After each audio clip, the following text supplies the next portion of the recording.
quality also, it is though when compared to the hirsutam cotton, the fiber length is less, but we are evolving it, and we have now 20 up to 24.5 fiber length and equal fiber strength lines also, and these are becoming popular for making the because it avoids the dyeing process. So these are also preferred, and those are in high demand, but industry demand is less. So at smaller level, it is being carried out. Next. We are maintaining the germplasm, and CICR has the responsibility to maintain the national cotton germplasm. Nearly 12,409 germplasm we are maintaining, and we are adding every year few germplasm imported from the other countries, and accessions, these are we are adding, keep on adding, and we are sharing the germplasm also to all our stakeholders. So every year we are conducting the germplasm field day. Last year we had 2 field days. Even this year we have had one more. So like that, and our stations also, they are conducting the field days in the station. So we are sharing those germplasm whichever is being demanded by our universities, active centers, even the private seed industries. Next. This special project we have implemented for last 3 years, and the purpose was to demonstrate high density planting system, closer spacing, and ELS cotton production technology. And this was very successful. It was implemented in 8 states and covering more than 60 districts. Even in the first year, we had 23-24 implemented in nearly 10,000 hectare area coverage demonstrations. And the second and third year, more than 14,000 this area coverage. And the results are, you can see, SDPS demonstrated plot, the increase was 30% or more. Even the closer spacing, it was up to 39-40%. Next. The CICR has also developed several technologies. Those the publicity or implementation may be at variable stages at different level. The drip polymulch and fertigation technique for irrigated cotton. So in this, we reported nearly 2-fold yield increase and 40% water saving. Biostimulants for moisture conservation and weed management, that 0.1% enhancement in the organic carbon. Cotton stock shredding and in situ composting, it enhances organic carbon, adds 20 kg nitrogen, 6 kg phosphorus, 30 kg potash. Legume-based intercropping, it also we have tested, and soil health enhancement, 20% yield increase we have found, and additional income it provides 35,000 per hectare. Next. This technology, again, the precision farming, drone-based multispectral imaging. So through this, the need-based nutrient management can be done, and only in the specified areas where it is a deficit, it will spray, because it is drone-based, AI-based. Nutrient expert system also we have tested, and this decision support system for fertilizer management and to enhance the cotton productivity. So it gives 8 quintal enhancement in the yield through the application of this nutrient expert system, and additional income of nearly 56,000 per hectare. Next. This is IoT and ICT and drone application based technology also we are applying, and we are demonstrating also. This IoT based weather data and pest and disease forecasting and other this management we are engaging with. Drone based multispectral imaging also, that captures different growth stages of our nutrient, pest and disease diagnosis. Next. In the production technology, the institute has also developed the defoliant, and that we apply at 130 days after sowing, and at 60 to 70% ball opening, the results are very good. And we have demonstrated the harvesting of cotton also using with collaboration with CTCRDA and Shaktiman Agro and Rasi Seeds. That machine harvesting we have demonstrated in the institute. Next. Some other production technologies like pedogenic calcium carbonate solubilizing bacteria, this formulation, it helps to decrease the calcium carbonate, even help to increase the water soluble calcium, even exchangeable calcium and carbonate bound calcium. It is getting decreased. So yield enhancement also we can see under different situation, under normal rain-fed conditions, at waterlogged conditions, and drought conditions also. It shows the better results. Next.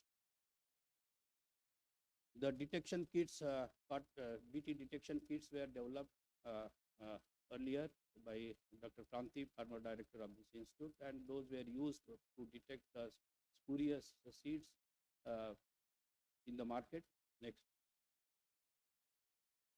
The cotton production, again the AI-based smart trap the institute has developed, and it was released at the hand of our agriculture minister and chief minister of Maharashtra in presence of our DG and DDG sir in the Nagpur only.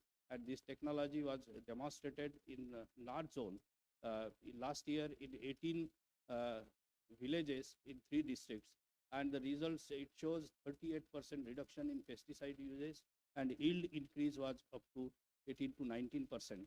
This year also we have demonstrated this AI trap in 40 districts of the North Zone, Punjab, Haryana and Rajasthan. Next. Cotton wireless smart trap also we have developed, and this wireless smart traps provides real-time surveillance of multi-species lepidopteran pest. Multi-colored blues seen also has been developed. That those are sex hormone based, pheromone based, and these are also showing the good results. Next. The bacterial based volatile attractants have been developed. These are nearly 5 formulations for white fly management, seeds, aphids. These are attractants and thrips and beneficial insects. So it helps to reduce the pest because it attracts it, and 5 patents have been granted for this technology. The increase in yield is 15 to 30% based on all these formulations have been tested under the ICRP, and it shows 15 to 30% increase in yield. Next. The virus detection, rapid detection kit, it was developed, RT-LAMP, for the tobacco stick virus and CLCV, and it is working well. Next. The metaxium-based oil formulations also developed, and CICR cod pest guard white fly management formulation that is bringing down the nymphal population and CLCUD and increase the yield when we use this formulation. And next. The institute from 2018, we are implementing this pink bollworm management strategies. We have worked out, and in all the cotton growing states, 8 cotton growing states, through the support from the Ministry of Agriculture, we got a project of 2.5 crore in 2018, and still it was continuing up to 2026. That fund was yearly basis, and we implemented this technology, and this IRM strategies, it really worked well. You can see the reduction in pesticide spray from 8 to 5, reduction in pesticide uses by of pesticides, even the reduction in infestation from 42 to 18%, and cost benefit ratio also increased from 1.9 to 2.9. White fly and CLCUD management strategies also we are equally spreading in the northern states, and those are also working well. And you can see the changes before and after use of these management strategies. The results are very encouraging. Next. For technology dissemination, CICR has developed a Cotton app in 2019, and we are keep upgrading this CICR app, mobile app, and it is a user-friendly software, and easily it can be downloaded. And all aspects of cotton cultivation, zone-wise BT varieties, hybrids, and crop production and protection technologies we are providing through this app. Even the weekly advisories the institute is issuing for last few years, that also we upload on this app, and we are also providing to the state government. ICAR-CICR also executing e-Kapas network, where 30-second duration messages we are providing to the farmers, registered farmers on their mobile in the vernacular languages, and it is really working well. And in last decade, approximately 32 million voice messages were delivered to the farmers. Next. We are organizing the demonstrations through FLDs and our CICR and our SAUs varieties and hybrids we are demonstrating, and this module also, even the last decade, 38 MOUs were signed and for commercialization of our technologies and varieties, and we are trying to spread these varieties through FLDs and through KVK. Next.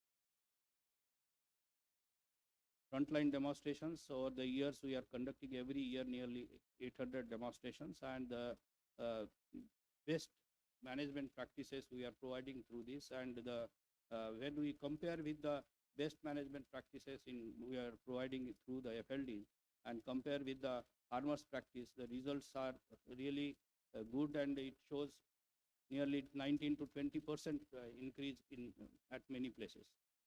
Next. These are the research publications of the institute for last 5 years, just indicated research papers, book chapters, technicals, bulletins, popular articles, and others. Next. These are the 6 patents were granted to this institute. Copyrights and trademarks filed in 12.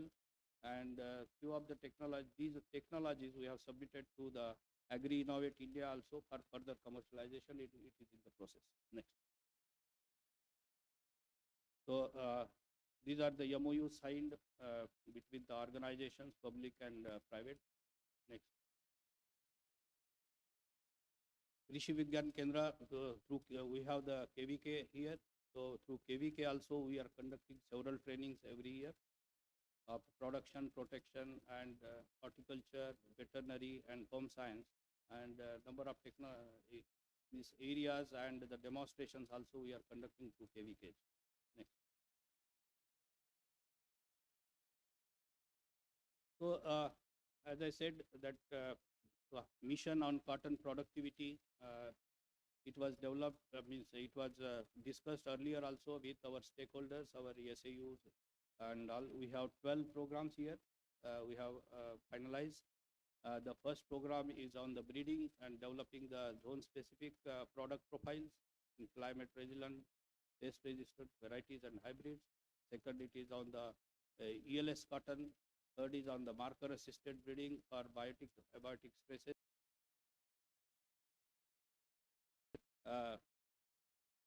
Fourth is on the genome editing, healing, and for the management of king bollworm. Fourth, so we are covering all the aspects of cotton productive enhancement through soil health restoration, nanotechnology, and employing regenerative agriculture practices and microbiome. Sixth program is on the refinement of climate-smart agro techniques suitable for different agroclimatic and soil conditions to enhance cotton productivity. Seventh program is on the precision technologies to enhance resource use efficiency by developing innovative AI, IoT, and technologies.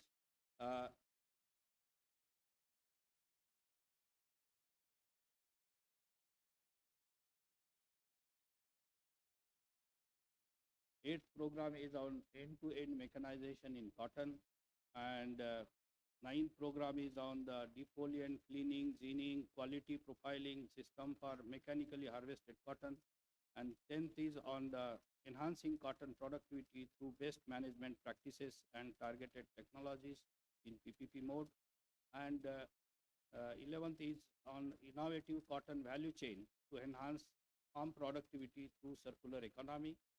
And 12th program is the Challenge Research Competitive Grant Program, which is open for all, whichever areas not covered here, those will be open for all the researchers, and it is to competitive mode. Next. So most of our SAUs, 17 SAUs are involved, 20 SAUs are involved in this our cotton mission program. Our ICR institutes, 9 institutes, and CSRI, NBRI is also involved in this program for improving the cotton. Next. Because earlier we thought this will be a joint program for AICRP and our ICAR-CICR Foundation Day, and common this inaugural program. So I actually combined the presentation of AICRP also. I will not go in much details of AICRP presentation, because tomorrow we will be having a detailed presentation from all the PI.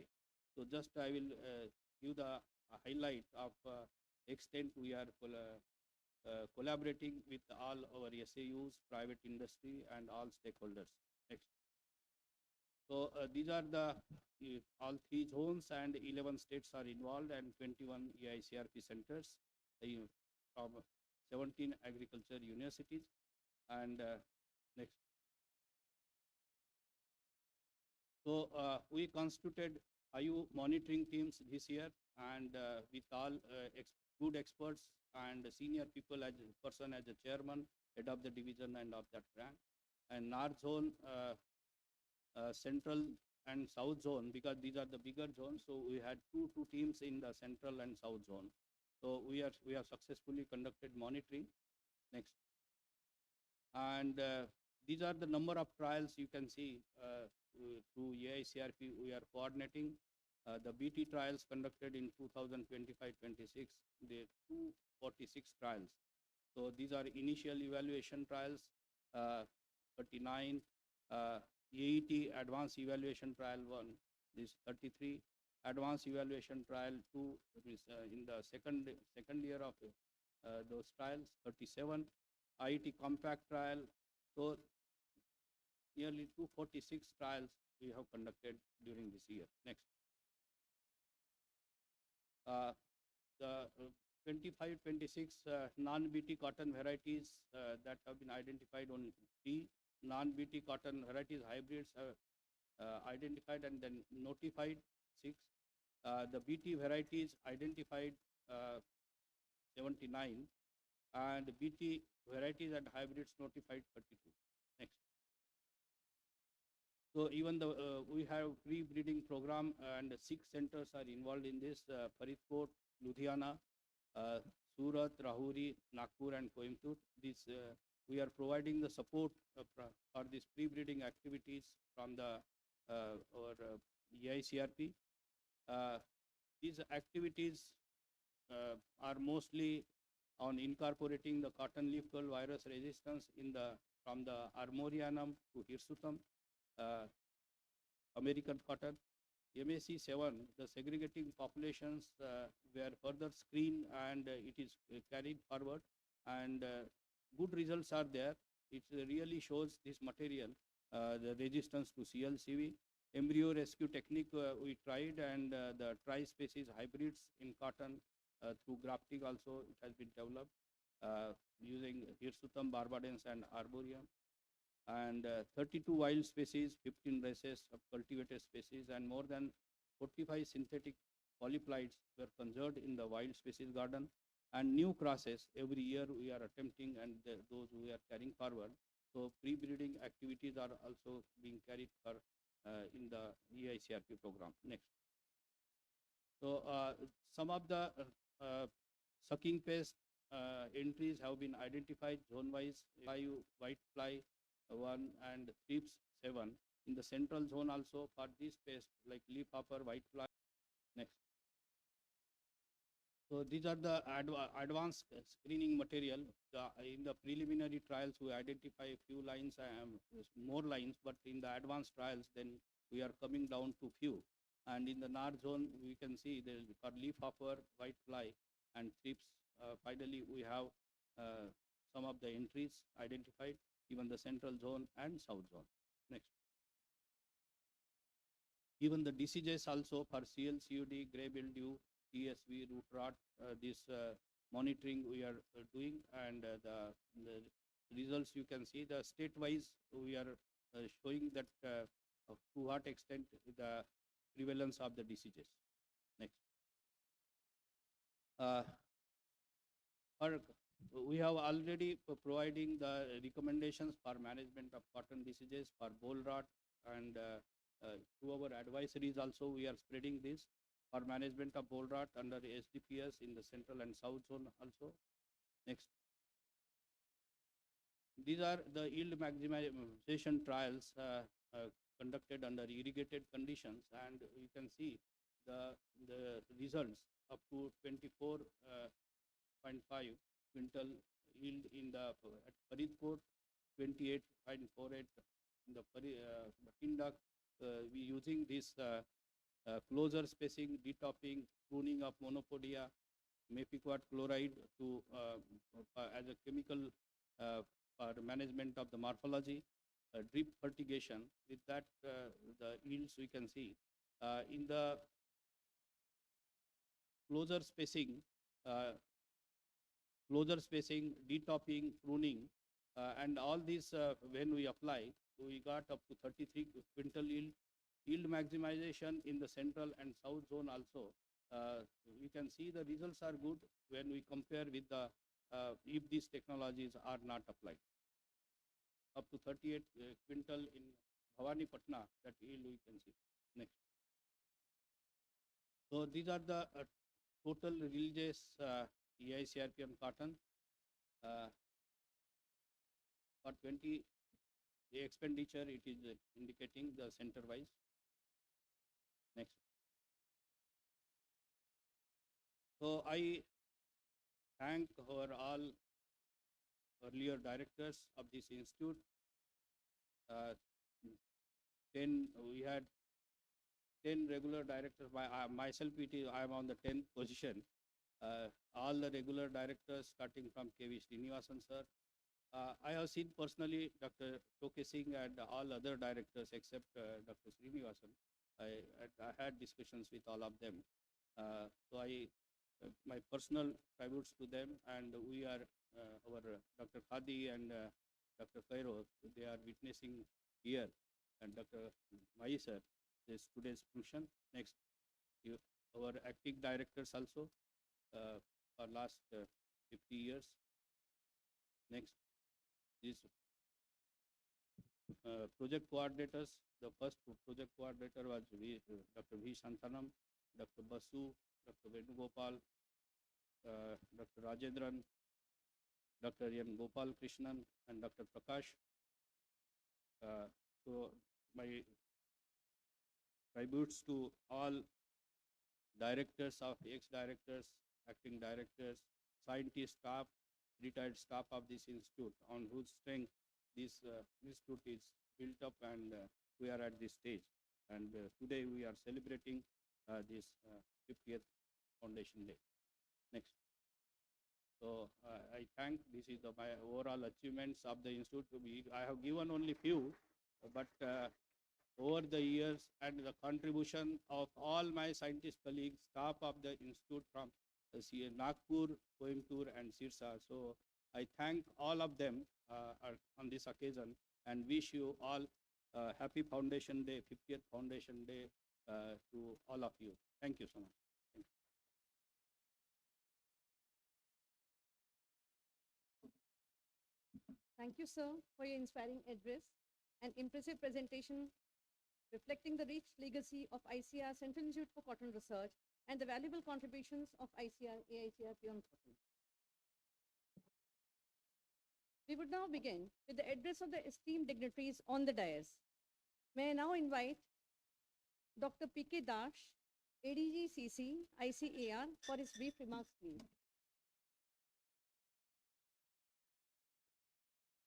Good morning and good day to each one of you, respected DDG sir, Dr. Chaudhary, who is on the dais, Dr. Mai, my colleague from ICR, Dr. Pradhan, Institute's director, my colleagues here, my friends, some of my students who are here, PMC committee member, Dr. Shivaj, Dr. Sarode, new member, Dr. P.K. Singh. In fact, it is a particular honor for me to stand before you in the 50th celebration of the Foundation Day. Hardly it comes only once in a lifetime. My personal 50th I celebrated a couple of years back, and this is the second 50th I am celebrating.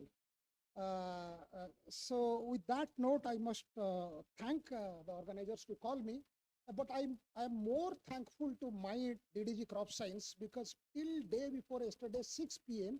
I was not sure whether I will come or not, because you know that we have a big mission coming on, cotton mission, and we are really working hard for that.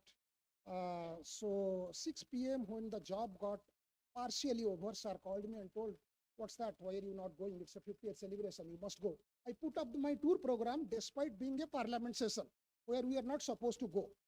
He approved it. He told, you book your ticket. How do you book? Because we get it officially booked. I told, sir, I'll book and I'll make it sure that I'm there. Thank you very much, sir, for allowing me to come in the parliament session. And the cotton mission is still pending. It has gone somewhere up. So let us be hopeful. So yesterday I reached here, and I thought of to organize myself, because it is 50th celebration and I should speak something tangible. But it is so super saturated by your director with all information and PPT. So I feel that I will save on time, because when there is crunch of time, probably if you take less time, everybody will appreciate. So it is a great honor, as I told, but some of the points that I have listed here was, 50 years ago, this institution was established. It was just a promise. Maybe it started in the pen and paper. And that time, all of us, those who were there that time, had a big dream that to make the institution a great success. 50 incredible years have been passed, and we have worked really hard. Some of the biggest contributions that we have till now, to applause all of you, that 10 outstanding research that we have done in cotton are to be listed, and one of them is none other than the intraspecific hybrid H4 and the interspecific hybrid Varalakshmi. Probably we are yet to match that. We have not come up something, because it suddenly increased 122 kg lint per hectare to 259 kg lint per hectare. Really incredible. Something like that we have to take up, think out of the box. And now, in next 5 years, we have a very, very big choice to make. The choice is not for yourself, the choice is not for the institute, the choice is for country. Whether you can make India cotton sufficient or not. We were quite high, but now in number 2. I will just request one thing to the House, that we have seen pledges are being taken. And one big pledge that was taken was 106 years back, probably in 1929. I am just giving a historical perspective, because in Lahore session of the Congress, I probably hope you know what it was. All of us, our forefathers, they took a pledge that we should make the country independent by taking the Purna Swaraj pledge, Lahore session of Congress. And imagine 1929 the pledge was taken, and 1947 the country was a free democratic country, 18 years. And our Prime Minister, Honorable Prime Minister, has given a similar pledge, Viksit Bharat. All of us are working, you and I are working, and in fact for the cotton mission, we have been working so incredibly with such amount of pressure. I mean, sir has been telling, no, don't mention it here, but I tell you, I have been posting him in the WhatsApp at 11:40 p.m. in the night. He immediately messaged, Prashant, you will get the draft by tomorrow. So I slept comfortably. I got at 7 a.m. and I saw that it's 6:10 a.m. there is a message. And Prashant, the draft is done. Let us meet at 10 a.m. with a message. I have a meeting at 9 a.m. to 10 a.m. with the DG. He is the real talisman who has been working really behind it. So a big round of applause from him to make it successful. Everything looks good on the screen, but what is happening behind the screen is more important for us and for you also. So please keep yourself up and abreast what is the latest technology. We have all technology available. Do it. So don't let us down. Don't let the council down. Don't let the country down, which is giving 6,000 plus crores, 5,600 crores. And moreover, don't let yourself down. We have to stand up to the commitment. Thank you once and again.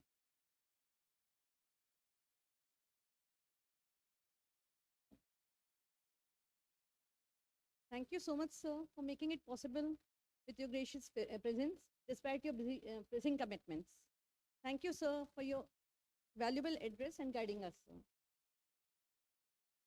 I now invite Dr. S.K. Pradhan, ADG Food and Fodder Crops, ICAR, to address the gathering, please.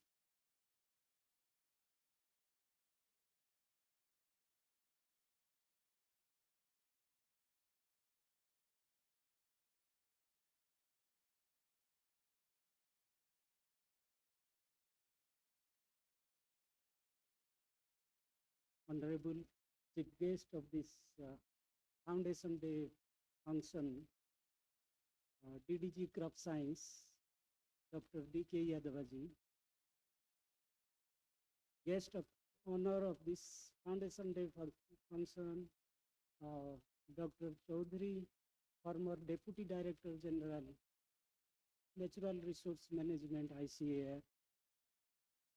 Guest of honor, Honorable Dr. C.D. Mai, you know everybody. He was former chairman of ASRB. With us, ADG Commercial Crop, Dr. Das, Director of the Institute, Dr. Wagmare. I see here Director of the Regional Institute, ICR Institute, Dr. Ghosh, then Director, NBLUP, other directors. Also here, the advisory members, RSC, PMSC, attending this Foundation Day function. Here, Dr. P.K. Singh from NBRI representing, and from the scientists of this institute, from substation like Coimbatore and Sirsa, also local students, faculty, local universities, press, media, and more importantly, the participation of the private sector. So first of all, a happy and best wishes from my side on behalf of the Foundation Day. More particularly, this is a 50 years Golden Jubilee Foundation Day. So this is a very auspicious occasion for you all as well as for me also. I'm happy to attend this. So I will be very proud to attend here. It's very occasional for me, you know, I am not a cotton worker. Still then I am present here.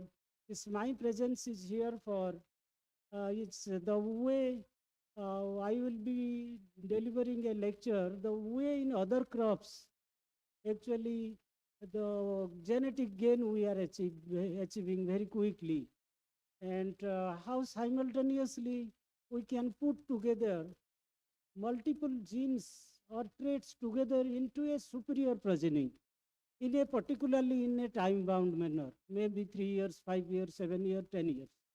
So that other crops, how it is possible in case of this cotton crop, that we will be discussing. And also I will be participating in the this ACRIP workshop. So here, you know everybody, is 50 years and the journey is long.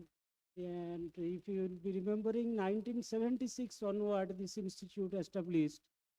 And from that day, if you will be calculating, actually comparing the area of production and productivity of cotton, if you will be analyzing, then today, if you will be seeing, I was seeing the portal data from the ministry. The current production is 291 lakh bales. And if we will be comparing this during your inception, yeah, maybe from the beginning independence time, that I find it was 30, means 30 lakh bales, and now it is about 300 lakh bales. And if we will be comparing the productivity, today it is 438 kg. That time it was something 90, 95, 98, like that, average as recorded in the reports. So that means it has 4 times now we achieved. Production also is about 291, yeah, you can say from 30 to 291 is jump, big jump. But the thing is that the area has also increased. The initial time it was area was something like 5.88 million hectare, and now it is about 11 million hectare. So we have doubled the area, but productivity only 4 times. And this is a 50-year journey, more than that. I am telling, comparing from 1950s.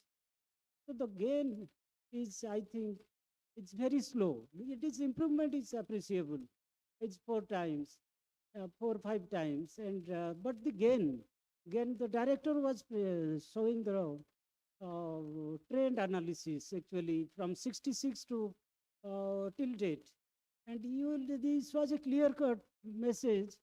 Up to 2000, it moved to something like 200 kg, and after that, maybe in 2005, maybe after a year, ball guard varieties, those disruptive technology, suddenly it jumped to about 400 plus, and still it is continuing. So you see now 20 years. First jump we got in 2000. Within we took 25 years to improve to 100 to 200 to double it. We took about more than 25 years. Now again after 20 years, we are again just double and remained in a plateau manner. It's still 2005 onward, we are continuing with the same trend, that is 400. So that is the concern now. That is the concern of how to break the plateauing, how to improve the yield. That I will be discussing in other crops, how we are targeting, the way we are focusing here. We want to think in cotton perspective. So that you know the challenges, many challenges, it is already country is marching forwards, Viksit Bharat. So that time, it is 291 now. And that time, at least if you will be thinking 3% increase, now 11 million hectare. And 3% if you are increasing per year productivity, so it is about, we have to, from current level, we have to, within the coming 20 years, we have to be more for 60%, at least. So in that way, we need, if we are increasing 60%, so by that time, we have to produce from 11 million hectare, and the target government is now has given under the cotton mission. For 10 years, it is 1,000 kg. So if that area, at least by 2035, we will be considering, will be 11 million tons, 11 to 12 million tons of cotton linked. So now you know it is 291 lakh bale, that is about 4 million tons something. And reaching to 12, it's definitely by 10 years, it is a time bound. So you have to move under that situation. What are the strategy you have to make? So really it is a very concern. And another thing is that, you know, our government is always declaring that we will be producing more. with less emission. You know, by 2070, you have to be net emission zero. And by 2047, at least 50 to 60% cut in emission. So how to cut that? You have to divide, develop such plant type which will be fitted to our pro-regenerative type of agriculture, where emission will be less, but productivity will not be reduced. Those type of research you have to maintain. Then that is the great challenge. You will emit less, you have to produce more. And I told you 11 to 12 million tons. And the yield you have to go up to more than beyond 1,000. So that is a concern and challenge for you all. We will be discussing that how we can go to that level. That will be my talk today, will be genomic assisted breeding. And for that, how simultaneously we can transfer many genes together into one within a limited time, in a particular time frame. So again, I wish you all the best wishes to you all in this Foundation Day, and again a very happy Foundation Day. Thank you all. Thank you very much.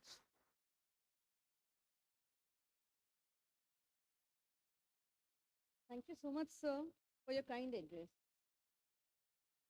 Now, it is my proud privilege to invite respected Dr. C.D. Mai, sir, a multifaceted personality who needs no introduction. I request sir to kindly enlighten all of us with his wisdom in cotton, sir.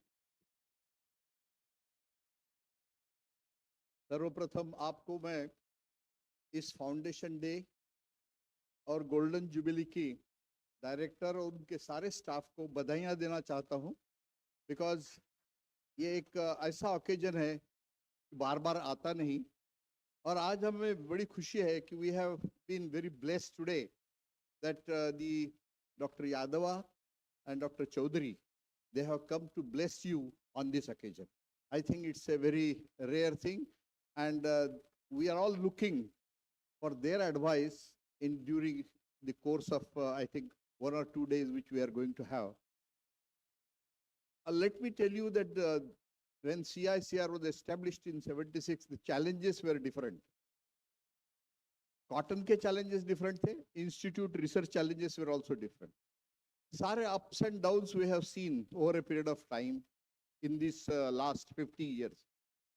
But a problem aisa aa gaya ki after 50 years, Dr. Waghmare is going to face another new problems, which I am going to tell you. This year, let me see what will be the cotton in this Kharif. मुझे ऐसा लगता है कि there are 3 main challenges that we are going to meet. आपको जानते हैं कि हमने अभी we have already done a lot of war within cotton, but अब तो real war we are all facing in the world, and उसकी वजह से we are facing problem. Number 1 problem that we are going to face is going to reduce the fertilizer availability of nitrogen. हमें आज खुशी है कि हमने doctor Chaudhary साहब को इसलिए बुलाया है कि let him tell us that whether our farmers will get urea or not, because you will be surprised, more than 45% of our urea comes from the Strait of Hormuz. तो ये एक challenge हमारे साथ है, not only for cotton, but हमारे देश के सामने है. It's a big problem which we are going to face. Also, I was surprised to read that even the phosphatic fertilizer, particularly DAP, is also imported or transited the same route, that is the Strait of Hormuz. So this is one challenge which we are going to face. The second is, I think you all know, the crude oil prices have already now shot up. Abhi, if war goes for another month, I expect that the crude oil prices per gallon will go to US dollar 120. Aaj abhi it is already 100, so it will increase to $120. आप देखेंगे इसका the direct effect of this is now in the world on the development of artificial, or what we call it as unnatural fibers, synthetic fibers, polyester, rayons, and all those fibers, viscol, they will be actually suffering. Many of the industries already in the United States, in some of the Europe, they have stopped production of these polyesters. So ultimately, cotton is going to be valued. आप जानते हैं कि the ratio of polyester to cotton in world, US and other countries is 70-30. In India, it is 60-40. India 60% is cotton, only 40% is the artificial fiber. So अब हमारा एक challenge ये है कि probably we'll have to produce more cotton under these all situations, and where we will have definitely a better market. So I foresee that the farmers will, if we understand them properly, if we analyze and discuss with the as a policy in future, we'll have to advise farmers whether they should increase the area from the current 11 million hectares to again back to 13 million hectares. ये हमारा एक challenge अभी है. And particularly अभी जो June sowing होने वाला है, 60% area is in dry land, जिसमें our cotton productivity is fairly low. तो ये जो 60% area है, is again the third challenge is dependent on monsoon. अब I was reading yesterday about the weather forecast of IMD, and you will be surprised, IMD has said कि अभी El Nina चल रहा है वहाँ पैसिफिक में. El Nina चल रहा है, इसका मतलब surface water is going to be still cool. So no current or monsoon are passing. But they have also predicted that the El Nino will set in by July, August. इसका मतलब यह है कि the temperature will rise in July, so there may be delayed in the rainfall pattern. हमें ये भी एक देखना पड़ेगा क्योंकि entire 60% of cotton sowing is all dependent on rainfall. So naturally हमें उसके भी तैयारी करनी पड़ेगी अभी कि suppose इस time our rainfall is less than what we expect for cotton, then what are the management practices that we have to do? हम already for nitrogen we can tell them that now they have to use Jivamrut, they have to have some legume crops, they will also not use broadcast system for fertilizer. All those things will be advocating, as our CICR is already doing that work. But मुझे लगता है कि major problem will come if there is a delayed monsoon and this time थोड़ा सा feminetic situation I, so then we will have to face. So these are the challenges which have come after 50 years of existence in our this thing. So I am sure that I think on this foundation day, we will think over all these challenges, and as a collective measure, what can we do and what we can tell us our farmers in this regard. Thank you very much.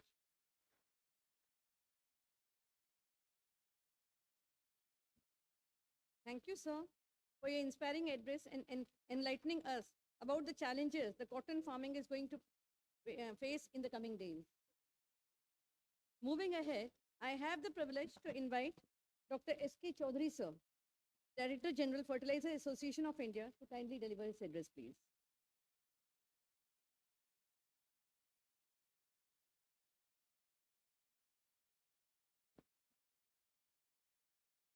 Thank you so much. सभी को नमस्कार. On the dais, Dr. D.K. Yadav, the Deputy Director General of Crop Sciences in ICAR, Dr. C.D. Maiji, the former Chairman ASRB, and also proud former Director of CICR Cotton, two ADGs, Dr. Prashant Kumar Dash, ADG CC, and Dr. S.K. Pradhanji, ADG Food and Forage Crops, Dr. Wagmare, the Present Director of CICR Nagpur, Directors of Nagpur-based institutes, Dr. N.G. Patil, Director NBSS LUP, Dr. Dilip Kumar Ghosh, Director of NRC Citrusy bolunga, because that name is very, very familiar to us. Also, we have another director, CIRCOT, Dr. S.K. Shuklaji.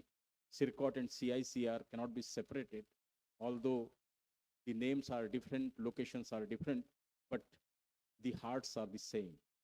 The former director, Dr. Cairo, and the former staff members of this institute, scientific, non-scientific staff, the heads of the divisions, crop improvement, crop production, crop protection, heads of the regional stations from Coimbatore and Sirsa, the participants of AICRP meet from various agriculture universities, 21 different centers, all the staff members of the institute, संस्थान के छोटे बड़े सभी साथी, आज के दिन कोई छोटा बड़ा नहीं होता, संस्थान का जो स्थापना दिवस होता है या मराठी में वर्धापन दिन होता है वो सभी के लिए होता है और ये 50वां स्थापना दिवस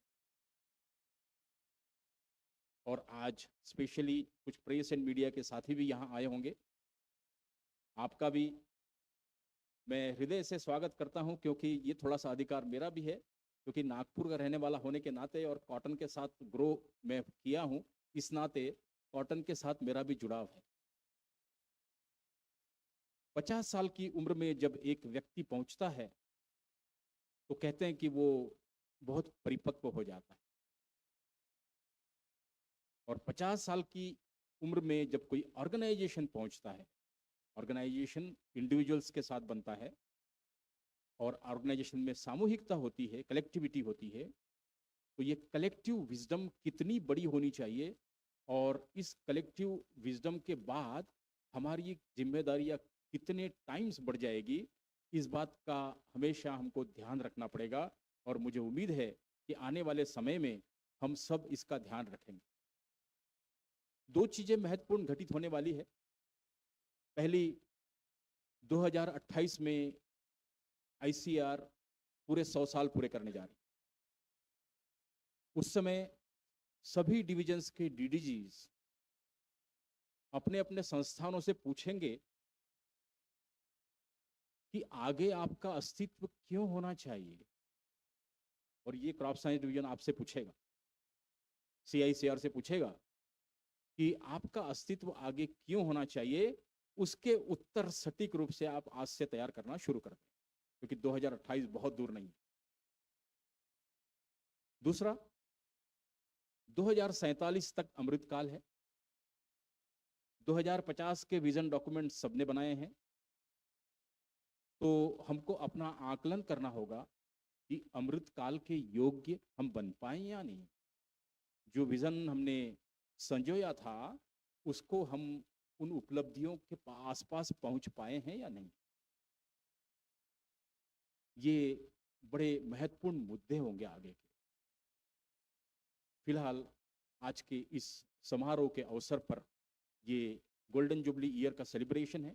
today is the day of celebration and बहुत ज़्यादा फिलॉसफी झाड़ने का समय नहीं है, बड़े लंबे लंबे भाषण करने का भी समय नहीं है। Each one of you deserve wholehearted appreciation, the kind of hard work you did during these 50 years and contributed towards the economy of the nation, because cotton is considered as a commercial crop. It has a direct impact, direct link with the economy of the country. And this is not food economy, directly the commercial economy. Anything which happens, it has direct link with the trade, deals, exports, imports, and living of individuals in this country. Cotton ने वो समय देखा है जब वो चरखे में भी इस्तेमाल हुआ, फ्रीडम मूवमेंट का भी पार्ट बना, हजारों साल पहले के भारतीय कृषि को भी उसने सपोर्ट किया, और आज जब ग्लोबल चैलेंजेस एमर्ज हो रहे हैं तो उस समय भी कॉटन एग्रीकल्चर की एक इम्पॉर्टेंट धुरा बना हुआ है। Therefore, the responsibility of each one of us, including me and you and all those who are at the management positions today, सबकी it is joint and collective responsibility to withstand during this difficult moment. मई साहब ने चूंकि छेड़ा थोड़ा सा, हालांकि ये subject में बाद में दोबारा से आपसे बातचीत करना है, उस समय विस्तार से लूंगा, लेकिन फिलहाल जो इम्पोर्टेंट एस्पेक्ट है, because all geopolitical situations, not only related to this war, understand, cotton is a commodity which has both tentacles, import and export, maybe raw and fine, but both tentacles are there. And most of the exports where we are sending to Bangladesh. And we all are aware of present relations, present geopolitical tensions India and Bangladesh are facing.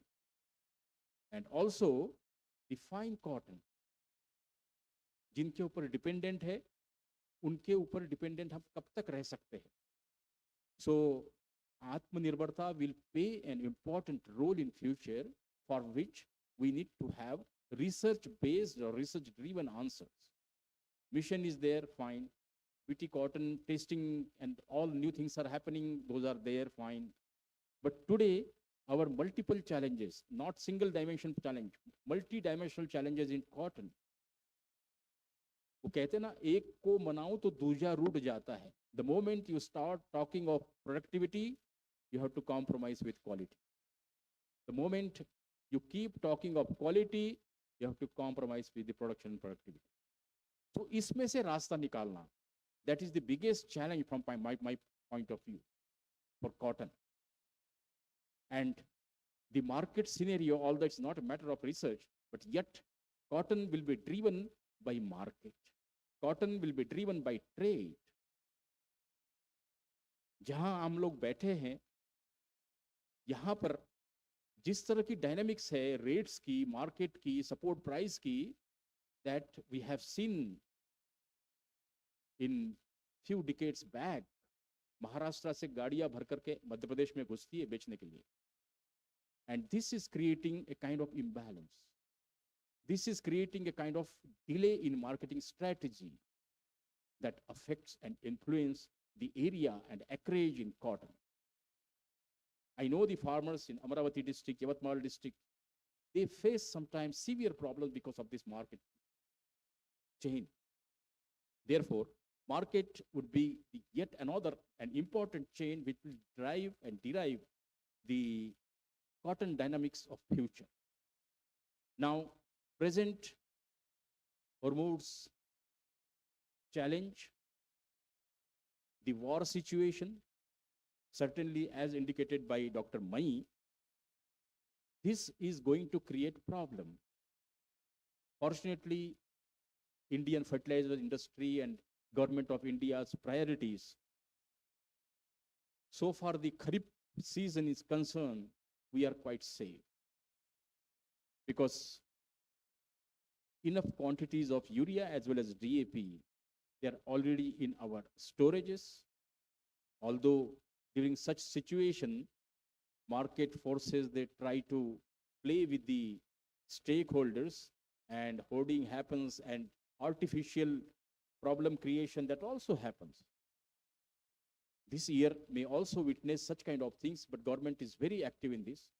The fertilizer companies, they are also very vigilant, and therefore probability of such happenings, I cannot deny, but will be minimized, and certainly some kind of legal provisions will be there that will ensure that during this Kharif, at least urea and DAP supply is not adversely affected. Second aspect, the crude oil, because present war is a war of energy.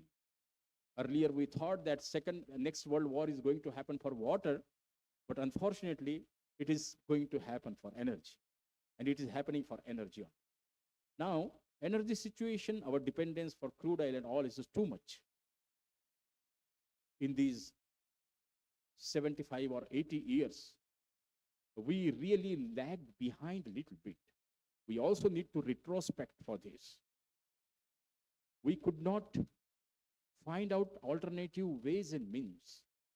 Dependence on a single track, because we do not have our own resources, we cannot produce our own.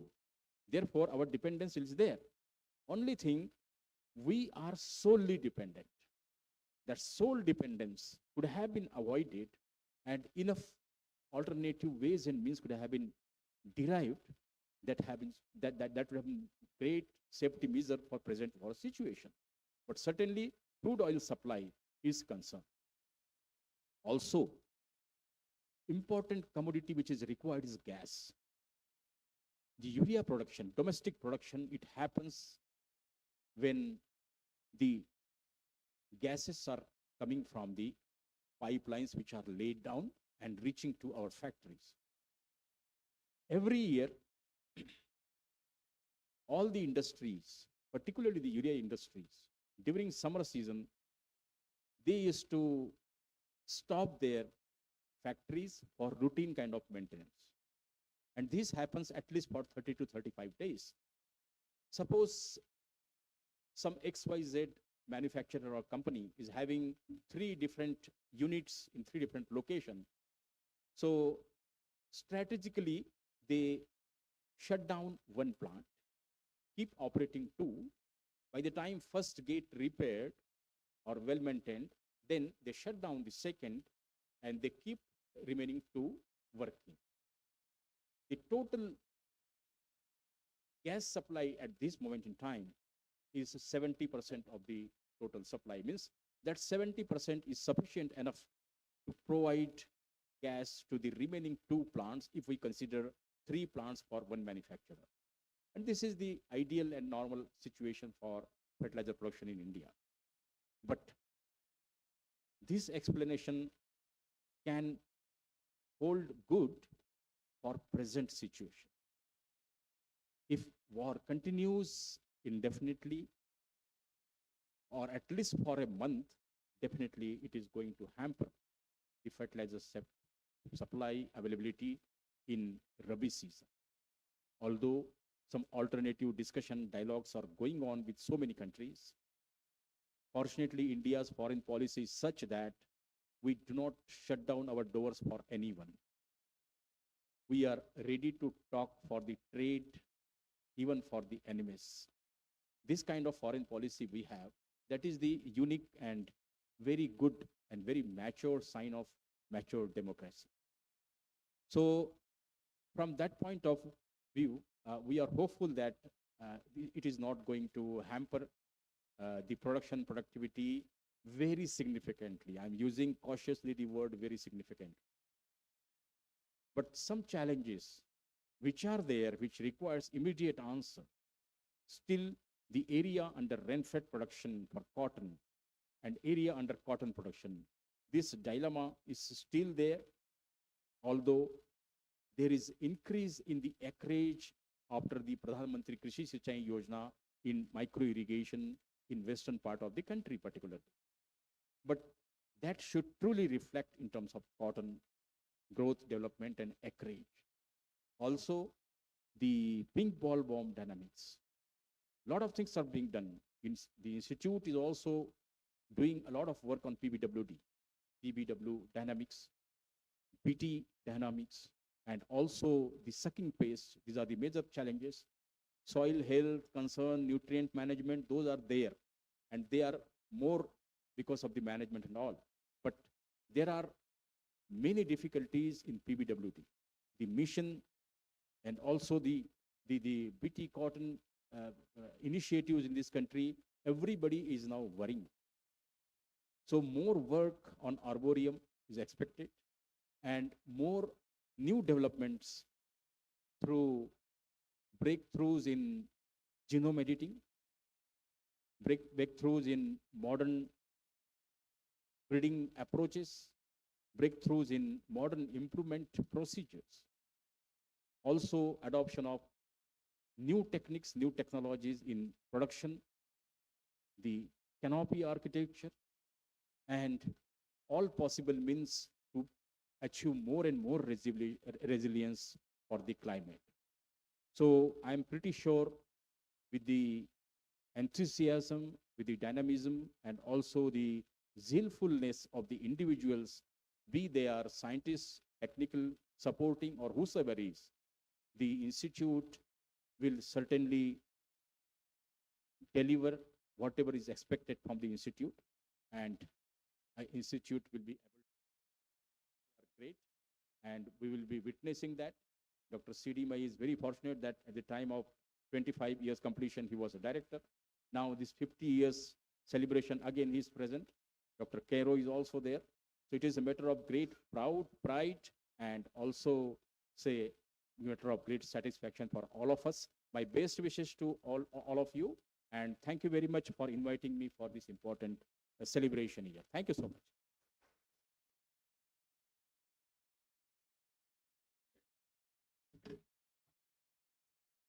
Thank you, sir, for your address and valuable insights and for guiding all of us.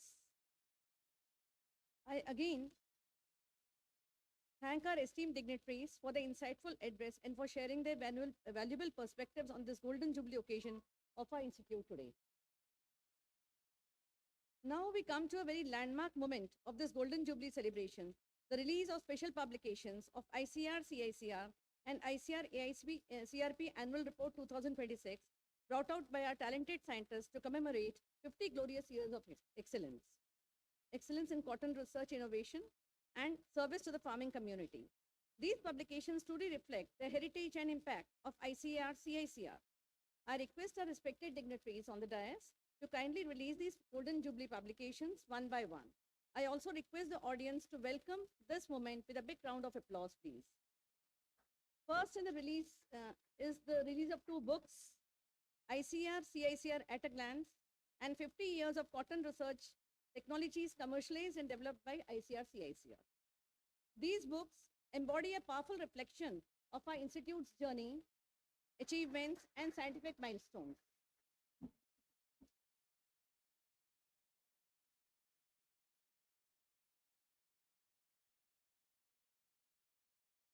Next comes the release of 5 publications of ICAR AICRP on cotton 2025-26.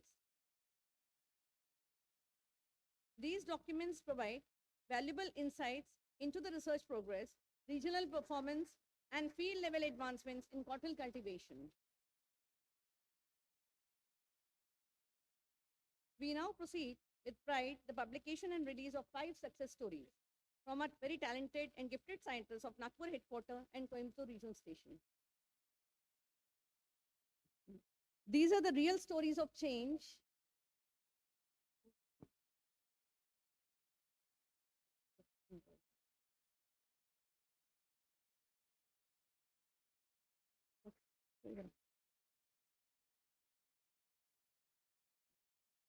We now proceed with pride the publication and release of 5 success stories from our very talented scientists of Nagpur headquarters and Coimbatore regional station. These are the real stories of change where science meets farmer success on the ground.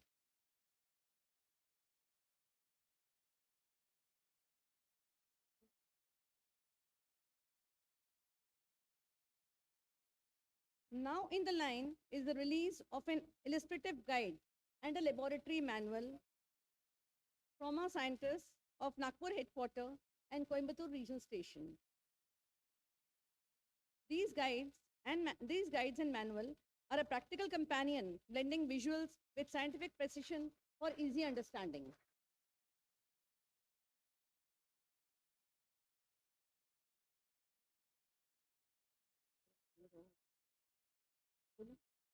वो देखा ही नहीं मैंने, video में देखा।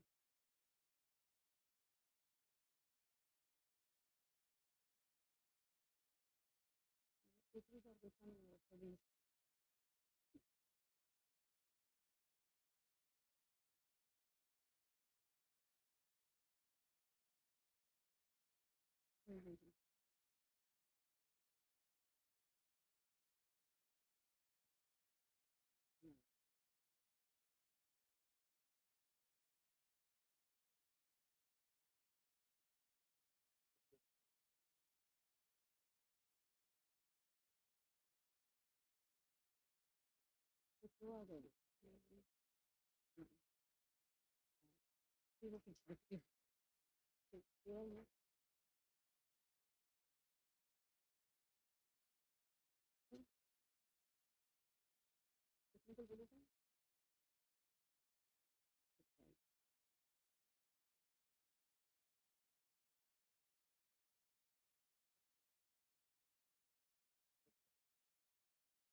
Moving on, we have 13 technical bulletins for release from our gifted scientists of ICAR-CICR Nagpur, Coimbatore, and Sirsa regional stations.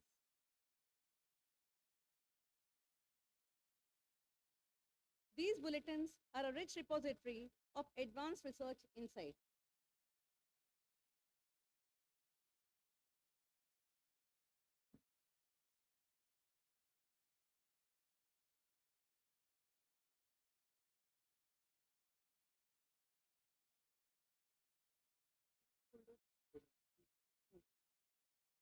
Next is in the queue is the release of 9 extension folders. These folders are concise, farmer-friendly guides delivering key messages in a simple and easy format.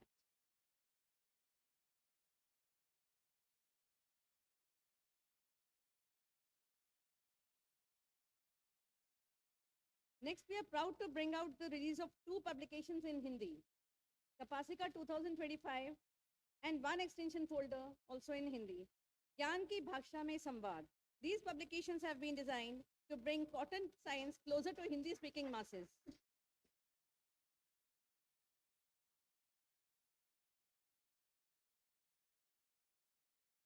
Then we have in the list is the release of 3 ICAR-CICR quarterly newsletters. These are quarterly chronicles capturing the Institute's dynamic activities and breakthroughs.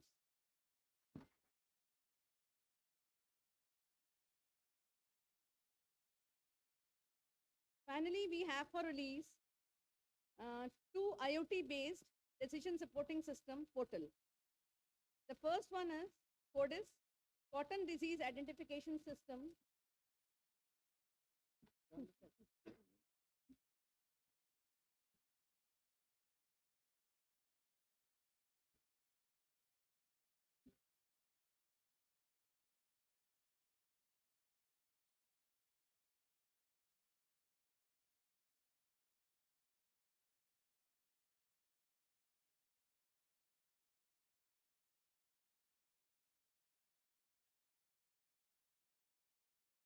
This is an AI smart portable system for real-time detection and disease severity of cotton diseases. Audience claps, please.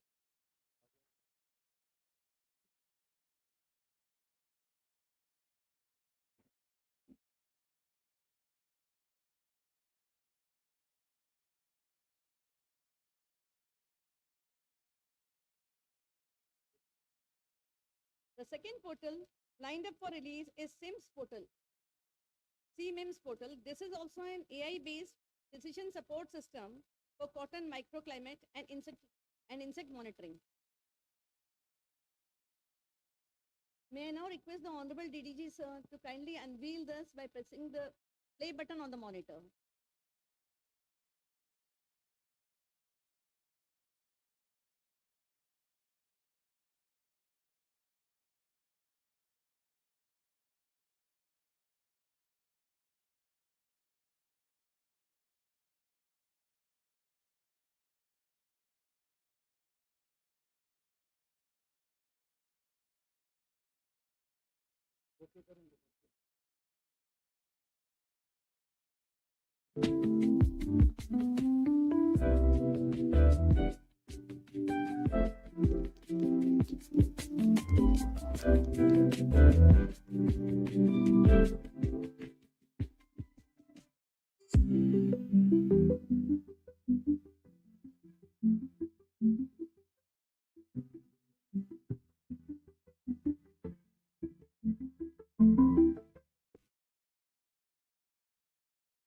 The third and the final portal for release is an audio visual in regional language Marathi.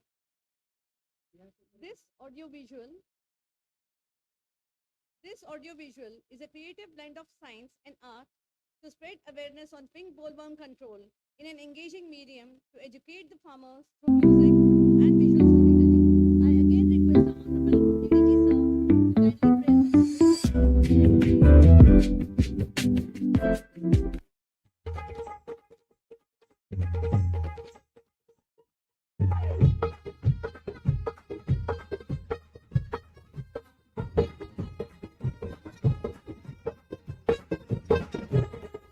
विनंती मी करतो तुम्हास दादानी दीदी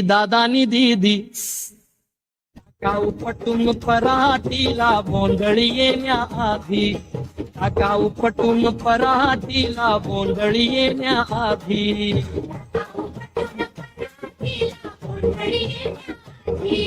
टाका उपटून पराठीला बोंदळी येण्याआधी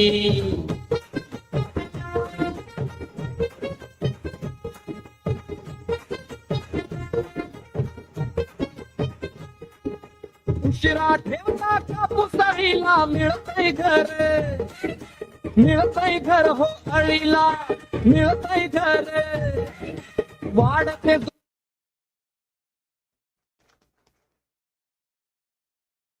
With this, we conclude this significant session. I profusely thank all the revered dignitaries for releasing these wonderful publications and encouraging our talented scientists. Moving on, after honoring the achievements of the Institute through these publications, it is now time to celebrate the dedication and outstanding contributions of our very own employees. Today, we proudly celebrate the achievements of our talented employees whose hard work, commitment, and spirit of service have brought great pride to ICAR-CICR.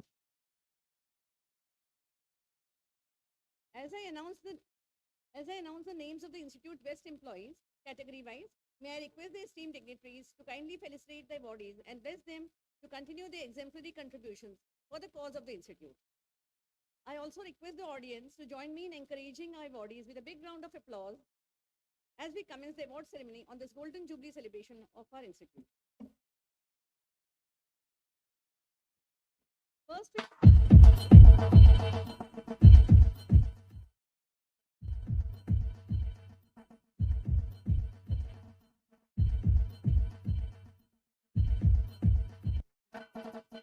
K. Ramesh.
Best employee.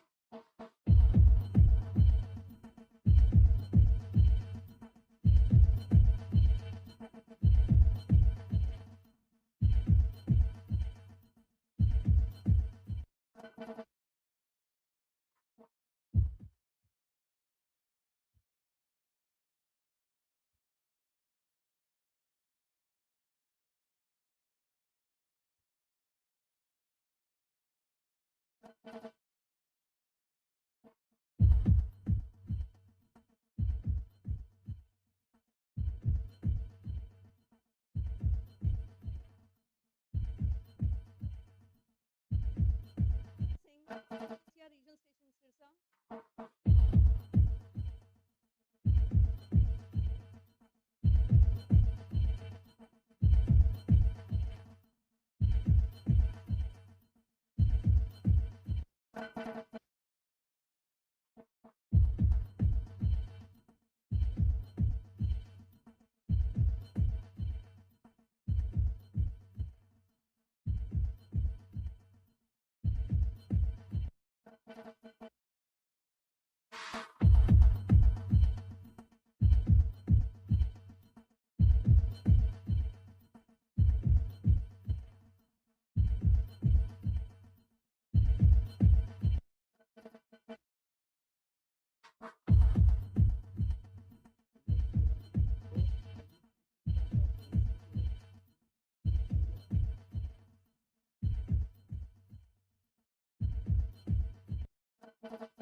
As I call upon Nagpur.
To all remarkable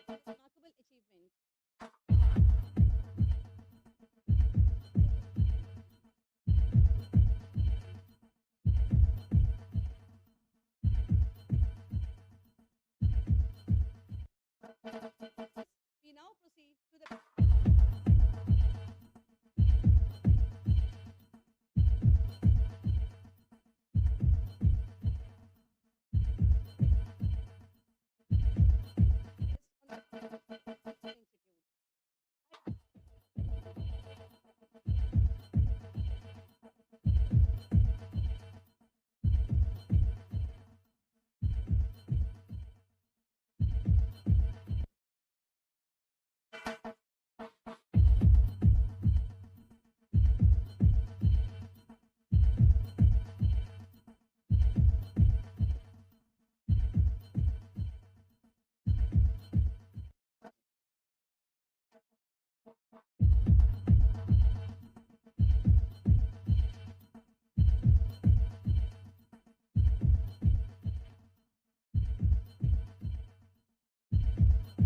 and Fodder Crops, ICAR. I request Director to felicitate him with a shawl, sheeple, and a memento.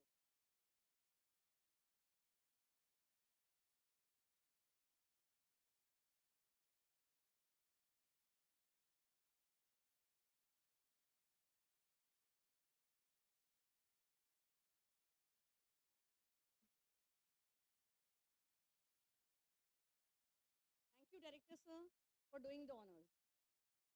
Ladies and gentlemen, we now come to the most precious moment of this program we all have been waiting for. It is my proud privilege to invite Dr. D.K. Yadava, Honorable Deputy Director General Crop Sciences, Indian Council of Agricultural Research, New Delhi, to deliver his Foundation Day address to the cotton fraternity on the joint occasion of the Golden Jubilee of our institute.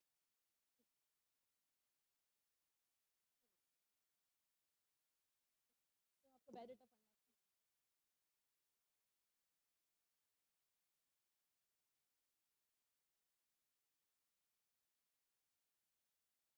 सभी को नमस्कार। मंच पर आसीन आज के हमारे सम्मानित अतिथिगण, डॉक्टर S.K. चौधरी साहब, माननीय डॉक्टर माई साहब, माई कुलीग फ्रॉम ICR, डॉक्टर प्रधान साहब, डॉक्टर प्रशांत और संस्थान के निदेशक मेरे साथी डॉक्टर वाघमारे, ICR के नागपुर स्थित संस्थानों के निदेशक डॉक्टर घोष साहब, डॉक्टर पाटिल साहब, डॉक्टर शुक्ला साहब, हमारे पूर्व इस संस्थान के निदेशक डॉक्टर M.S. कैरो साहब, डॉक्टर खादी साहब और सिरकोट के पूर्व निदेशक डॉक्टर शेख साहब, PMAC के मेंबर्स डॉक्टर शिवाज साहब, डॉक्टर नेहरा जी, डॉक्टर सरोडे साहब, डॉक्टर P.K. सिंह साहब और DAC से आए हमारे साथी डॉक्टर वाघमारे साहब, POCD के डायरेक्टर हैं। उसके साथ ही जो संस्थान के मैं देख रहा हूँ बहुत से हमारे पूर्व कार्यकर्ता, अधिकारी, वैज्ञानिक गण यहाँ उपस्थित हैं। प्राइवेट सेक्टर से आए सभी साथीगण, उसके साथ ही जो ICAR सेंटर से आए सभी साथी, संस्थान के सभी वैज्ञानिक गण, KVKs से आए साथीगण, स्टूडेंट्स, फार्मर्स और प्रेस और मीडिया के सभी साथी तथा संस्थान के सभी जो हमारे डिपार्टमेंट्स हैं उनके विभागाध्यक्ष और रीजनल स्टेशंस के भी विभागाध्यक्ष, तो आप सभी का इस 50वें जो गोल्डन जुबली आज फाउंडेशन है ICAR नागपुर का, उसमें सभी का स्वागत है। और मैं ICAR की तरफ से निदेशक को और पूरे संस्थान के भूतपूर्व और जो आज के कर्मचारी, अधिकारी, जितने भी स्टाफ हैं, administration, finance, technical, SS grade, contractual, सभी को हृदय से बधाई देता हूं। और जैसा कि डॉक्टर वाघमारे ने एक पूरी जर्नी जिस तरह से संस्थान शुरू हुआ और कहाँ कहाँ कितना क्या डेवलपमेंट हुआ, तो सभी चीज़ों को बड़े ही विस्तार से रखा। और निश्चित रूप से अगर हम कॉटन की बात करते हैं देश में, तो इस संस्थान का एक बहुत ही बड़ा योगदान है और उसको किसी भी उसमें हम कम नहीं आंक सकते। और निश्चित रूप से अभी जिस तरह की कुछ बातें डॉक्टर माही साहब ने कुछ चैलेंज बताए, तो उसमें निश्चित रूप से चैलेंज हैं, लेकिन मुझे पूर्ण विश्वास है कि ये इतनी बड़ी और इतनी अच्छी लड़नी टीम है कि इस तरह के चैलेंजेस को पूर्व में भी आते रहे हैं, उसको निश्चित रूप से हम चैलेंज को मीट आउट करने के लिए, चैलेंज को चैलेंज देने के लिए ये पूरी टीम उसमें लगी हुई है। और निश्चित रूप से जिस तरह की प्रोडक्टिविटी का कम होना, टोटल प्रोडक्शन का कम होना जो फिगर दिखाए, तो चैलेंज जरूर है, लेकिन उस चैलेंज को हम सभी मिलकर पूरा करेंगे। जैसा कि बताया कि 1967 में पहली बार AICRP की स्थापना हुई नागपुर से कोयम्बटूर से शुरू हुआ और 1976 में संस्थान की स्थापना का होना। और अभी जो AICRP का भी, क्योंकि हमारा आज उसी से पहले अलग अलग था, तो मैंने डॉक्टर वाघमारे से रिक्वेस्ट किया कि हम इसको AICRP और संस्थान के स्थापना दिवस को अगर इकट्ठा करके देखेंगे तो वो थोड़ा और अच्छा रहेगा। सभी हमारे AICRP के सेंटर्स भी रहेंगे और जिस तरह की जो प्रोग्रेस हुई और जहाँ जहाँ कमियाँ हैं उसको निश्चित रूप से हम सभी मिलकर उस पर डिस्कस करें, तो इसलिए सभी को साथ जोड़ा गया। AICRP के 32 सेंटर जैसे अभी फंडेड सेंटर हमारे हैं, और अगर कॉटन में स्टाफ स्ट्रेंथ की बात करें तो 70-75 के आसपास साइंटिस्ट संस्थान में है। 91 सेंक्शन स्ट्रेंथ साइंटिस्ट की हमारी AICRP सेंटर है।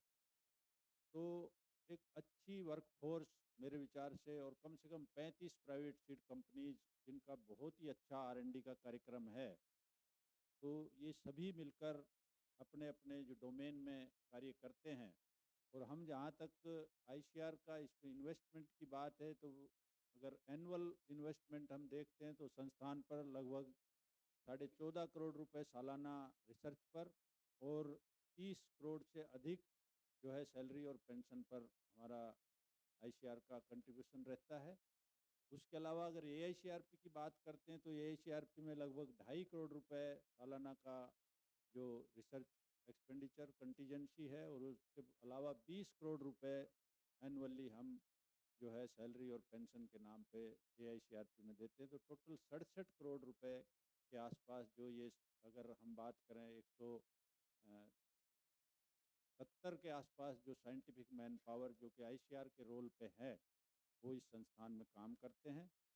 वैराइटीज हाइब्रिड्स का ब्यौरा डॉक्टर वाघमारे साहब ने विस्तार से दिया, और पिछले अगर 10-11 साल की बात करें तो बड़ी अच्छी प्रोग्रेस हुई है वैराइटल डेवलपमेंट में, जिसमें 145 जो नॉन बीटी वैराइटीज और हाइब्रिड्स आए और 218 जो है बीटी हाइब्रिड्स वैराइटीज आए, जिसमें ज़्यादातर PG2 बैकग्राउंड में है, जितना प्राइवेट सेक्टर से 200 से ज़्यादा इनमें 218 में है, और 15 के आसपास जो PG1 बैकग्राउंड में जो है वो हमारे विभिन्न विश्वविद्यालयों से और AICRP सेंटर से और हमारे संस्थान से आए। तो निश्चित तौर से एक अच्छा कार्य हुआ। 2020 में एक चेंज आया कि जो पहले हम जो भी BT हाइब्रिड्स आते थे तो उनको प्राइवेट कंपनीज एनवायरमेंटल रिलीज के बाद किसी भी यूनिवर्सिटी के पास जाते थे, वो 1 साल का डेटा जनरेट करने के बाद एनवायरमेंटल रिलीज के लिए वो कल्टीवेशन के लिए उनको अप्रूवल मिल जाती थी। लेकिन 20 में BT हाइब्रिड्स को भी AICRP के तहत लाया गया, और अभी आप सभी जानते हैं कि जिस तरह का भी हाइब्रिड होता है 1-2 साल या 3 साल की टेस्टिंग के बाद उसको रिलीज एंड नोटिफिकेशन में लाया जाता है, और अभी उसी के द्वारा 218 जो है BT हाइब्रिड्स जो रिलीज और नोटिफाई हुए।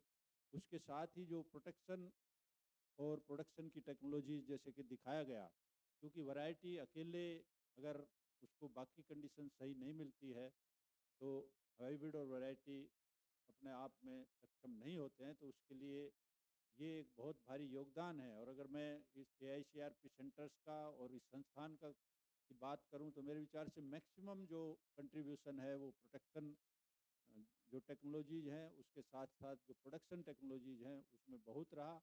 मैकेनाइजेशन एक बहुत ही आवश्यक तत्व है, और उस पर भी काफ़ी अच्छे ढंग से फाइबर की बात करते हैं तो डॉक्टर शुक्ला यहाँ हैं, तो मशीनरी की बात करें या जो विभिन्न टेक्नोलॉजीज हैं, कस्तूरी कॉटन की गवर्नमेंट बात करती है तो उनके स्टैंडर्ड्स डेवलप करना, ये सभी चीज़ें। और CIA भोपाल ने अभी पिछले दिनों आपने देखा होगा कि एक कॉटन जो पिकर हार्वेस्टर भी अभी जो उन्होंने प्रदर्शित किया है, तो वो निश्चित रूप से इस तरह का जो योगदान सभी का मिलकर रहा। लेकिन जो चैलेंजेस कॉटन में रहे, शुरू से रहे, और बड़ा उतार चढ़ाव आता रहा, चाहे आप हेलियोतेस की बात करो या टोटल बॉलवॉर्म कॉम्प्लेक्स की बात करें या TLC की बात करें। उसके अलावा पिंक बॉलवॉर्म आज की डेट में एक भारी समस्या है। बॉल रोट की बात करते हैं, टोबैको स्ट्रीक वायरस है। तो मेरे विचार से बहुत से बायोटिक स्ट्रेसेस वीड हैं, तो इस क्रॉप के पीछे लगे हुए हैं। और क्षेत्रवार इनका जो नुकसान है वो काफ़ी अधिक मात्रा में देखा जाता है, बड़े विस्तार से बात हुई। उसके अलावा चाहे आप सूखे की बात करो, जैसे अभी डॉक्टर माही कह रहे थे 70-60% जो एरिया ज़्यादातर रोट में आता है, गर्मी की बात होती है, सैलिनिटी की कंडीशंस है, वाटर लो की कंडीशंस है। तो क्रॉप का जिस तरह के खरीफ की क्रॉप्स में आमतौर पर इस तरह की स्थिति रहती है, तो काफ़ी तरह के उतार चढ़ाव ये क्रॉप झेलती है। और इसीलिए पिछले कुछ सालों में हम देखते हैं कि किसी न किसी कारण से जो आपकी प्रोडक्टिविटी और प्रोडक्शन पे काफ़ी विपरीत असर पड़ता है, और एक स्टेबलाइजेशन की बात करते हैं, वो कहीं न कहीं मिसिंग है और उस पे बार-बार सवाल उठते हैं। ग्लोबल सिनेरियो में अगर हम देखते हैं, एरिया की बात करो, प्रोडक्शन की बात करो, तो मेरे विचार से हम एरिया के लिहाज से वर्ल्ड में नंबर 1 हैं। लेकिन जब आप प्रोडक्शन की बात करते हैं, प्रोडक्टिविटी की बात करते हैं, तो हम कहीं भी स्टैंड नहीं करते।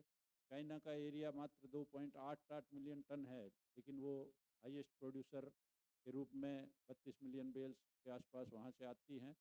उसके अलावा जो है बाकी जो प्रोडक्टिविटी ब्राज़ील की बात करें, चाइना की बात करें, तो काफ़ी अधिक productivity 2000 KG lint per hectare के आसपास है, जो हम लगभग उसमें 20% में भी कहीं नहीं आते हैं।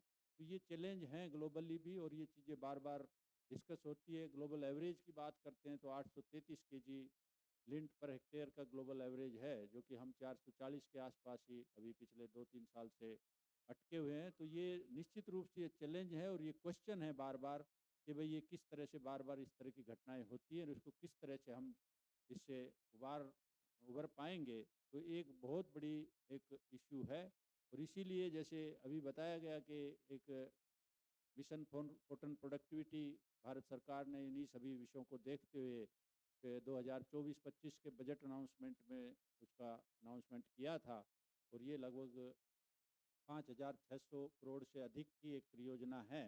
और वो आने वाले समय में निश्चित रूप से जब भी इसका इम्प्लीमेंटेशन और इसका आउटकम आएगा, तो इस समस्या को मेरे को पूर्ण विश्वास है कि हम सभी मिलकर इस पर काबू पा पा पा पाएं पा पाएंगे।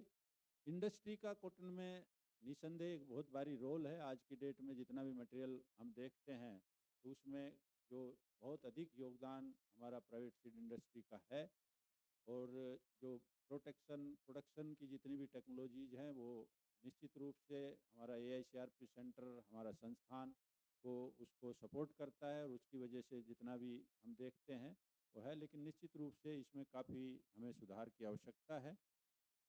इससे किस तरह से हम उभर पाएँ, उसके लिए एक 11 जुलाई को 2025 को कोयम्बटूर में माननीय मंत्री जी ने स्टेक होल्डर्स की मीटिंग ली थी, जिसमें 4-5 राज्यों के माननीय कृषि मंत्री भी उपस्थित रहे। सभी राज्यों के कृषि सचिव या डायरेक्टर एग्रीकल्चर उपस्थित रहे। AICRP सेंटर्स से सब लगभग सभी सेंटर से, प्राइवेट सेक्टर का, फार्मर्स रिप्रेजेंटेटिव्स का पूरे देश से।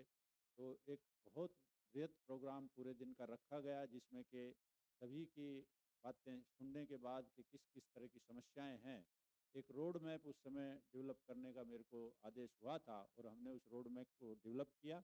बहुत सी बातें डॉक्टर वाघमारे साहब ने बताई हैं, लेकिन उसमें निश्चित तौर से जो मुद्दे उभर कर आए, तो और हम उसको इम्प्लीमेंट कर रहे हैं। अभी सर्कुलेट किया है हमने स्टेट की यूनिवर्सिटी से, सभी जो कॉटन ग्रोइंग स्टेट्स हैं उनके कृषि विभाग से, यूनिवर्सिटी से, ICR से एक कमेटी भी गठित की है, और उसको अभी मॉनिटरिंग का, क्योंकि सीजन अब आएगा तो किस तरह की प्लानिंग हो, और जो बातें डॉक्टर वाघमारे ने प्रेजेंट की, और कल भी टेक्निकल डिस्कशन में उनको हम बात करेंगे। तो जेनेटिक गेन की बात डॉक्टर जो अभी हमारे प्रधान साहब कर रहे थे, तो निश्चित तौर से जिस तरह का अभी वैरायटीज की हम बात करते हैं, तो एक जेनेटिक गेन, एक स्टेबल जेनेटिक गेन कहीं न कहीं मिसिंग है। तो उस पर एक विशेष तौर से हम सभी का एक फोकस होना चाहिए, और उसको किस तरह से हम बढ़ा पाएंगे। तो निश्चित रूप से जो उसमें स्ट्रेटेजी रखी गई है कि जितना भी हमारा इंडिजिनस जर्म प्लाज्म है, या आप जो भी बाहर से एग्जोटिक जर्म प्लाज्म हम कितना ला सकते हैं, कहाँ से ला सकते हैं, तो उसके लिए पहले से ही एक इंटरमिनिस्ट्रियल कमेटी हमने बनाई है। उसकी 3-4 मीटिंग की है, और हमने लगभग 263 के आसपास अलग अलग देशों में जहाँ पोटेंशियल फील्ड ज़्यादा है, और उसके 2 मोड हम रखने जा रहे हैं कि एक तो जो डायरेक्ट वैरायटी का इंट्रोडक्शन करके जो हमारे जैसी एनवायरमेंटल कंडीशंस जिन देशों की है, और हम 1 या 2 या 3 साल टेस्ट करके जैसा अपना ACR से सीधा उस वैरायटी को इंट्रोड्यूस करें। दूसरा ये है कि वो जो मटेरियल आता है उसको पोटेंशियल मटेरियल को हम अपने हाइब्रिडाइजेशन में प्रयोग करें। अगर वाइल्ड टाइप है तो उसको प्रीब्रीडिंग के प्रोग्राम में लें, और उन मटेरियल को लेने के बाद हम जेनेटिक एनहांसमेंट के लिए, वेरिएबिलिटी को बढ़ाने के लिए उस पर काम करने की आवश्यकता है, और ये निश्चित रूप से हमारे प्लान में है। दूसरा, जो इंसेक्ट पेस्ट की जैसे बात की, डिजीज की बात की, वीड की बात की, तो निश्चित रूप से क्योंकि जो हमारी जितनी भी कन्वेंशनल टेक्नोलॉजीज हैं, वैराइटल डेवलपमेंट प्रोग्राम है, वो कहीं ना कहीं उसमें फिट नहीं बैठता है। तो उसमें हमें निश्चित रूप से ट्रांसजेनिक, पहले ही कॉटन एक ऐसी क्रॉप है जिसमें कि देश में ट्रांसजेनिक की अप्रूवल है, तो इन ट्रेड्स के लिए भी जैसे भी टेस्टिंग और जो एक बार कॉन्फिडेंस सभी का बनता है तो उनको लाने की एक आवश्यकता है, और उस पर ऑलरेडी काम चल रहा है। उसके अलावा जीनोमेटिक एक नई टेक्नोलॉजी है जो कि नॉन ट्रांसजेनिक है, तो कॉटन उसमें इन विभिन्न जो ट्रेड्स हम बात करते हैं, जो चाहे यील्ड की बात करें या रेजिस्टेंस की बात करें या क्वालिटी की बात करें, क्वालिटी एक बड़ा इशू है, तो उस पर निश्चित रूप से जीनोमेटिक में एक बड़ा प्रोग्राम देश का 2023-24 की में जिसका EFC के द्वारा अनुमोदित हुआ था, तो लगभग 500 करोड़ का टोटल प्रोग्राम है जिसमें कॉटन भी एक क्रॉप है। और जो नई दूसरी टेक्नोलॉजी है, क्योंकि वैरायटी डेवलपमेंट में कई बार काफ़ी समय लगता है, तो आज मैं देखकर मेरे को बड़ी प्रसन्नता हुई कि हम अभी तक ये कहते थे कॉटन का एक ही सीजन होता है, हम कॉटन की 2 साइकिल नेचुरली नहीं ले सकते, लेकिन हमारे वैज्ञानिकों ने, संस्थान के, इन्होंने बड़ा अच्छे तरह से करके दिखाया है कि 2 नहीं, हम 3 भी सीजन कॉटन का ले सकते हैं। तो निश्चित रूप से जो जनरेशन एडवांसमेंट का कार्य है ब्रीडिंग में, वो काम आएगा। स्पीड ब्रीडिंग का एक हमने जीनोमेटिक प्रोजेक्ट में लगभग 8-10 स्पीड ब्रीडिंग की फैसिलिटीज डेवलप करने का प्रावधान रखा है, और 5 करोड़ के आसपास रुपए एक स्पीडिंग ब्रीडिंग फैसिलिटी में लगते हैं। हमने 3-4 एस्टेब्लिश की है। दुर्भाग्य से इस बार कुछ एडमिनिस्ट्रेटिव कारणों से उसका टेंडर वगैरह नहीं हो पाया, तो अगले साल में हम कोशिश करेंगे। एक बार स्पीड ब्रीडिंग की फैसिलिटी हो जाती है तो जो वैराइटल डेवलपमेंट का कार्य है वो निश्चित रूप से फास्ट होगा, और जो भी नए ट्रेड्स की बात करते हैं, नए इवेंट्स की बात करते हैं, तो उसको आगे बढ़ाने में हमें सहायता मिलेगी। डबल हेप्लाइडी की एक टेक्निक है, और मेज वगैरह में काफ़ी आगे बढ़कर उस पर काम होता है, जो कि पेरेंटल लाइन को डेवलप करने में उसका साइकिल शॉर्ट होता है, तो उस पर भी कार्य करने की आवश्यकता है। और हमने उसको जीनोमिक सिलेक्शन की, हमारे प्रधान साहब का बड़ा एक फेवरेट टॉपिक है, सो भी इन्होंने बात की, और दोपहर के बाद इनका एक लेक्चर भी है।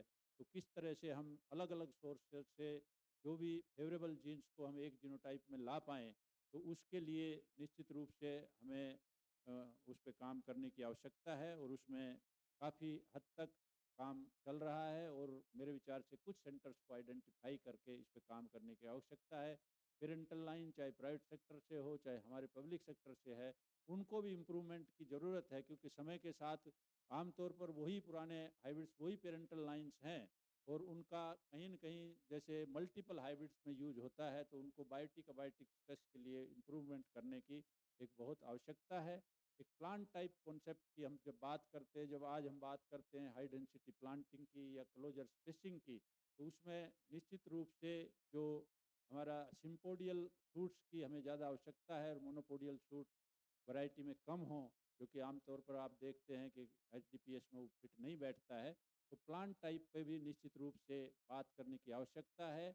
लॉन्ग स्टेपल की, एक्स्ट्रा लॉन्ग स्टेपल की 32 mm और उससे ज़्यादा, शुक्ला साहब काफ़ी इन्होंने काम किया है, और एक कस्तूरी कॉटन ब्रांड एक इनके उनसे सहयोग से मिनिस्ट्री ऑफ टेक्सटाइल ने एक डिक्लेयर किया है, जिसका कि इंटरनेशनल मार्केट में एक प्रीमियम प्राइस है।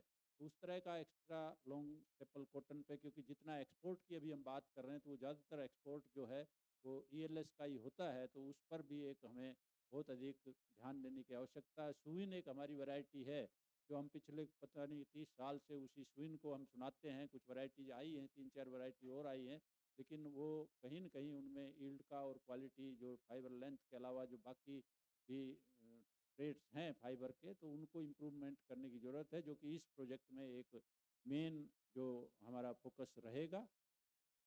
जो डिमांड ड्रिवन रिसर्च अभी पहले जो भी आया, रिलीज हो गया, वो हो गया, तो वो मेरे विचार से उसको अवॉइड करके जो इंडस्ट्री की डिमांड है, आपकी टेक्सटाइल इंडस्ट्री की डिमांड है, मिल्स की डिमांड है, तो उसके साथ कोलैबोरेशन करके ही अगर कोई भी प्रोग्राम आगे बढ़े, कोई वैरायटी निकालने के बाद अगर उसमें पैदावार भी अच्छी है, रेजिस्टेंस भी है, लेकिन उसके फाइबर को कोई लेने वाला नहीं होगा, तो निश्चित रूप से हमें उसका कोई फ़ायदा देश को, देश के किसानों को कोई फ़ायदा नहीं होगा। तो डिमांड ड्रिवन रिसर्च पर ध्यान देने की आवश्यकता है। और मेरे विचार से जितने टेक्निकल प्रोग्राम अभी प्रेजेंट किए डॉक्टर वाघमारे ने, 12-11 प्रोग्राम है, एक में हमने प्राइवेट सेक्टर का भी एक कंपोनेंट रखा है, तो उस पे हमें निश्चित तौर से ध्यान देने की आवश्यकता है। अभी हम देखते थे कि जैसे जितना भी देशी कॉटन का, मैं भी गंगानगर रहा 6 साल, उस समय डॉक्टर आर.पी. भारद्वाज साहब होते थे, तो बड़े एमिनेंट कॉटन बिल्डर थे साहब, हमारे पुराने निदेशक सभी जानते हैं। तो देसी कॉटन का एक अच्छा एरिया राजस्थान में, जो ड्रोट में एरिया था, RG8 एक वैरायटी थी। और पिछले 2 साल से जब ये पिंक बोलवर्म की समस्या आई है, तो मेरे विचार से देसी कॉटन का जो एक डिमांड है वो बहुत अधिक बढ़ी है। और मैं कल एयरपोर्ट पर हम थे, तो हमारे बठिंडा सेंटर से साथी थे, तो मेरे को पता भी है, एक वैरायटी देसी कॉटन इनकी 1 साल पहले हमने रिलीज की थी। तो मेरे विचार से देसी कॉटन का भी ब्रीडिंग का और उसके सीड प्रोडक्शन को आगे बढ़ाने की बहुत अधिक आवश्यकता है। और जिस तरह की, क्योंकि डिमांड तो है, लेकिन अधिक पैदावार के चक्कर में और अधिक रेट के चक्कर में, फाइबर लेंथ पे रेट मिलता है इसमें, तो मेरे विचार से कहीं न कहीं हमने कॉटन, देसी कॉटन को इग्नोर किया। मेरा साहब भी उसी टीम में होते थे उस समय, गंगानगर जब हम थे। तो इस पर भी ध्यान देने की आवश्यकता है और निश्चित रूप से आने वाले समय में हमें इस पे काम करना है। प्रोडक्ट प्रोफाइल में जैसे कि बताया गया कि HDPS पे ध्यान देना है अगर हमें प्रोडक्शन बढ़ानी है। अभी जो स्पेशल प्रोजेक्ट के डॉक्टर वाघमारे साहब ने रिजल्ट प्रस्तुत किए, और अकोला की एक सक्सेस स्टोरी है, जहाँ पे 3,500 kg से लेके 4,000 kg तक का लिंट का यील्ड हमें मिला HDPS के द्वारा। और उसमें और भी अधिक स्कोप है, तो कहाँ 440 की एवरेज है और कहाँ आप 4400 kg ले रहे, तो 10 गुना का वो मैनेजमेंट का, और जिस तरह की जीनोटाइप्स वहाँ यूज की गई, तो निश्चित रूप से मेरे विचार से जो हम देख रहे हैं, जिस तरह की समस्या देख रहे हैं, तो उससे हमें बिल्कुल वो मिलेगा। मैकेनिकल हार्वेस्टिंग और सिंक्रोनाइजिंग मैच्योरिटी, क्योंकि जब आप मैकेनिकल हार्वेस्टिंग पे जाएंगे तो आपको वन टाइम पिकिंग करना है, तो निश्चित रूप से सिंक्रोनाइज मैच्योरिटी की आवश्यकता है। मैनेजमेंट एक बड़ा इशू है, नेचुरल रिसोर्स मैनेजमेंट का। डॉक्टर चौधरी साहब और दोपहर के बाद विस्तार से बताएंगे।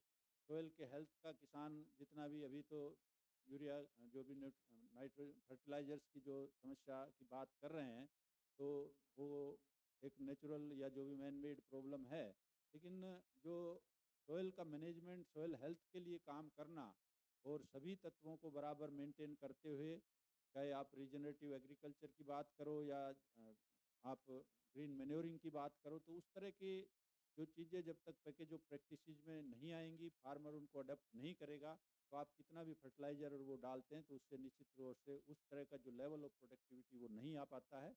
और उसका निश्चित रूप से हमें ध्यान देने की बात है। सुबह डिस्कशन में डायरेक्टर साहब के कमरे में हमारे डॉक्टर कैरो साहब, डॉक्टर माई साहब और सभी लोग हम बैठे थे, तो उसमें यही डिस्कशन था कि वे सोइंग की विंडो, डॉक्टर पीके सिंह साहब ने बताया कि US का एक एग्जाम्पल देके कि किस तरह से अगर सोइंग की विंडो फिक्स की जाए, और निश्चित तौर से एक बड़ी भारी समस्या है कि जिस तरह हमारा सोइंग का विंडो है वो 2 महीने तक, 60 दिन, 70 दिन तक विंडो रहता है, और उसमें इंसेक्ट पेस्ट को पनपने का इतना अच्छा नेचुरल सोर्स मिलता है कि आप कितना ही स्प्रे करो, कितना ही वो करो, तो इस पे भी निश्चित रूप से, हालांकि एक पॉलिसी इशू है, और वाघमारे साहब हैं, तो निश्चित रूप से हम एग्रीकल्चर डिपार्टमेंट से स्टेट पहले सेंटर में डिस्कस करके, और किस तरह से हम स्टेट्स में सोइंग विंडो को फिक्स करें कि जिस तरह बासमती राइस की नर्सरी का जो नॉर्दर्न हरियाणा में, पंजाब, हरियाणा और यूपी का जो GI एरिया है, उसमें 16 या 15 जून से पहले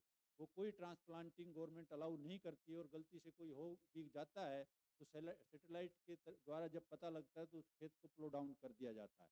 वो सिर्फ वाटर की स्केरेसिटी और उन चीज़ों को ध्यान में रखते हुए, तो अगर हम कॉटन में भी इस तरह का प्रयास करेंगे कि इस तरह की पॉलिसी आए कि जो ये समस्या बार बार आ रही है, पिंक बोलवर्म की आ रही है, दूसरे वायरसेस की आ रही है, इसको हम किस तरह से रोकें, किस तरह से कम करें, तो उसके लिए निश्चित रूप से कुछ पॉलिसी इश्यूज पे काम करने की ज़रूरत है। और सरकार जो है निश्चित रूप से इस तरह के बदलाव में हमेशा प्रायोरिटी देते रहे हैं।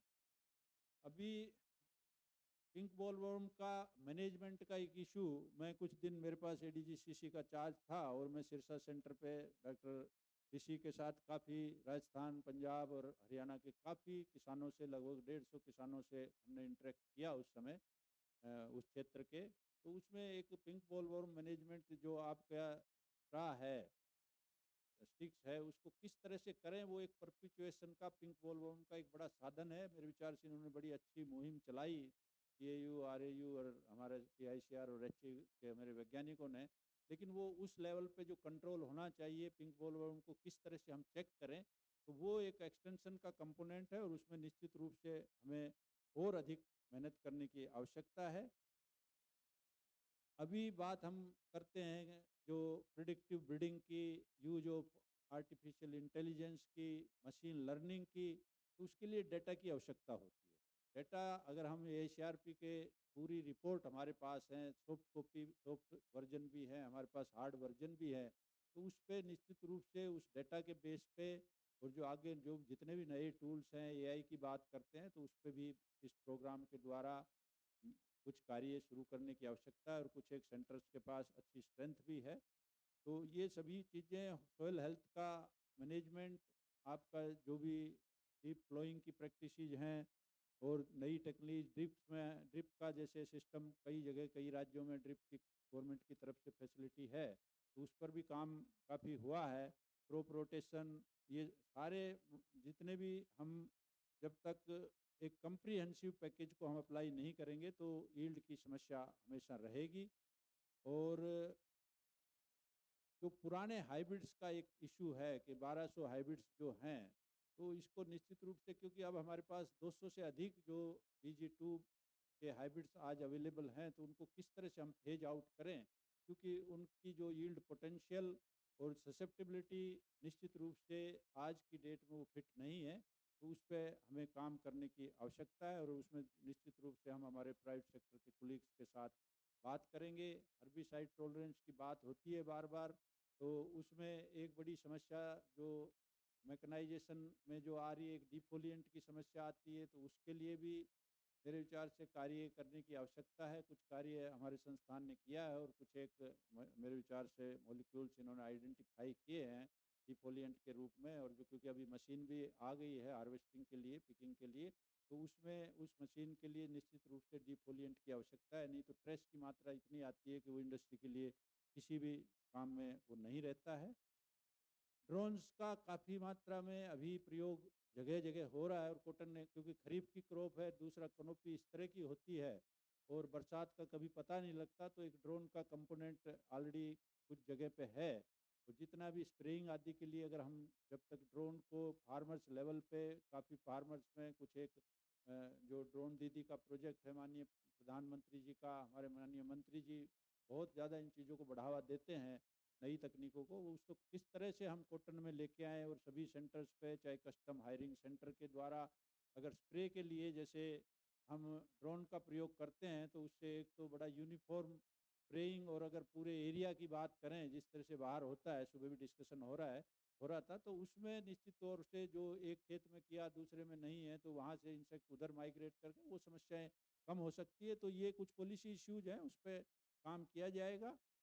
और अवेयरनेस एक बहुत बड़ा मुद्दा है, जैसे तो उस पर कैसे हम ज़्यादा से ज़्यादा किसानों को जितनी टेक्निक है उनको लेके जाएं। कुछ एक सेंटर, कुछ एक SAU, हमारे ICR के जो research station, they are doing excellently well संस्थान के साथ, लेकिन उसको और अधिक किसानों तक किस तरह से हम ये चीज़ें लेके जाएं। मिशन फॉर कॉटन टेक्नोलॉजी में 3 कंपोनेंट मेन रूप से हैं, जिसमें पहला कंपोनेंट है, कंपोनेंट 1 है, उसमें 2 सब कंपोनेंट है। एक रिसर्च का है, रिसर्च का जैसे डॉक्टर वाघमारे ने अभी 11 उसमें प्रोजेक्ट हैं, एक जो प्राइवेट सेक्टर के साथ कोलोब्रेशन में है। उसका मेन उद्देश्य आपका variety development, fibre quality improvement और मशीन डेवलपमेंट, उसके अलावा जो आपका सॉइल हेल्थ से रिलेटेड जितना भी रिजनरेटिव पार्ट और सॉइल के हेल्थ को, एनवायरनमेंट के हेल्थ को, नेचुरल रिसोर्स मैनेजमेंट को कंजर्व करते हुए हम किस तरह से कॉटन की पैदावार बढ़ाएं, उस पर बल रहेगा। और उसमें दूसरा एक कंपोनेंट है वो एक्सटेंशन का है, जिसमें कि 24 लाख के आसपास डिमोस्ट्रेशंस 5 साल में किए जाएंगे। 14 स्टेट्स लिए गए हैं, उसमें 140 डिस्ट्रिक्ट हैं और उनमें सैचुरेशन मोड पे डेमोस्ट्रेशन किए जाएंगे। लगभग 32 लाख किसानों तक उस पीरियड में पहुंचने की कोशिश की जाएगी, जो भी नई टेक्नोलॉजीज हैं। प्राइवेट सेक्टर का इसमें जब तक हमारे सिस्टम से उस तरह की वैरायटीज नहीं आती है तो प्राइवेट सेक्टर का एक योगदान बहुत अच्छा रहेगा और हम लगातार प्राइवेट सेक्टर के साथ कांटेक्ट में हैं कि इसी सीजन से हम किसानों तक जो जिस तरह का मैपिंग किया गया है और जो कॉटन मिशन में अभी जो स्पेशल प्रोजेक्ट्स में जो वैरायटीज परफॉर्म अच्छी कर रही थी, चाहे HDDS की थी या क्लोजर स्पेसिंग की थी, तो उनको आगे बढ़ाते हुए जब तक नया मटेरियल नहीं आता है तो हम उसको एक मैप्ड वे में, एक सिस्टमेटिक और स्ट्रक्चर्ड वे में किसानों तक ले जाएं, ताकि जो प्रोडक्टिविटी के इशू हैं उनको हम निश्चित रूप से एड्रेस कर पाएँ। दूसरा जो कंपोनेंट है उसमें आमतौर पे जो जिनिंग और प्रोसेसिंग से रिलेटेड है, पूरा इंडस्ट्री का, टेक्सटाइल इंडस्ट्री का है, वैल्यू चेन का और फाइबर क्वालिटी की लैब्स का इस्टेब्लिश करना और जितना भी जिनिंग प्रोसेसिंग में एम्प्लॉइज हैं, वर्कर्स हैं, उनकी ट्रेनिंग का कंपोनेंट रखा गया है, ताकि जो एक तरह का जो इशू है, क्वालिटी के इशू हैं, तो क्वालिटी पे विशेष तौर पर चाहे मशीन की बात हो, चाहे मैन पावर की बात हो, चाहे मटेरियल को प्रोक्योरमेंट की बात हो और उसकी टेस्टिंग की बात हो, तो वो पूरा कंपोनेंट वहाँ से उसको स्ट्रेंथन किया जाएगा। और तीसरा जो नया कंपोनेंट है वो न्यू एज फाइबर्स का है, क्योंकि अभी कुछ एक हमारे पास क्रोप्स हैं, जैसे कि हम सीसल एक क्रोप है, फ्लेक्स है, रेमी है, मिल्क वीड एक दूसरा वीड है जो आमतौर पर सड़कों के किनारे और जो बैरन लैंड्स में होता है, हमारे हरियाणा राजस्थान में उसको आक बोलते हैं, तो वो उसका भी एक फाइबर बहुत अच्छा थर्मोसेंसिटिव फाइबर है, थर्मो रेजिस्टेंस, तो उस पर भी कार्य शुरू किया गया है। उसमें हमारा CSIR का संस्थान NBRI भी पार्टनर है, इस प्रोजेक्ट में भी NBRI पार्टनर है मिशन फॉर कॉटन टेक्नोलॉजी में, और इसके साथ साथ जो प्राइवेट का पार्टनरशिप और हमारे ICR के संस्थान, स्टेट एग्रीकल्चर यूनिवर्सिटी, सभी मिलकर इसमें हम कार्य करेंगे। DBT भी साथ में है और तो ये 3 कंपोनेंट उसमें मेन रूप पे रहेंगे जिस पे काम किया जा रहा है। कुछ एक जो हमारे सिस्टम का जो प्रोग्राम्स है उसमें किस तरह से हम उसको और अच्छे तरह से कर पाएँ, क्योंकि जो मैन पावर की, मैन फोर्स की बात की गई, 160 से अधिक वैज्ञानिकों का होना एक क्रोप के लिए, और अगर मैं बात करता हूँ, मैं प्राइवेट सेक्टर में 2-3 जगह मैं राशि में पीछे गया, राजेंद्र जी बैठे हैं यहाँ, मैं महको में गया और कोर्टेवा पे गया पिछले 2-3 सालों में, तो वहाँ एक क्रोप में 1 ब्रीडर 2 ब्रीडर हैं, उससे ज़्यादा लोग नहीं हैं। उसके बावजूद भी आपका इतना मटेरियल आना, उसको आगे ले जाना, तो क्योंकि हमारा टेस्टिंग का एक मुख्य काम है और रीजन स्पेसिफिक वैरायटीज़ की डेवलपमेंट है, तो man power, stations, everything is justified और उसकी आवश्यकता है, लेकिन किस तरह से हम प्रोडक्ट डिलीवरी करें अच्छे तरीके से, उस पर एक दोबारा मंथन की आवश्यकता है।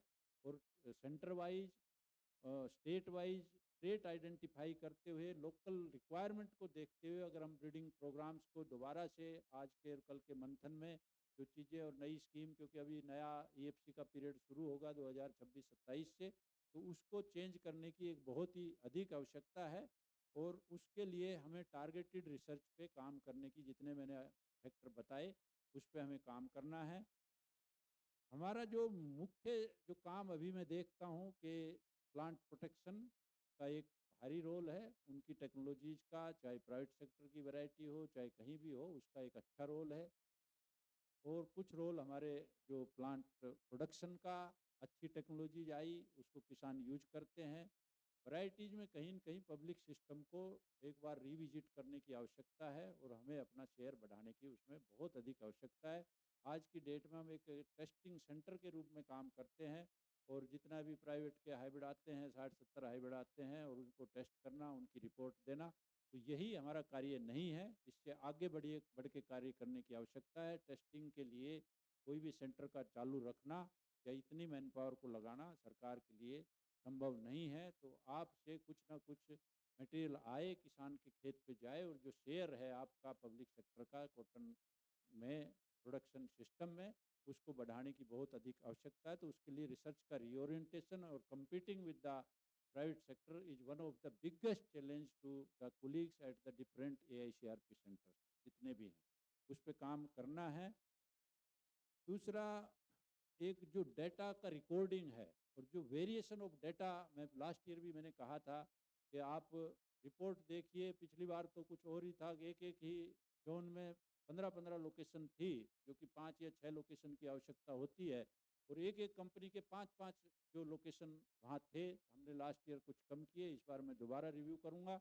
और वो कंपनी का जहाँ हाइब्रिड है तो उसकी यील्ड 3,000 केजी लिंट है, लेकिन वो दूसरी लोकेशन पे जाते ही वो 1,500 हो जाती है। तो वो जो एक डिसऑनेस्टी साइंटिस्ट में आई है, उस पे निश्चित रूप से आप सभी को एक अपने मन में विचार करके कि हम एक अच्छी चीज़ को पीछे नहीं ले जाएं, अच्छी चीज़ को हम बढ़ाएं, और ऑनेस्टली हम ना काम नहीं करेंगे तो हम कहीं भी आगे नहीं पहुंच पाएंगे। चाहे कॉटन मिशन आए, चाहे और कितने भी प्रोग्राम आए, तो उसके लिए हमें बड़ा ही ऑनेस्टली और बहुत ही सिस्टमेटिकली, साइंटिफिकली हमें इवेल्युएशन की आवश्यकता है। अगर हम इसको नहीं करेंगे तो जितने एफर्ट्स चाहे प्राइवेट सेक्टर करता है, चाहे आप सभी करते हो, हम एक दूसरे को डैमेज कर रहे हैं, हमारे पूरे प्रोग्राम को डैमेज कर रहे हैं। इस पे कार्य करने की आवश्यकता है। मैं पहले ही उस पर काफ़ी मैंने होमवर्क किया है पर्सनली, और इस तरह का रहेगा तो हम उन सेंटर्स को भी, और चाहे प्राइवेट कंपनी है, हम उनको बैन कर देंगे। हम AICR में किसी की भी एंट्री नहीं करेंगे, सेंटर्स को हम विड्रा करेंगे, और अगर ये घटनाएं बार बार होती रही तो निश्चित रूप से उस पर कार्रवाई विदिन 1 ईयर करी जाने की आवश्यकता है और की जाएगी। तो मेरा आप सभी से एक अनुरोध है कि इसको टेस्टिंग सिस्टम को आप बहुत honestly for the country, for the farmers of the country हमें काम करना है, ना कि मेरी एंट्री बढ़ेगी उसकी नहीं बढ़ेगी, ये बात नहीं छोड़ के हमें उस किसान की बात करनी है जिसके लिए हम सभी को पे किया जा रहा है। और बढ़ते हुई प्रोग्रेस को रोकना एक क्रिमिनल एक्ट है, उसके खिलाफ किसी तरह की भी नरमी बरतने का कोई सवाल नहीं है। मैं बड़ा डीपली इन्वॉल्व होके काम करता हूँ, और एक एक एक्टिविटी को मैं अपने आप अपने विजन से मैं देखता हूँ। ये नहीं कि मेरे को वाघमारे साहब ने बताया, या सिरसा सेंटर ने बताया, कोयम्बटूर सेंटर ने बताया, या हमारे और कोई भी एडवाइजर्स हैं उन्होंने बताया।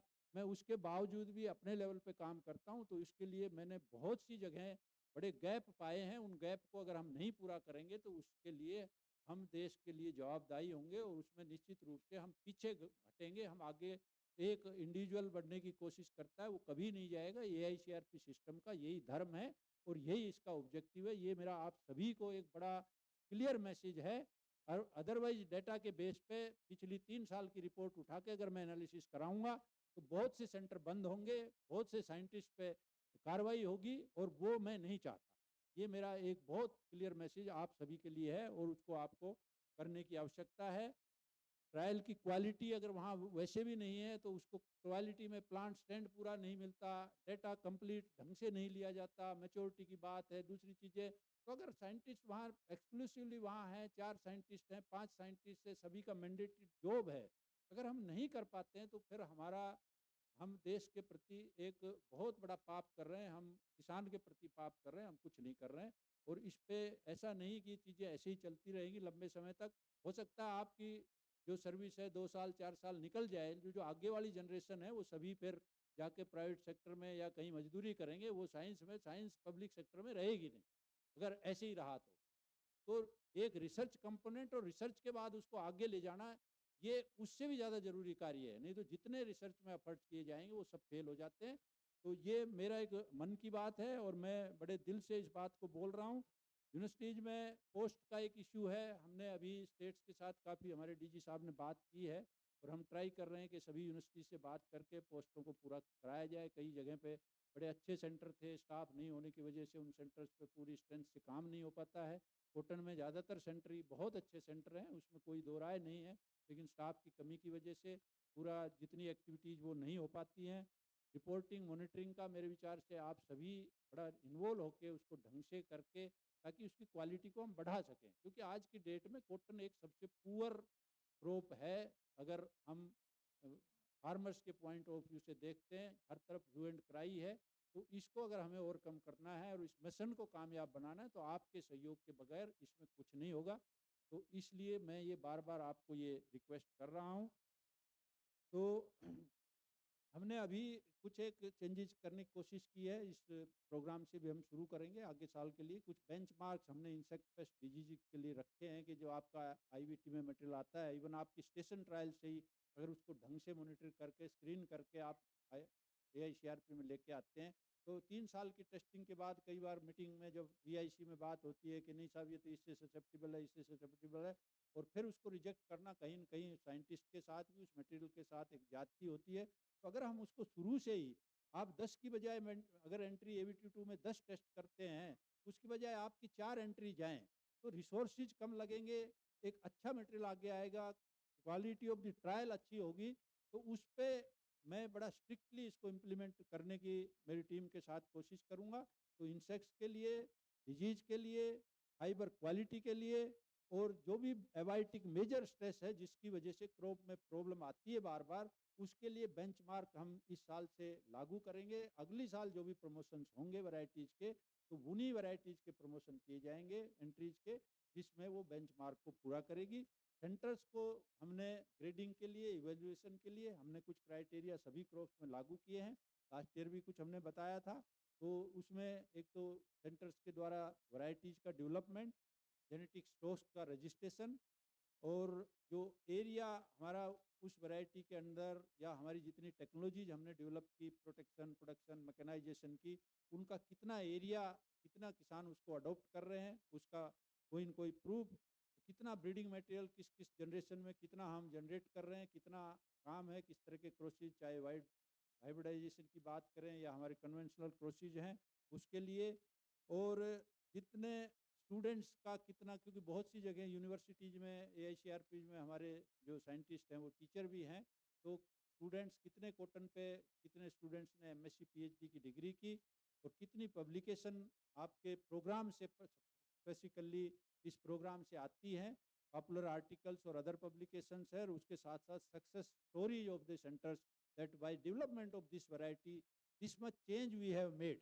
in that particular area. So this type of information should come while coming for the presentations of the centers, and I think already Dr. Bagmari is taking care of that. So these are some of my concerns, and these are the serious concerns which I think all of you should think very seriously, and we have to overcome them, to overcome the whatsoever the scenario is happening in the country, and to make our country self-sufficient for the cotton production and the import, which has been increased this year at a very high level. So we need to check that, and we have to enhance the export, which was, I think, long back we were a very high lot of quantity of cotton fiber we were exporting at that time. So we need to bring that situation and totally becoming self-sufficient, including the extra long staple cotton. So with these words, I am very highly thankful to all of you that you could make to come one day in advance. Otherwise, the program was from tomorrow. And my sincere thanks to our peers, particularly my Saab and our directors, Dr. Karo Saab, Dr. Khadi Saab, and our PMEC members. Dr. Saroj Saab was sitting this side. I couldn't see at that time. So, sir, thank you for all our PMSC chairman and members for your suggestions, all our directors. And I'm also thankful to the council, also to our honorable DG, that he is so worried. Today he was to come, but he had some already preoccupied assignment with the, I think, cabinet secretary meeting is there at about 12 or 12:30. So he was to go there. Otherwise, earlier his program was there up to last week, but he couldn't make it. But he is always giving all the support, and particularly to our honorable minister, who is, I think, for that plan which we have made, he is reviewing regularly. So we have already identified the committees, and some discussion will be held in the respective sessions. So with these words, I wish you all the very success during these 3 days discussions. And whatsoever I have told, I think that should not be only that I have just given a bhashan. My only request to all of you from the institute as well as from my AICRP centers and even my private colleagues also, that we need to work for the development of the cotton to make the country self-sufficient. And that is only my wish and desire. And I am sure that seeing your competence and the facilities available and the facilitation which we are making, so we can achieve that, and I'm sure we will be achieving. So with these words, thanks to Dr. Wagmare and the whole team, I wish you all the best and thank you. Namaskar.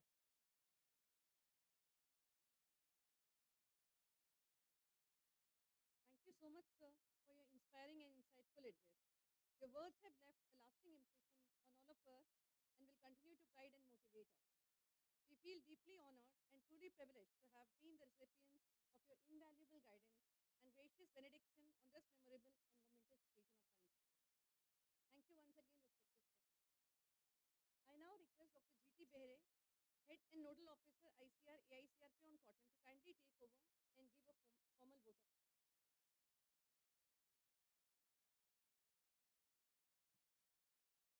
Thank you, madam. Respected dignitaries on the dais and off the dais, good afternoon to all of you, and welcome to each one of you on this momentous occasion of Golden Jubilee celebration of this institute. This day marks not only passage of time, but also the journey of dedication, innovation, and excellence that defines our institution. I feel honored and privileged to get this opportunity to extend our heartfelt gratitude on behalf of CICR Nagpur to all the dignitaries who have graced us with their presence. First and foremost, I express our deepest gratitude to Honorable Deputy Director General Dr. D.K. Yadava sir for gracing this occasion despite his very, very busy schedule. Sir, your presence has truly elevated the significance of this celebration. Your insightful address has inspired us all, reinforcing the importance of scientific innovations and our collective responsibility to address the challenges of cotton industry. Sir, your presence here today is source of inspiration for us to redouble our efforts and strive for excellence in everything we do. Sir, we will remain grateful to you and we thank you for being with us today. We have noted all the instruction and suggestions that you have given and will just try to implement in the AICRP system of the cotton. Second, I would like to thank our guest of honor, Dr. S.K. Chaudhary sir, Honorable Director General Fertilizer Association of India, who despite his very busy schedule has found time to grace today's occasion. Sir, your presence here today honor us and add great significance to our celebration. Your wisdom and guidance are invaluable to us and we are deeply honored by your presence here today. We'd like to extend our sincere thanks to our own C.D. Mai sir, former chairman ASRB, and our former director ICAR-CICR Nagpur, and now the chairman of the Project Monitoring and Advisory Committee of AICRP on Cotton, who have also taken time out from his schedule to be with us today. We have been continuously receiving the guidance and support from you, sir. Your presence here is a testament to your commitment to our organization, and we are truly grateful for your unwavering support and guidance that always encourage us. We like to express our sincere gratitude to Dr. Prashant Kumar Das sir, Assistant Director General Commercial Crops, who have been continuously guiding us in our research program and extending all the possible help from the council. Thank you, sir, for being with us today. We are also grateful to Dr. S.K. Pradhan sir, Assistant Director General, Food and Fodder Crops, who is visiting our institute first time. Sir, thank you for sparing your valuable time. And we are looking forward for your talk today in the technical session and your talk on advances in transgenic genomics and GWAS. We express our sincere gratitude to, though they are not here, but I would like to express our gratitude to Honorable Vice Chancellor, Dr. S.R. Gadak sir, and S.S. Mane, Director of Research, Dr. Panjarwa Deshmukh Krishi Vidyapit, Akola, who could not make it for today's program due to the end of the financial year and their other commitment at the university. We sincerely thank Honorable Vice Chancellor, Director of Research, and their dynamic team of Dr. PDKV Akola for agreeing to host the annual group meeting of AICRP and Cotton for the second time within the span of 3 years. Thank you very much to all of them. We profusely thank all the distinguished dignitaries who have joined us today. That includes the member of Project Monitoring and Evaluation Committee of AICRP and Cotton, to name Dr. S.V. Sarode sir, Dr. Sivas sir, Dr. P.L. Nehra sir, Dr. P.K. Singh sir. Thank you, sir, for your guidance and support, especially to the AICRP and Cotton. We'd like to express our sincere gratitude to Dr. S.K. Shukla, sir, Director ICAR-CICR, Mumbai, and Dr. A.L. Wagmare, Directorate of Cotton Development, Ministry of Agriculture, with whom we have been working very closely and interacting very frequently on various issues related to cotton research. Thank you for your support and sparing your valuable time with us. We also extend our sincere thanks to Dr. E.K. Ghosh sir, Director ICAR-CICR in Nagpur, Dr. N.G. Patil sir, Director NBSS LUP Nagpur, for your constant support in organizing the program at Nagpur and sharing your valuable time with us today. We also express our sincere gratitude and acknowledge the contribution of all the former directors of CICR Nagpur, starting from Dr. K.V. Srinivasan, Dr. Chokke Singh, Dr. N. L. Bhale, Dr. A.K. Basu, Dr. C.D. Mai sir, Dr. Kairo sir, Dr. Khadi sir, Dr. Kanti sir, Dr. Y.G. Prasad sir, for their vision, perseverance, and who tirelessly contributed to this inspiring and transformative journey of this institute. We also acknowledge the guidance and contribution of all the former DDGs, and chairman and members of QRT and RSC members, and other patrons, experts, and well-wishers for helping us in advancing cotton science and empowering farmers through 5 decades of innovation. We like to thank our beloved director, Wagmare sir, for all his able guidance that radiated the source of energy within us. We thank him for his kindness and giving freedom to us in organizing such type of program. Sir, thank you for your continued support and guidance. We'd like to extend our sincere thanks to all of our esteemed guests sitting off the dais, especially our partners from industries, especially Rajendran sir, Ashwin Kashikar sir, Vipin Dagavkar sir, and others, and colleagues from AICRP and Cotton. They have come all the way from different parts of the country, one day in advance, on our invitation for this program. Your presence have added warmth and significance to this occasion. We thank you, all of you, for your presence today. We also thank the media representatives for their presence and for helping us to disseminate the work achievements of our institute to a wider audience. Your role in bridging the gap between science and society is invaluable. My heartfelt thanks goes to all the heads of divisions of Nagpur, regional centers, Coimbatore and Sirsa, and all the staff members of the institute for their valuable contribution, cooperation, and encouragement in all our efforts. Over the years, we have achieved significant milestones thanks to the dedication and hard work of all the farmer staff. Some of them are here today, and present staff members who have been continuously contributing for the success of this institute. An event of this dimensions cannot happen overnight. So we'll start rolling few weeks in advance. We have been fortunate enough to backed by the team of very motivated and dedicated staff members who have taken all the pain to make this event successful. I cannot thank everyone enough for the involvement they have shown and the willingness they have expressed to take on the completion of tasks beyond their comfort zone. Thanks to all the chairmen and members of the organizing committee. If time is money, then today you all have spent million on us. Thank you, all of you, for making this event successful. Thank you, one and all. Thank you.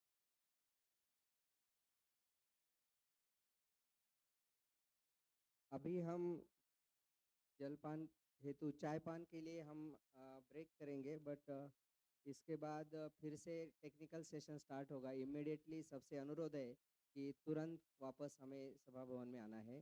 सभी का बहुत बहुत धन्यवाद। आज के मुख्य अतिथि एवं आज के अध्यक्ष की अनुमति से आज का ये कार्यक्रम समाप्त हुआ।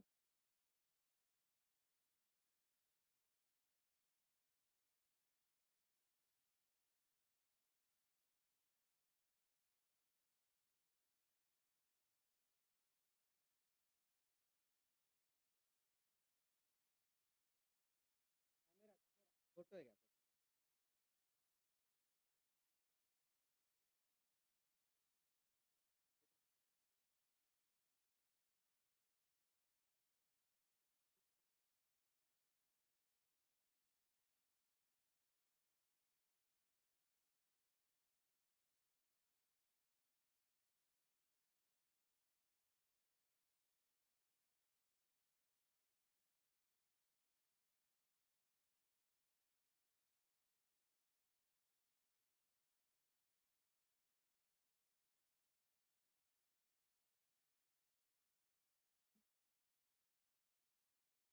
Technical session committee members, please be in time. We have to make some arrangements. After tea break,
Welcome back after tea break.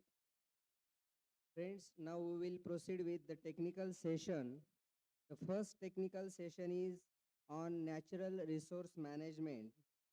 I request all the participants to please assemble in the hall as soon as possible. We are now starting with the technical session. The first technical session is on natural resource management. I request our Honorable DDG, Dr. D.K. Yadava sir, to please chair this session. Today we are blessed to have a esteemed speaker with us, Dr. S.K. Chaudhary sir, Honorable Director General, the Fertilizer Association of India, and our former DDG, NRM ICAR. Sir, I request both of you to please come on the dais, sir. Dr. D.K. Yadava sir, to please chair the session.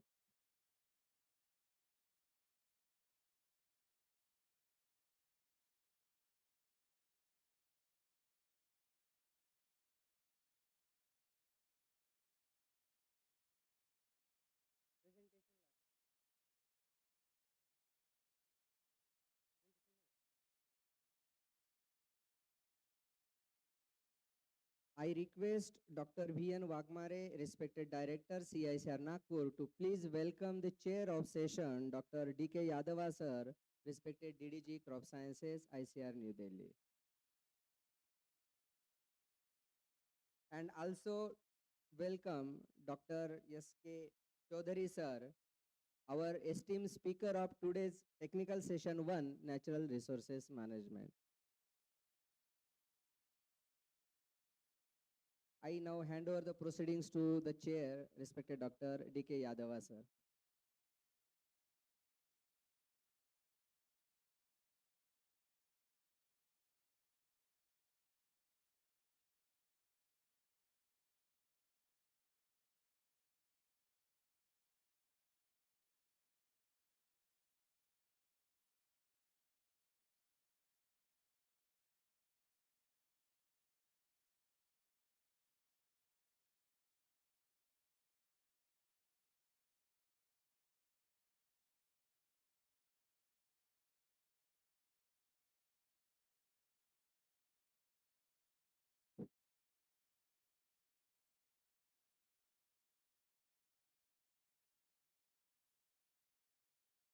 So good afternoon and very warm welcome again after the tea session, and I will request the organizers to kindly ask all the participants who are in the cafeteria area to come to this auditorium. So this session particularly is for the natural resource management, and as during our discussions, Dr. Chaudhary himself emphasized, I was also talking about the proper management of the natural resources as well as Dr. Mahi Sahab also pointed out. And one of the issue of the fertilizers was also discussed at length, and Dr. Chaudhary tried to point out on this issue, and I think the elaborate discussions and knowledge sharing will be done during this particular session. So I am happy to inform that this session on natural resource management. So Dr. S.K. Chaudhary Sahab, the Director General, the Fertilizer Association of India, as well as our former Deputy Director General, Natural Resource Management, he will be talking about on this topic. And we all are well aware that the NRM today is the most important area where we have good number of genotypes, but because of the, I think, plenty use of the fertilizers, plenty use of the pesticides, and we are somewhere missing our original objectives, and because of that, the degradation of the soils, the reducing fertility of the soils, that is a major issue. And here comes the biologicals also. So I think sir will be touching some part of the biologicals also as a substitute to the fertilizers and keeping the environment as well as the soil health intact. So on these issues regarding Dr. Chaudhary, I think he has a very vast experience of the natural resource management, and for more than 11 years he was in the council as the Assistant Director General, as NRM, as well as the Deputy Director General Natural Resource Management, and I think a very down-to-earth scientist who has been in the various institutes working practically, and definitely based on his large experience, as well as currently handling the fertilizers issues in the country. So all of you will be benefited, and so the guidelines coming from Dr. Chaudhary during presentation, so definitely we'll be bringing them in our programs also. So with these words, I will request our Honorable Dr. S.K. Chaudhary Sahab for delivering a talk. Thank you, sir. सभी से नम्र अनुरोध है, कृपया आपस में बातें मत कीजिए, अभी सेशन स्टार्ट हो चुका है. Thank you so much. आप बातें कर सकते हैं, ऐसी कोई बात नहीं. तो डॉक्टर डी के Yadav ji, all the senior colleagues, all the participants, those who are inside, fine. Those who are outside, they are not going to miss much. Before I get into this a kind of discussion or talk, three things I would like to assure you. Number one, मैं आपको बिल्कुल bore नहीं होने दूंगा. Number two, बहुत ज्यादा ज्ञान की बातें नहीं बताऊंगा. और नंबर तीन, 20 मिनट में आपको छोड़ दूंगा. तो तीसरी बात आपको सबसे अच्छी लगी. Anyway, the natural resource management, जिसका जिक्र हमने इनॉग्रल सेशन में भी किया, डॉक्टर मई साहब ने भी किया, और हमारी सबकी कंसर्न्स है. ये इतना बड़ा सब्जेक्ट है कि अगर मैं इसमें कोई पावर पॉइंट प्रेजेंटेशन बनाऊं तो सुबह से शाम तक मैं बोलता रहूं. इतने ज़्यादा डायमेंशंस है, इतना विस्तृत है, एंड सो कॉम्प्रिहेंसिव, एंड जिसमें रियल टाइम डायनामिक्स है. डायनामिक वर्ड्स में ही रियल टाइम है, लेकिन इसमें रियल टाइम, इसमें डायनामिक्स, चाहे वो मिट्टी हो, चाहे पानी हो, चाहे जलवायु हो, चाहे फार्मिंग हो, चाहे इकोलॉजी हो, चाहे फिर वीड्स हो, चाहे फॉरेस्ट्री हो. Everywhere you will find dynamics. Because why dynamics? Because nature is ever changing. Nature is ever changing. वेदों में भी यही कहा है. प्रकृति अपना रूप बदलती रहती है, जिसको फिर हम डिफाइन करना शुरू कर देते हैं. कभी क्लाइमेट चेंज कहते हैं, कहीं क्लाइमेट एबरेशंस कहते हैं, कहीं वेदर एक्सट्रीम कहते हैं. वो हमारी डेफिनेशंस हो सकती है समय समय के साथ, but this definitions are also dynamic. They also change over the time. So we will start with soil, little bit soil, but I will try to give you the critical tips जो आपने books में नहीं पढ़े होंगे, जो अखबारों में भी नहीं पढ़े होंगे. First, such a huge population, such a huge country, 140 million hectare of area, yet we are not panicked, we are not worried for our existence, our dependence on agriculture, and the future challenges which will be threatening global agriculture. But in Indian context, we keep doing things because we know nature itself is going to take care of it. So we start with the definition of soil. Why our understanding is different than the understanding of the world. The whole world treats soil as a three-phase dispersed system. ठीक है, ये आपने किताबों में पढ़ा. Three-phase dispersed system where solid, liquid, and biological. Three phases, they live together, but system itself is a dispersed one. Means it is a mechanical one. इसको क्या कहा? डिस्पर्स कहा. मैकेनिकल है. the Indian definition. When we started learning agriculture 10,000 years back, before Mahabharata and Ramayana period, cultivation was there. That time also soil was used for cultivation, no doubt, for feeding the population, for nourishing people. Yet,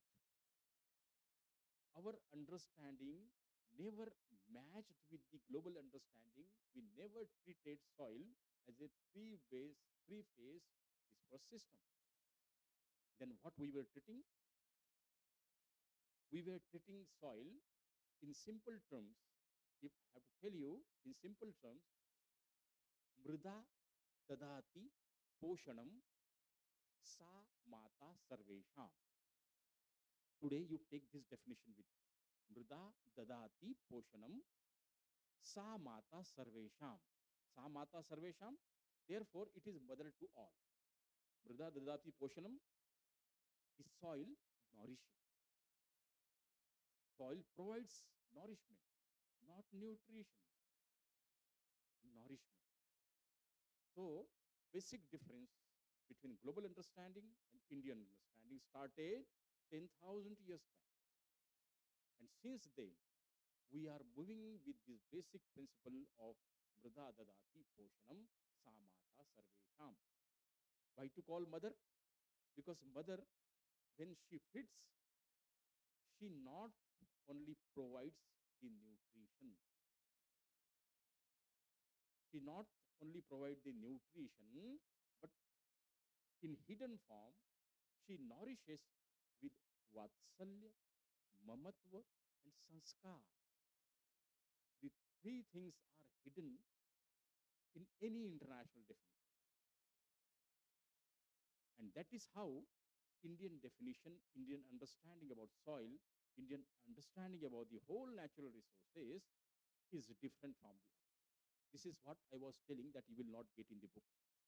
So those who are inside, they got this message, but those who are outside, they will never understand. Isn't it?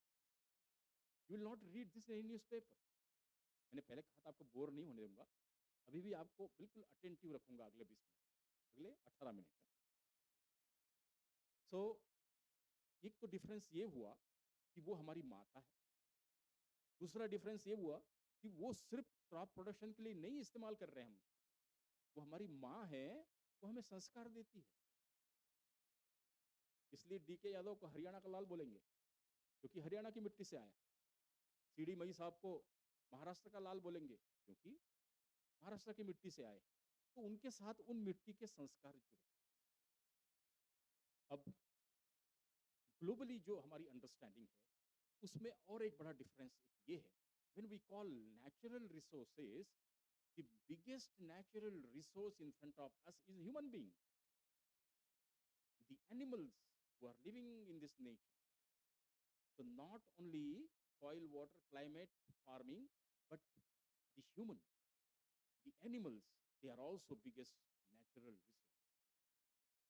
Now, all the religions, all the methods of prayer, सारी उपासना पद्धतियां, सारे धर्म एक चीज को मानते हैं. उनके differences अलग अलग हो सकते हैं, but they are common on one platform, that the body is constituted with 5 elements. And mitti is the first element of that. Pani is the second element of that. Air, hawa, वो third element है. Fire, agni, वो चौथा element है. And space, आकाश, ये fifth element. अब just imagine these 5 elements, they constitute this body. That means these 5 elements are residing in this body. All of us, we are scientists. Now do one experiment. Put some water in soil. It will turn into mud. Some fire is there, blow air. Either fire will exaggerate or distinguish or diminish. दोनों में से एक चीज होगी, या तो आग बढ़ जाएगी या आग बुझ जाएगी. पानी आग के ऊपर डाल दिया तो आग बुझ जाएगी। आग का जोर ज्यादा है तो पानी को भाप बना देगी। That means all these 5 elements, they are opposite to each other in action. At least their actions are opposite to each other. Then how they are living together in this body? Big question to all the scientists. कभी आपने सोचा पंच तत्वों से शरीर बना, क्षिति जल पावक गगन समीरा, है ना, रामचरितमानस में क्षिति जल पावक गगन समीरा, ये 5 तत्वों से बना है। तो ये अगर अपोजिट है एक्शंस में, तो how they are residing together, how they are living together in this body? That means something is there, something, some physical force, hidden force is there, what we term in physical sense as equilibrium. उसको हम equilibrium कहते हैं। Now this equilibrium means किसी भी vulnerability के लिए, किसी तरह की कोई vulnerability हो, उसके लिए एक resilience banana, that is the equilibrium. मिट्टी में न्यूट्रिएंट का balance banana is equilibrium. Adverse impact of climate, उसको अगर आपको मैनेज करना है either by mitigation or adaptation, these are the ways to retain an equilibrium. So climate resilience के लिए जो चाहिए वो आपने उस इक्विलिब्रियम से अचीव किया, जिसका base was soil. So Dr. D.K. Yadav was telling how many varieties, whatever number of varieties you develop, whatever genetic manipulations you want to do, but everything has to perform on a management scale. And the management scale starts with soil. The second component is water, but the first component is soil. And therefore, we need to really bother for soil health, soil quality, soil resilience, and its indirect impact and its capability to absorb shocks which are given by the climatic aberrations. I'm using the word aberration, not climate change, not climate extreme. These are the aberrations which were there 5,500 years back, and they are there now also. So it is not nothing new we are doing in the name of climate change, climate research and its impact on agriculture. We are doing and going in the same way we went 5,000 years back. Now, when we talk of soil health, a few things which come in our mind. First, soil health means organic carbon. This is our general understanding. Nothing wrong in this.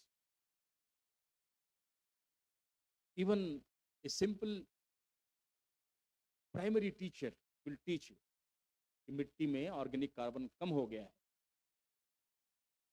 तो मिट्टी पहले जैसी नहीं रही. So one visible thing is that organic carbon कम हो. लेकिन अगर मैं किसान से पूछूं तो वो तो नहीं कहता कि ऑर्गेनिक कार्बन कम हो गया. किसान से पूछूंगा कि भैया पहले के एग्रीकल्चर में और अभी के एग्रीकल्चर में क्या फर्क है, वो कुछ कुछ बताएगा. मैं आपसे अगर पूछूं कि most of you, 99% definitely you are from rural area. I am also from rural area. Dr. D.K. Yadav is also from rural area. And we are all linked with the agriculture. It was our parents' occupation. So, single change, if I have to ask you, what single change you witness? The biggest change we are witnessing that with the first shower of monsoon, the kind of fragrance we used to get, the same fragrance we are getting now as well, but the intensity of that fragrance has changed. The duration of fragrance changed. पहले ये intensity 1 हफ्ता 10 दिन 15 दिन तक खुशबू आती थी और intense खुशबू आती थी. But now you get this hardly for the first event of rainfall. मई साहब बता रहे थे, this year is going to be unique in El Nino and La Nina. La Nina, the year in which La Nina happens, El Nino hardly takes place. Wherever El Nino intensely takes place, La Nina occurrence doesn't take place. But this is unique year when La Nina and El Nino both are going to occur. How this occurrence of La Nina and El Nina together, some period will also coincide, will impact the monsoon onset, monsoon recession, and overall intensive rainfall, which will be happening in different parts of the country. So, with different dynamics, now the weather events, they are also showing the dynamics. La Nina and El Nino in the same year. When such thing happens, the occurrence of floods, occurrence of dry spells, occurrence of terminal droughts, occurrence of mid-season flooding increases. And when these all 5 events are going to happen, imagine what will happen to the black soil where cotton is grown or soybean is grown. Cotton is a sensitive crop where significant number of farmers, they go for re-sowing every year. Soybean is called to be the gamble crop from climatic point of view. So these threats are there. Therefore, the agronomic manipulation, the contingency plans, the contingency ideas we should have in mind, they should be perfectly ready before onset of monsoon this year. Also, whenever there is mid-season drought, particularly in cotton, and that too in rain-fed cotton, I don't use the word dryland. Rain-fed cotton I'm specifically targeting. June, sowing will happen. And more so in the parts of Maharashtra, Madhya Pradesh, and parts of Orissa. And then in rain-fed situation where hardly moisture will be available for first sowing or dibbling. And then in subsequent period when vegetative growth will then square formation happens, that time if some excessive flooding happens even for 5 to 10 days, it is going to impact the crop badly. And then comes the terminal drought. The drought or dry spell in terminal stage, and then terminal stage for June sown cotton happens in the month of January and February. Although winter rains are coming in very rare parts of the India, but definitely when that balls are to be picked, cotton is to be picked, that time if 1 or 2 showers, that may affect the quality of cotton. So from the productivity point of view, from the production point of view, and from quality point of view, we need to have our contingency plans ready at least for this year. The nutrient management. The nutrient management which is most important, most critical for almost all the crops, not only cotton. And we have several modules for that. The nutrient consumption is cotton, that to particular stage is very, very important. You just cannot have shifting of nutrient splits from this stage to that stage. Cotton is so sensitive for nutrient management. And therefore, the possibility of having more fertilizer, right time availability in right quantities will prove to be a game changer. And this year's geopolitical situation, the international geopolitical situation, it warrants us to go for best possible nutrient management. I'm not threatening that fertilizer will not be available, farmers will not get urea. I'm not making those statements. What I'm making, whatever amount you get, whatever amount farmers get, that amounts to be used very, very judiciously. And this is true not only for cotton, almost all the crops. The DAP, which is almost fully imported, not only urea, DAP is fully imported. Urea, most of the requirement are domestically met out, although raw material is imported, but yet the fine product is available here. Muriate of potash, we are 100% dependent on. At the same route where problems are there. We are trying China, we are trying Russia.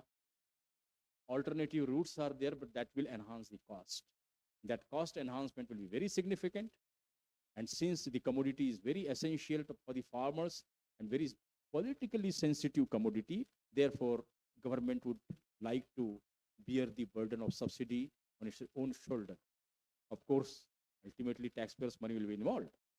But certainly, farmers are going to get in the same rate in which it was available.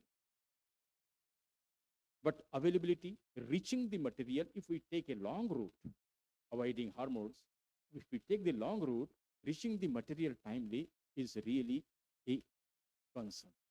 Now, yet another dimension of Indian agriculture which we do not speak much about, that our preparedness. Preparedness not only of the government, preparedness not only of the farmers, but preparedness of the scientific community in this country. We blame each other, doesn't matter. Our universities are there, ICR system is there, KBKs are there, and sometimes we contradict to each other. It's very easy to blame each other, but really we need to understand what we should celebrate. We should celebrate our wisdom.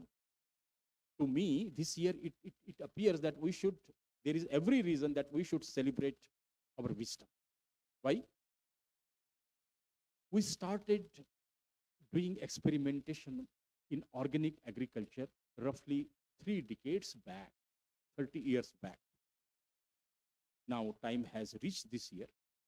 If 25 to 30% deficit is there, that deficit we need to supplement through alternate sources. Organic could be one. India is one amongst the rare countries who started experimenting on this line long back. Secondly, 5 or 6 years back, we were laughing on natural farming. We were laughing. But now, many people from abroad, they are approaching us, to the Fertilizer Association of India, to the government of India, to the different communities in India, the fertilizer factories of India, that what is that natural farming? How much scope is there? How much nutrient reduction can really happen because of natural farming? Therefore, now since whosoever experiment in natural farming, India will be 1 decade ahead of that. And this is how India is really, really Vishwa Guru in nutrient management. Whether it was organic farming or today we call natural farming. I'm not making any statement that we should convert whole area into natural farming. Don't take that way. What limited point I'm making here, India is prepared. At least we have some preparation, some understanding, something we can do. We can identify area where there is a possibility of going for organics, possibility of going for natural farming, possibility of going for regenerative agriculture, possibility of going for conservation agriculture, possibility of going for integrated nutrient management, and then possibility of going for biofertilizer intensification. All together, if put together, at least India will be able to provide half the nutrition demanded by the crop. And we are able to supply half the nutrition, then the remaining half can be fulfilled with mineral fertilizer. And I don't see that in next 3 or 4 years, there will be deficit of 50% of mineral fertilizer. I don't see that possibility. Yet, we are prepared. We have something to tell to our farmers. We have something to experiment. I don't claim that yield level and productivity will be the same. I don't claim that. But I'm telling you, at least we'll be reaching to 70% to that, 80% to that, 60% to that, something we will get. We are not going to, हम लोग मरने वाले नहीं हैं उसमें. Therefore, India's preparation or India's preparedness, now people are trying to copy. We have our own problems. In natural farming, we say, no, you go for desi cow, this and that. Those are different things. But at least some alternatives we have. This is what is the new nutrient management model. So without integration, there is no possibility going for nutrient management. And if we go for such kind of possibility, automatically we address the concerns of soil health. Present day concern, what are the concerns? The imbalance of NPK in the soil. 4:2:1 ratio is required. Ratio is skewed towards nitrogen. Now it is 9.3:3.5:1. So more and more nitrogen is being used. Policies may be responsible for that. Second, multinutrient deficiency. Third, declining organic carbon. Fourth, poor response ratio of fertilizer. Fifth, loss of biodiversity, microbial biodiversity. These are the 5 major concerns of soil health, which can be addressed by some alternative models. And over the period of time, it may take time, but certainly it will provide answer. And by that time, we have institutes like NBSS LUP. They can map the country. They can precisely tell that these are the areas are highly suitable for natural farming. These are the area to be assigned organic farming as a mandate. These are the area where integrated nutrient management has a great potential. These are the areas where conservation agriculture can be practiced. And in this area, we can go for regenerative agriculture. This kind of mapping is done with some kind of policy support. Of course, everything is not easy in our country, any country for that matter, because farmers have their own choices of land usage. But yet, some kind of white paper we can put in front of the government as an ICR institute and ICR strategy. Also, when we are trying to find out ways and means, we also need to understand what are the limitations. Organic farming has its own limitations. What do we want to do by organic farming? We want to provide nutrition by sourcing organics as a nutrient source. The NPK, which otherwise is supplied by mineral fertilizer, we want to supply through organics. So organic farming is the nutrient supply model. Regenerative agriculture, that in situ availability of the nutrient without going to anywhere. In natural farming is not a nutrient supply model. Our understanding in natural farming is poor because we want to treat it as a nutrient supply model, which is not true. It is not a model of nutrient supply. It is a model in which you are fixing small fertilizer factories in the soil. By putting Jivamrit, Ghanajivamrit, Bijamrit, what we are doing, we are rejuvenating soil system in such a manner, we are opening fertile. Instead of opposing, let us try to understand what merits are there. It may not be possible everywhere in India, but certainly we can find out locations where it can be. Certainly we can find out the crops for which it can be. It is very difficult to criticize, gentlemen, but very difficult to do some constructive work. This came in a Vedic way. It was proven hundreds of years back. And now also, if you see the potential of rejuvenation it has, how much microbial biodiversity it can develop, the experiments conducted by ICR in 20 different locations in 16 states, they show that the microbial biodiversity can be million times enhanced in 3 years of time. I don't claim first year, but in 3 years of time, it can be multiplied million times. And this microbial biodiversity only saves the crops which are grown there. Of course, there are many unresolved, unanswered questions that requires answer through research. and where the role of ICR scientists come first. Now, yet another observation, each one of us, we have yet another observation. With the first shower of monsoon, one more idea we used to get, one more event used to happen, that earthworms, they used to enter our homes. That time we had no RCC buildings. We had earthen homes. And these earthworms, they used to enter in the house.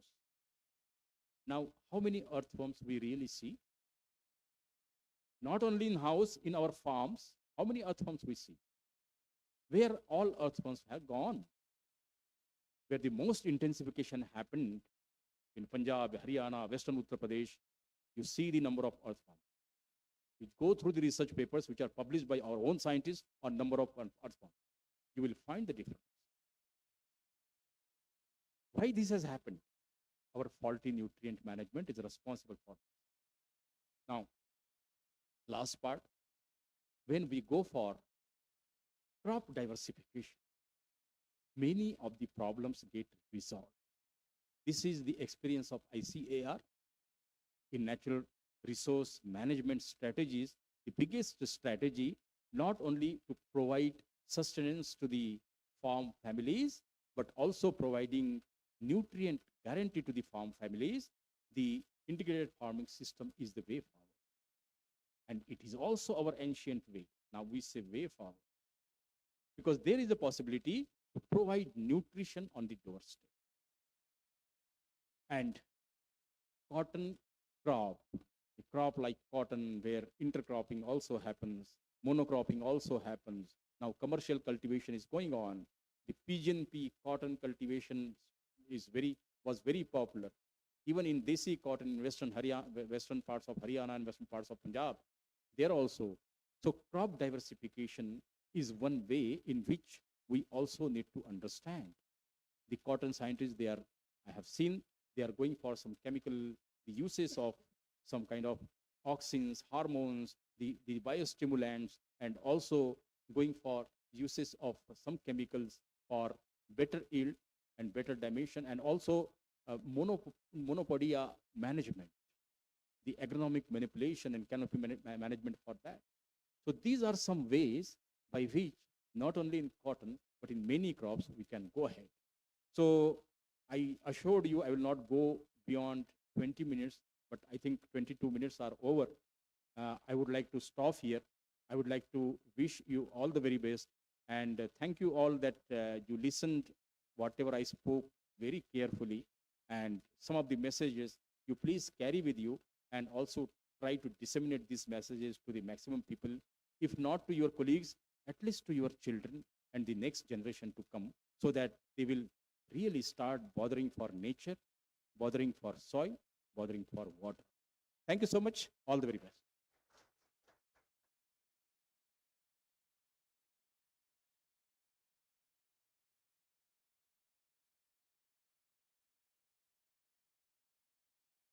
Thank you, sir. Thank you very much. I think very practical and as per the requirement of today, which we have been discussing since morning.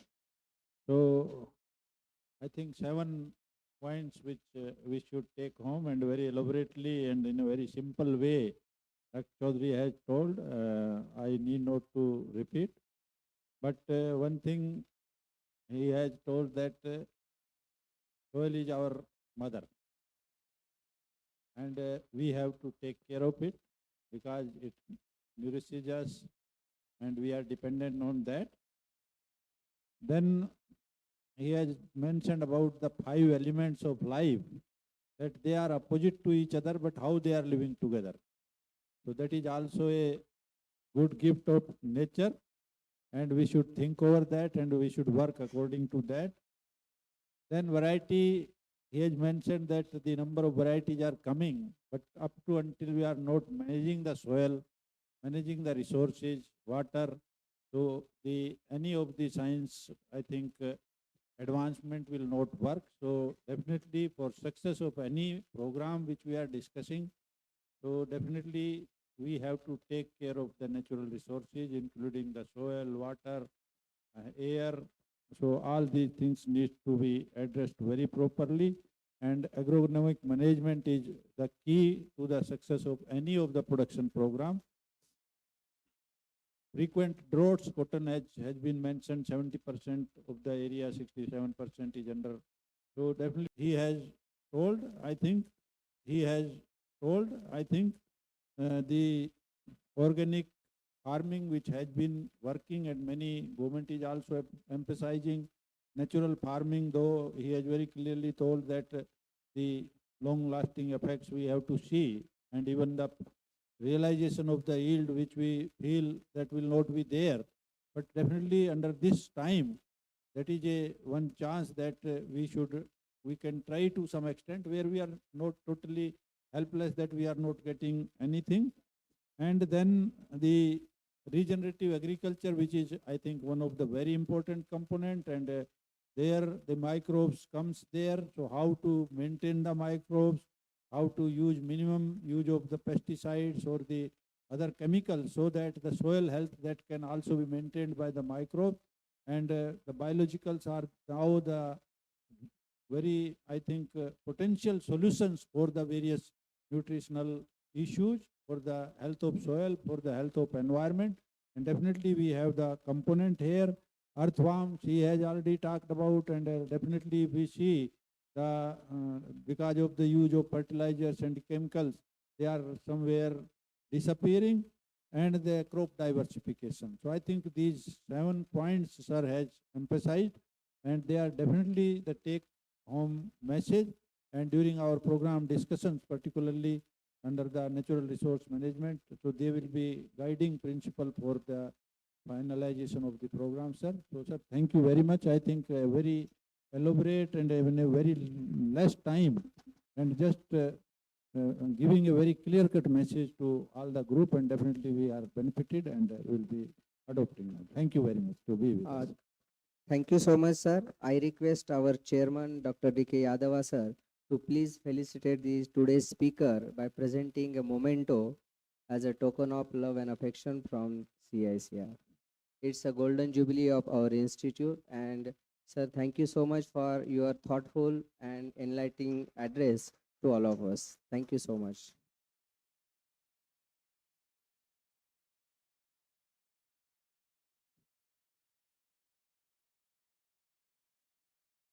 With kind permission of chair, shall we break for lunch? And we will again assemble here for technical. Shall we break for lunch, sir? And then, yes, sir. Yes, sir. Yes, sir. Then we will reassemble here again for technical session number 2. Thank you, sir.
Good afternoon all and welcome back after lunch.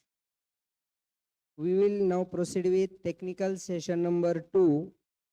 The session is on advances in cotton improvement.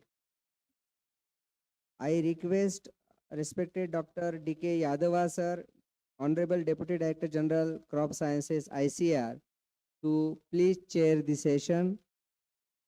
Speakers for this session are Dr. S.K. Pradhan sir, respected ADG, Food and Fodder Crops ICR, who will be delivering his talk on advances in transgenics, genomics and GWAS. Our second speaker will be joining us with virtually Dr. R.N. Sahu sir, ICAR, IRI New Delhi. He will be delivering on intelligent sensing for plant phenomics and precision agriculture. I request Dr. D.K. Yadava sir to please chair the session, and our respected speaker, Dr. S.K. Pradhan sir, to please join the dais.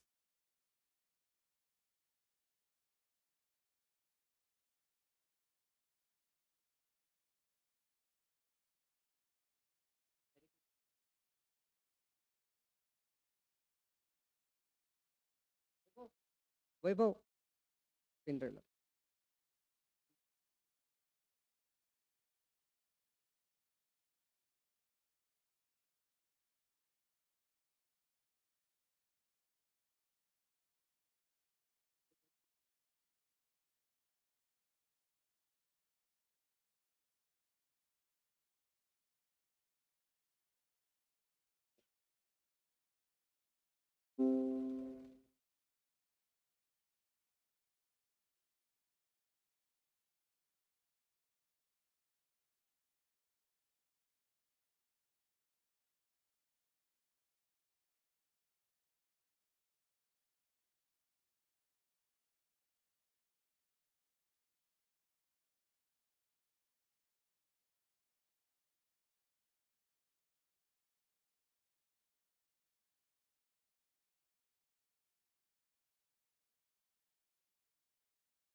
Okay, friends, welcome after, I think, very delicious lunch. So now under the third session, we have the two special lectures, particularly pertaining to the advances in the cotton production program. So here we have our two distinguished speakers. The first one is Dr. S.K. Pradhan, who will be talking on the advances in transgenics, genomics, and genome-wide selection. So Dr. Pradhan is the Assistant Director General, Food and Fodder Crops in the Division of Crop Sciences, ICR, and he has been a very eminent rice breeder, and his more focus has been towards the marker research selection and now the genomic selection. So he is the very, I think, best person to deliver this particular lecture. And as I mentioned in the morning that under the new programs, under the mission, so many activities will be based on the I think the modern biotechnological tools. So this lecture is very pertinent for all the participants, for particularly using the new cutting edge technology in the cotton improvement. So now I'll request Dr. Pradhan for his presentation. Please, sir. I request Dr. V.N. Wagmare, sir, Director, to please welcome our speaker, Dr. S.K. Pradhan, sir, by giving a flower bouquet.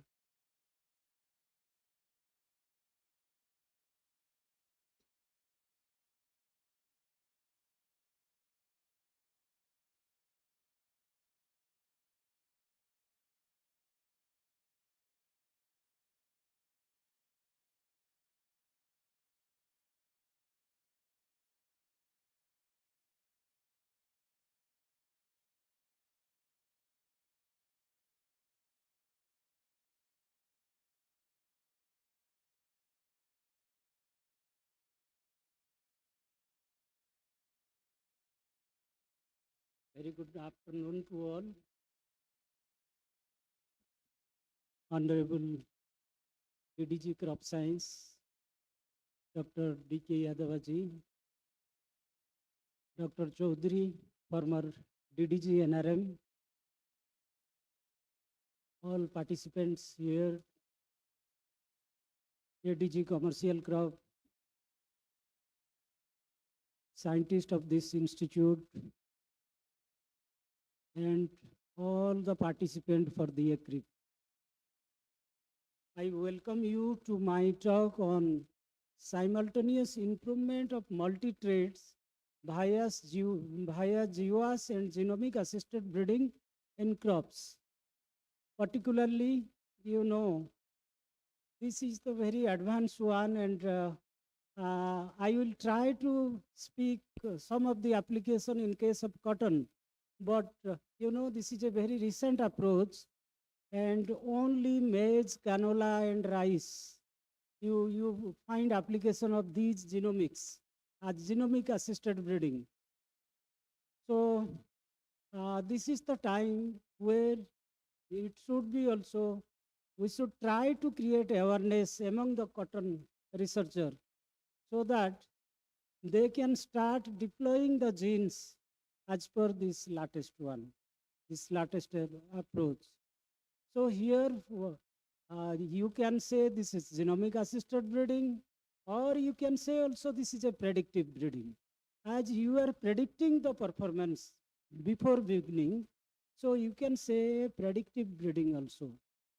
So I will try to simplify this in a very light way, but after a heavy launch and good launch, I think genomics may drive you towards sleepy. But I will try so that you will not be feeling sleepy. So thank you. We have a control. Movement? Yeah, okay. Yeah. So I will be covering why we need genomics assisted breeding, what is genomic selection, genome-wide association study, steps in genomic selection, optimize how we'll go for the breeding ways, then what should be the marker density, what are the models to be used, and finally I will be concluding. So you know why this is pertinent. Next, please. So you know, if we will be seeing the recent data, you so see that in case of all agriculture related, all the sector are going well. Particularly you see the green person, agriculture, then scenario, forestry, fishery, animal science, all are all giving a very positive. Its growth is very satisfactory. All the sector, agriculture and related. So, but if you will be seeing, even if I want to say you about the major food grains also, after the independence, if you will be seeing from 1960s particularly until date, the progress is very satisfying, very much satisfying. You see all the food grain, particularly rice, wheat, maize, millet, bajra. I have tried to show here. we achieved sufficiency in case of food grain. Next. So what's about in case of cotton? Cotton, you see the trend. If you will go back to 50s, cotton production was something like 30 lakhs, 30 lakhs bales. And the area was about 5.88 million hectare. But that time yield was something 90 kg per hectare. But currently, if you will be seeing, the area has gone to 11, about 11 point something, and production 290, and yield is 431, yeah, 438 some places, but this is as per our portal. And here the trend is that you see the first thing, the 90 kg trend yield continued up to 2000, yeah, 2002. Then there was actually a jump of about to 200 kg. And after that, after the introduction of the BT cotton, actually the bollworms and other related issues, the yield improved little bit, and that reached up to 400 something plus, and that is continuing. You see, last decade or more, it's same, it is plateauing. You see the production and productivity trend, it is plateauing. So this is actually the concern. And in case of food grain, you know, the progress is satisfying. Here the progress is okay, but here we are concerned why it is showing a plateauing trend. And as the director told also, there is a total, if you will be seeing in totality, there is a balance of, we need deficit of about 30 lakhs well. Though we are importing about 50 lakh well, but simultaneously we are also exporting exporting about 15 to 18, 20, you can say 20 lakh well. So the deficit is about 30. And that is the concern. And you know, recently also launch of cotton mission, wherein there is an ambitious target of about 632 the average productivity by 2030, and 1000 kg by 2035. So now we are at 431, yeah, 438. We have to go to that level within a time bound period. The time is given to us. We have to achieve. So for that, again, if you will be seeing the Viksit Bharat target, though there is no target, but if you will be seeing, analyzing, at least 3% per annum, if you are considering, so to be 2047, it is another 20 years with us, and we need another 60% above.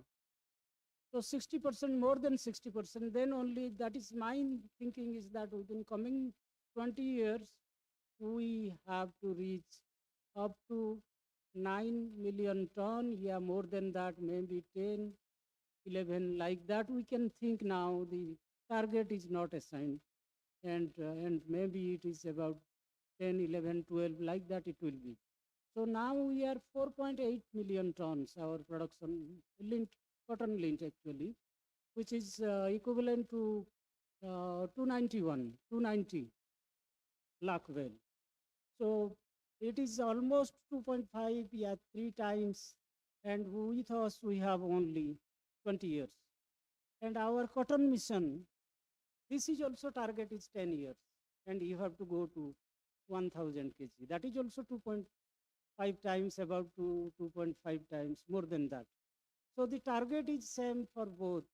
For Viksit time, we have to produce that much, as well as during the cotton mission. So this is the target, and again again what we want to why we are worried, why we are telling genomics, what is happening in case of cereals we achieved, but the main problem is that in case of it's something like the impact of the climate change and frequency and intensity of the adverse effect are increasing. You know that if there is rainfall, there is heavy rainfall. If there is drought, we are unable to now, so precisely we are unable to predict. And these effects are occurring at very high rate. Also the increasing biotic abiotic stresses. The emission is very important thing. We are using the chemicals, fertilizers. So we have to design the plant type wherein the emission, it will be fitted to for the regenerative type agriculture. So those high input based plant type now is a concern. In the coming time, whatever the achievement, we have to make our target under the low emission. So by 2070 we have to be net emission should be zero. And by the Viksit time, at least 50 to 60% we expect that our total production will be reduced to under the reduced 50 to 60% reduced emission. So we are not prepared at all. How to reduce the emission? The plant type, regenerative agriculture, the way we are targeting our highest dose of fertilizer, chemicals, everything, and that will not be fitted to the regenerative type, pro-nature type of cultivation. So in that case, it is a very challenging. It is a very concern one. So again, input use efficiency, NPK, I told, these are also cost is, and use efficiency, cost is very high, use efficiency is very low. There in case of nitrogen, maximum we are getting used 40%, 60% are being lost. In case of phosphorus, like that is more lost compared to the nitrogen, and potash is also like that. Phosphorus is heavily lost. So these are very, very priced inputs. So though under those loss, we cannot produce. Our target is that we losing anything we cannot gain. So those things, other inputs like water input, so many things. And for all these traits, there are tolerance traits, if we have to be pro-nature, regenerative type of plant type we want to develop, then we have to depend on the trait of the plant. That is, we have to depend heavily like genes and what are the marker genes, what are the present, we have to deploy those in case of even if your disease resistance, insect resistance, we have to heavily rely on the basis of deployment of host plant resistance, is deploying the resistance genes, so that less chemical will be used, and all those things you have to think. So if in that way, then in a classical way, as I told you, climate change, nutrient use efficiency, herbicide, fertilizer, all these things, through classical, we cannot take all these characters together into one to the end user through seed, through variety. So that we took already 70, 75 after independence, we are doing that classical way. And to reach this point, it took us 75 years. So now you are being given 10 years, 5 years. You have to improve to this level. So that when there was a long period given to you, you had option. Now you are not given that. You are given a time bound. You have to achieve that. So in that way, classical way of breeding, though it is very good, but the gain is very slow. Here I will tell how much gain we are getting within 3 years or 5 years. I will show the models. Then you will be able to understand. In this situation, you think that many QTL, genes, so many things, we are putting simultaneously into one background, in a better background, through genomic assisted breeding. This is possible. Next. So what is genomic assisted breeding? Actually, I told you in brief, but again with example, I am going to in a very simple language. I will be telling you so that you can get everybody. So, last our total effort was based on phenotypic selection. We got our green revolution and we got food sufficiency all due to this phenotypic selection. But if it took us also 75 years. So that is the slow gain. We have to gain very rapidly. So then that was the thing continuing. But in the about 90s, we had the marker assisted breeding, mass, what is known as marker assisted selection. There it was a very good approach. We targeted genes, we transferred it to wherever you wanted. But what happened there? Why again we are thinking genomics assisted? Marker assisted, it is a very good and there is a very successful examples, in case of mass for disease resistance. Few genes we deployed and we developed the host plant resistance. Similarly, in case of abiotic stresses, for example, in case of rice sub 1, that is through marker assisted selection. That is a very, very successful example. Similarly, bacterial blight resistance in case of rice and pyricularia, PI gene, so many examples of marker assisted selection. But the concern is that, marker is assisted selection, how many you can take genes to put together in one background, that you have to think. Suppose one OK sub 1 I transferred, and the phenotyping, genotyping in the segregating generation is not a problem.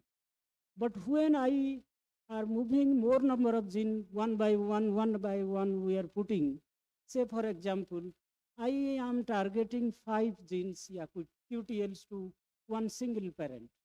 What is the situation there? Situation is that to get a homozygous type for one gene, Mendelian's theory, in case of BCRUS2, in case of BC2, one homozygous will get for one gene, 1/4 in frequency. That means out of 4, 1 we are going to get. So that generation actually fixing generation, and we are getting 1/4. If there are 5 genes I am targeting, so the denominator side will be multiplied to get one plant. So 1/4 into 1/4 into 1/4 into 1/4, 5 times. It is becoming 1,000 something. That means to get one plant carrying 5 genes in homozygous condition, we need 1,000 BC2 population to get to select one plant, to select only one plant. So imagine if that is the case, and we don't take one, we have to take at least 10, 12 so that we can go for background selection. What we are telling, recipient genome recovery.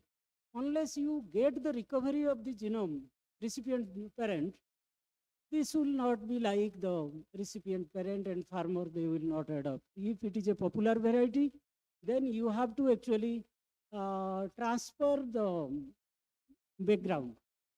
And for transferring the background, one plant, you don't have that progeny, whether it has transferred or not. So at least you need at least 10 to 20 plants. So for that, you imagine 20 plants into 1,000 population size. So for 5 genes, it is becoming 20,000 progeny. 20,000 progeny in BCRUS2. So if you are genotyping and phenotyping, say forget about SNP marker. If you are phenotyping for some chemical, something, so many things, 5 genes, if you are phenotyping 20,000, imagine how much of time and resources you are going to invest there. So I am telling you 20,000 population for this mass breeding. But if it is as the least I showed you, in case of cotton, I will be showing you. And what are the constraints? So, there it is a very challenging thing. So for example, example is that enhancing yield, fiber quality, biotic abiotic stresses, early maturity, high gaining outturn, all these in terms of gene, if you will be just segregating. And about in case of other crops also, you imagine yield is a network of genes, 100 of genes are reported, and all they contribute small effect. And if you are able to transfer all, then you are going to improve the very right way. So in that case, what I want to say here, you imagine the case here. I was telling you case study for 5 genes.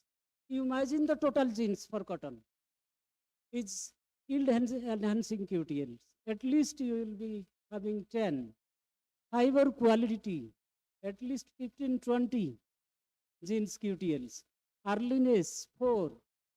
Major diseases, so many. Then major pest, you have to go for the cry genes. Abiotic stresses, drought, waterlogging, most you have to think for. Neither your variety will not work. So here how many, if you will calculate in terms of the number of genes, so these will be about 50 to 60 genes. If 5 genes is 20,000 progeny you need in case of marker assisted, is it possible through marker assisted to go for the whole important QTLs to transfer in a time bound manner? It will be the phenotype, you have to phenotype will be in crores. Your BC2, F2, yeah, Beckrus 2, yeah, your only, it is your F2, second filial generation progeny, will be something like in crores, many crores. It's quite impossible to phenotype. Or you cannot also genotype, maybe SNP, maybe SSR. It is very difficult. So that is the situation now you want to know why I am telling about. I am telling about genomic assisted breeding. This is marker assisted breeding is successful to a limited extent. Now we have to deploy genomic assisted breeding.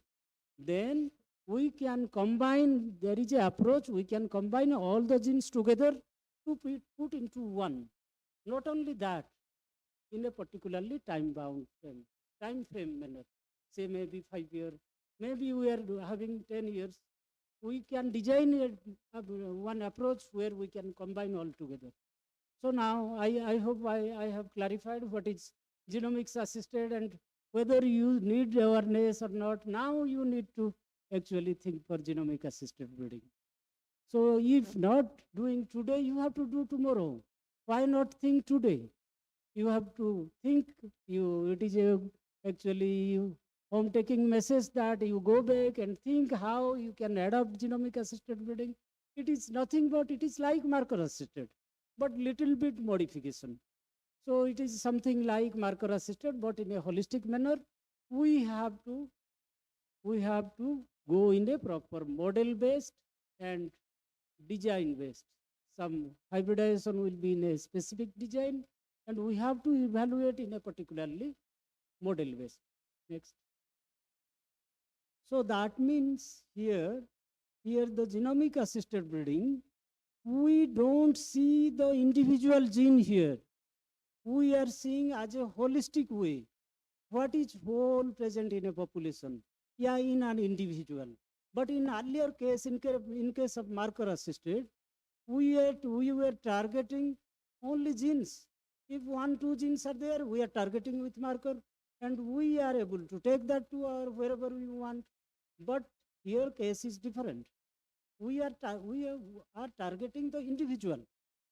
In a particular individual, what are the genes present? We will be targeting in a reverse way. We will be going. So initially we will be predicting. We have to predict that. What are the genes present in a particular individual? That after prediction, then we can go for breeding value, genomic assisted breeding value, we used to say. And now, in case of your SNP marker and other thing, genotyping is very cheaper. So we can genotype in a quickly and time-bound manner. So we can have that marker effect across the individuals. What are the individual we are targeting? That's I will be telling the next day which individual will be taking the effects. So that we are telling genomic estimated breeding value. And basically this rely on one principle, linkage disequilibrium. That I am telling you. It was long before when we were students, before us, our teachers also, they were learning about LD, linkage disequilibrium, it's a very old concept, and that concept is basically applied here, linkage disequilibrium, or even if linkage disequilibrium mapping or GWAS mapping, that genome-wide association mapping also, that is sometimes we are telling. Okay? Okay. So that GWAS is the basic thing here, I want to say here. It's, long before that linkage disequilibrium. So that phenomenon we are going to apply here. And what is GWAS? Genome-wide association studies. So this is actually particularly for where the gene is present. Unless you know the wherever is in the plant, it is if these are present or not. It is actually basically to know locate the genes actually.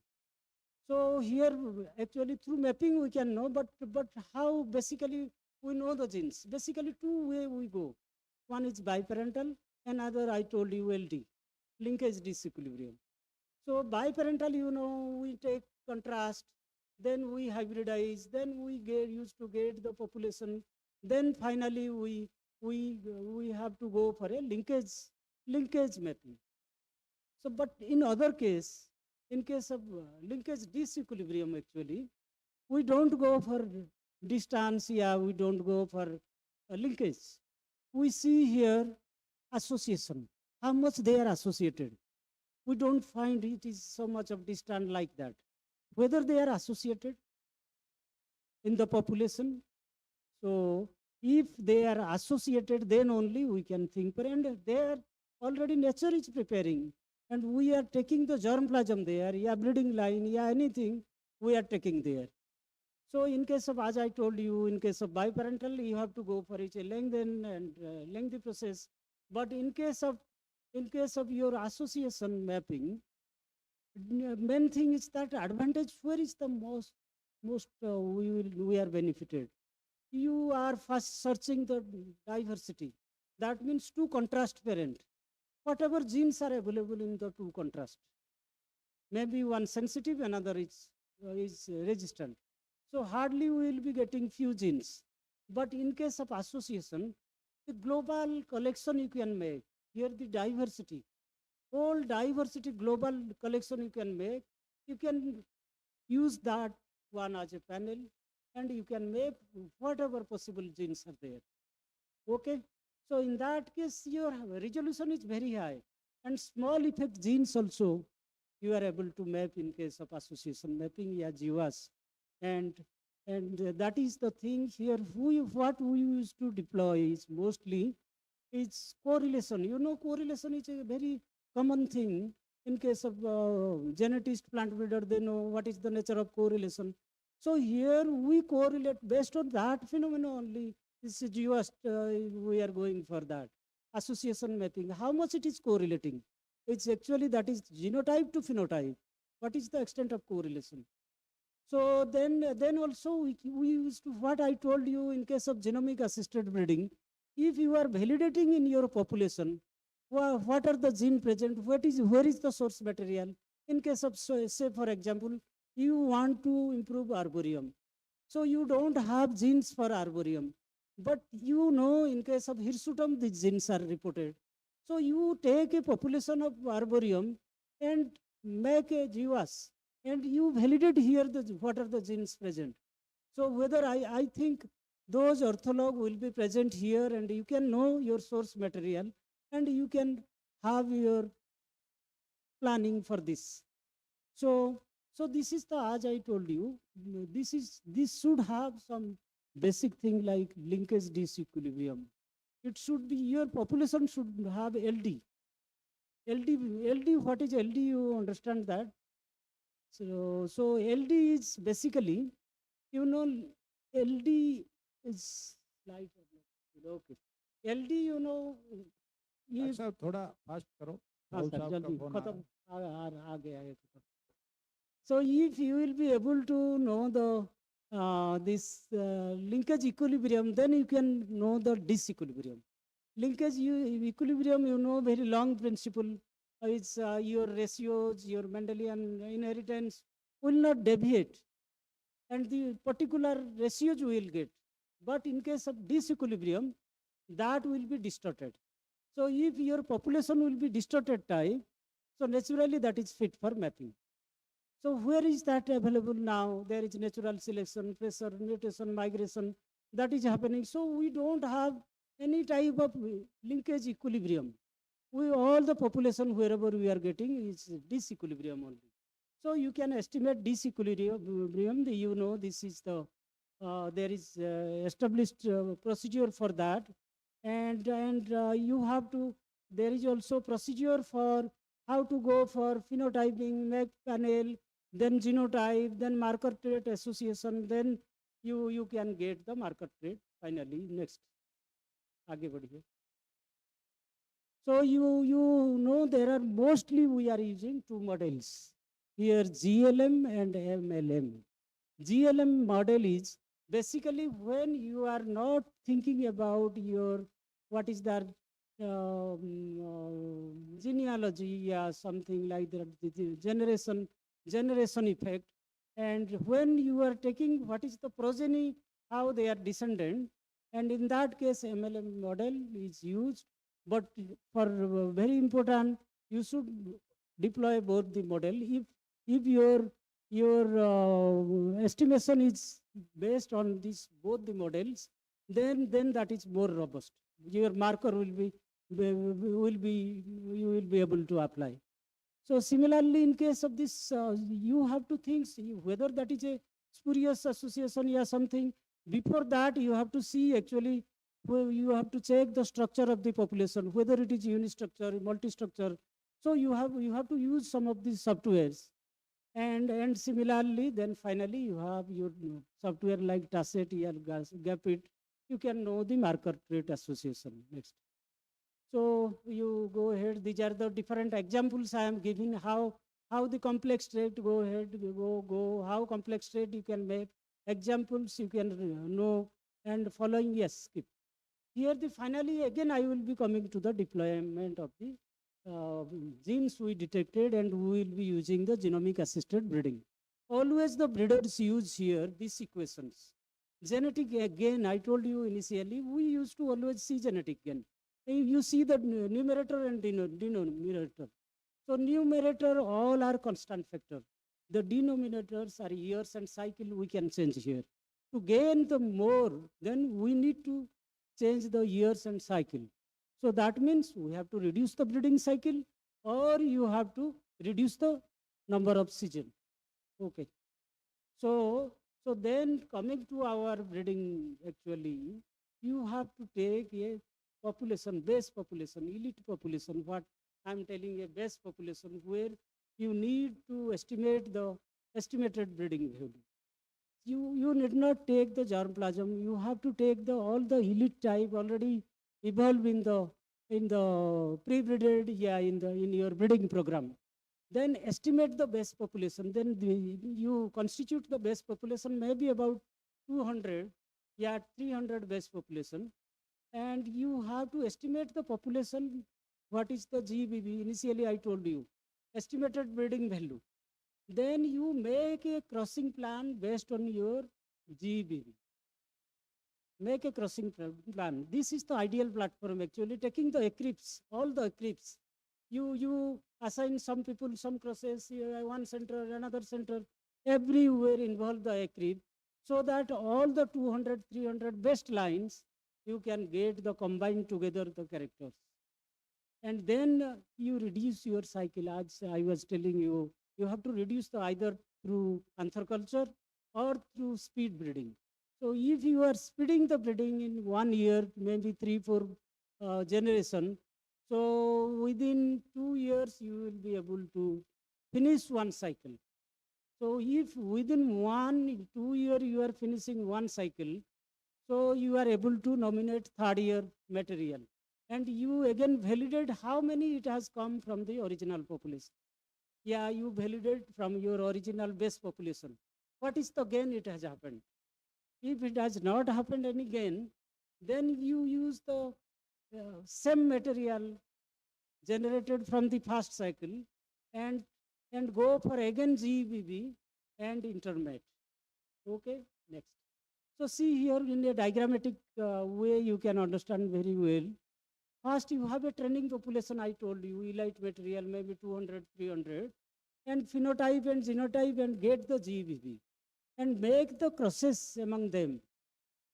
So that your trait, you have your breeding objective and all the genes you put together and make hybridization, taking all the parent and go for the first stage breeding cycle. That I told you, which may take 2 years. So you either you have to go for anther culture or tissue culture, anything, and you should, or else you should have speed breeding facility. So then first cycle you can get. If all the genes you again at the end you estimate the GBV and see that how many genes it has come, what is the yield it has come. Then if it is suitable, go for multi-location and release it. If it is not suitable, that means your targeted genes are not in one progeny, then you again intermediate with the progeny of the first cycle with the second stage, go for the second stage, intermediate and again advance, combining more of the base population with this advanced line. And then you go for this stage 2 cycle. And here also 2 to 3 years. If you have the same facility, go for advancing. If not, then you go for the third cycle. I hope within third cycle, you almost 50, 60 genes will be accumulated in this way, and you will be able to track it. Next. So in another flow diagram form I am showing you, the first cycle, what we are going to do, you have taken 200 to 300 line, estimate the breeding value and cross it in a particular way using something best of the GBV value, then go for either speed or DH and release it. If it is not, then check the BBV at the end and your initial trials, other track the genes at the end of the cycle. Then you can send for nomination after the third year. If not suitable as per your target, what are given to you, all the genes are not, you go for the second cycle. If again in the second cycle you are not able to do, then go for the third cycle. So third stage, definitely all your target will be achieved. So this is haplo-based, selection again, haplotype based breeding. So when there is a cycle is going on and you are advancing, you have reduced the cycle to 2 years. But again, if you want to reduce more, suppose you have some correlated traits with important traits. So within a generation, in the segregating generation itself, I told you 2,000, 3,000 population, that also you can use by using the marker trait association, and you can reduce the population, and final year you can take very less number of. So previous one. So just one example I want to show here, how the mean is increasing, selection year, selection cycle, C0, C1, C2, C3, you see, it is progressively increasing. So this is very important, C1, C2, C3, cycle of selection. So next. So you see here, if you are combining with speed breeding and then genomic selection, you see top 5 year, you are getting a lot of gain. And in case of the same gain, you are getting in 20 years in case of classical breeding. Next. So also diversity you are reducing able to in the same way. So here the stage of selection, if you are one cycle, your improvement is very less. If you are three cycle, your improvement is very rapid.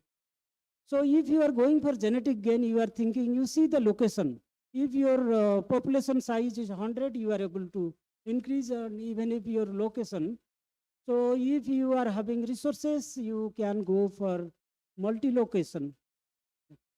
So in case of genetic gain per year, yeah, a replication, how many, what should be your population size? If you have enough resources, then you can go for different stages. So again, breeding scheme, as I told you, if you are involving the number of cycle more, you are getting the gain very quicker. So what should be the density, market density? At least you have to take 1K type of. In case of rice, we used to take 1K Rika chip. But in case of cotton, you have to think what will be your background selection, what will be the best, and other genes in a chip-based model you have to go for. So this is also model, which model you are going to. This is my last part. Which model? There are many models like, our G-blob, ridge regression, all these models were tested. Actually, these model-based gain is happening. So you have to, as per your target, yeah, your objective, you should select a model. So there are many models, as you know. So parametric, non-parametric. And if you will be going for parametric models, there will be some loss to you.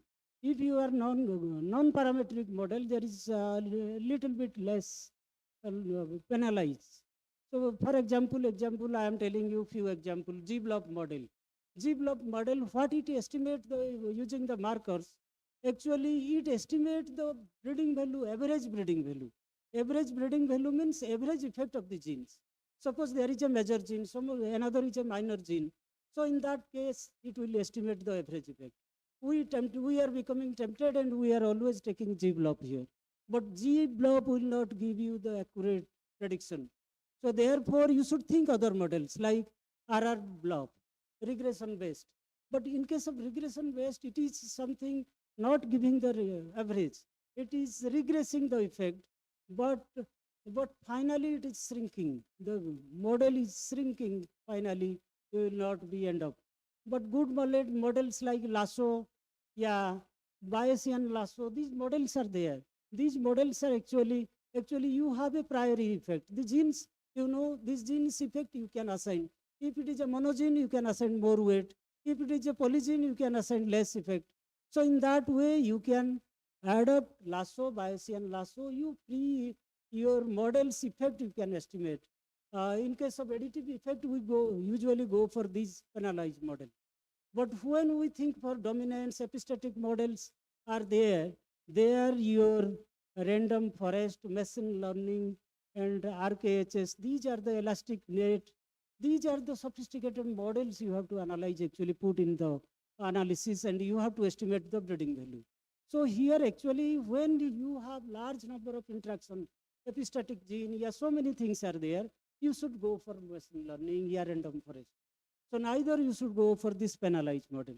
Next. So I told you model-based, it is always varying. I think this is the last slide, and I conclude here.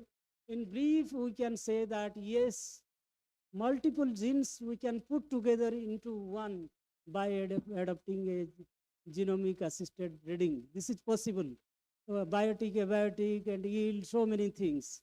And gain in a particularly we can increase by reducing the testing cycle. I told you how we will be reducing the cycle. And if you are also having less money, also you can have this replication. Replication, at least you should have replication more, so that if you have resources. And similarly, the main points, this I brief here. Yeah, this is the last one actually. This is the last slide. So I thank you everybody for patience hearing. I hope you are able to get this thing. If today not, tomorrow you have to learn these techniques, and you have to apply the models. You have to estimate the breeding value. and accordingly the breeding value, you predict your progeny value. So this is a prediction model. So what should be I told you, what should be the population size, stage 1, stage 2, stage 3. So you can predict the value of your progeny. Initially, you can predict the value. Based on that, you can incorporate together. So this is some things you can predict your value, time, everything. So it is a prediction breeding. And you can, in a time-bound manner, you can improve your genes to a single, simultaneously, I told you the flow diagram where multiple characters together you can put into one using the cycle, either answer culture, yeah, through advancing through speed breeding. So that is, thank you very much. I profusely thank for patience hearing. Thank you. Thank you very much, Dr. Pradhan, and you all will appreciate that the talk which Dr. Pradhan has covered. I think starting from the basic, particularly for the genomic selection part to GWAS, and definitely as he has mentioned, and in morning also we mentioned that these are some of the tools.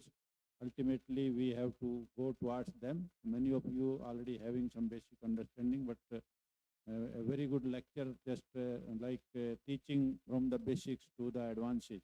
So thank you very much, Dr. Pradhan.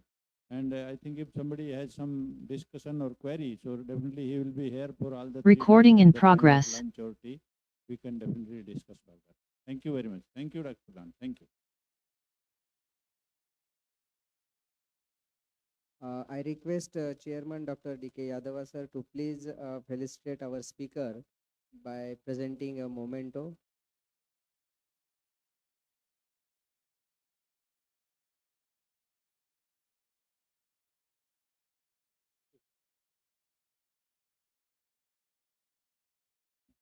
Thank you so much, sir, for your insightful lecture on genomic assisted breeding for cotton improvement.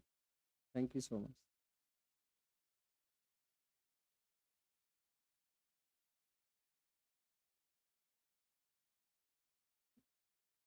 We will have next speaker with us, Dr. Aryan Sahu, who is Head of the Division at Environmental Sciences, ICAR-CICR, New Delhi. He will be delivering his talk, Intelligent Sensing for Plant Phenomics and Precision Agriculture.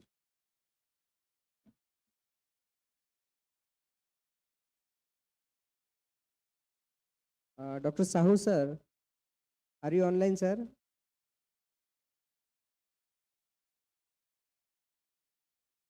Welcome, sir. Dr. Sahu, sir, good afternoon. Are you able to see? Good afternoon. Sir, your Hello. voice is audible, sir. Please, sir, now you can start your talk, sir. Thank you. थोड़ा introduction करा दो आपकी आवाज नहीं आ रही है very much इससे Ravi Narayan Sahu hello you are audible to us. Are we audible to you?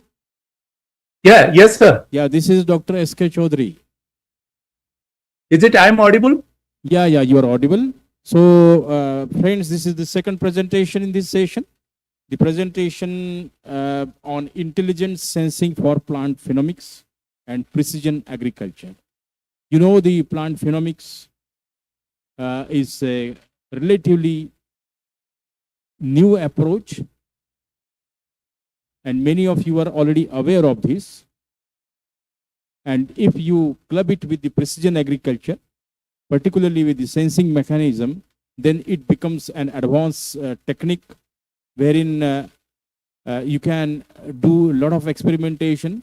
It helps in controlled kind of breeding experimentations, and also the phenomics facilities we have in this country. IRI is leading that facility. Dr. Ravi Narayan Sahu is working in Agricultural Physics Division of Indian Agricultural Research Institute, and he is one of the pioneering workers in the area of phenomics, and also he has done a lot of work in sensor based precision agriculture. And also many of you are aware that he is the principal investigator of network project in precision agriculture. So now without taking much time, straightway I would like to invite Dr. Rabi Narayan Sahu to deliver his talk on intelligent sensing for plant phenomics. Rabi, can you please operate your slides from your side only? Your slides are perfectly visible and you are audible as well. Please go ahead. You have 20 minutes time and try to stick to time because the program is already derailed. One more session, panel discussion has to follow. So please stick to 20 minutes time limit. Thank you. Thank Ravi, you. over to you. Yeah, thank you. Is it audible now? My Yes, audible. थोड़ा नजदीक से बात करो तो जोर से आवाज आएगी. Okay, and my slides are visible, right? Yes, slides visible. So most respected DDG Sahab are Dr. Jadhav Sahab and Director CICR and all the delegations, very senior colleagues, former directors. Thank you very much for giving me this opportunity, such a wonderful event and celebrations and Golden Jubilee of CICR. I couldn't attend there because of the foundation of IRA today, so we are supposed to be here. So again, we could give me the opportunity to be joined online and share some of those experiences what IRA has and the team has on the intelligent sensing for plant phenomics and precision agriculture. So what you could see over here is you could see a nicely laid out experimental field in the IRA, that is a wheat experimental field, where you could see the sensors starting from the ground to the satellite. We have all possible sensors. We are able to capture the data and generate a very layman understanding color maps, which can tell you the how genotypic response with the phenotype with the interaction with the environment, and you are able to see those color changes because of the nitrogen and water differential response in the field itself, having different genotypes in the field. So it is a multidisciplinary team working in IRE, working on how the sensors and data analytics can be helpful for plant phenotyping, particularly for high throughput phenotyping and also precision agriculture. And the core issue remains here is what are kind of the sensors what we have, what are the capability, and what are those data analytics we have, the algorithms we have developed in the country, and also taken into confidence many national and international institutes to work with us, learning from them to come out with some of those deliverables. So this is what the slides you could see in the background. And you could see the innovations what has taken place over the years with respect to agriculture. Now we are in the from agriculture 1.0 to agriculture 4.0. You can see the analogs from industry 1.0 to industry 4.0. And now we are at somewhere where the automation farming, smart farming, monitoring, control, prediction, logistics, all those technologies we are trying to use, mostly the intelligence. That is what AI and sensors we are using. And many of the countries globally, they have been working on industry 5.0, agriculture 5.0, and many initiatives has been taken place with respect to generative AI and quantum computing. Same also with respect to the sensors.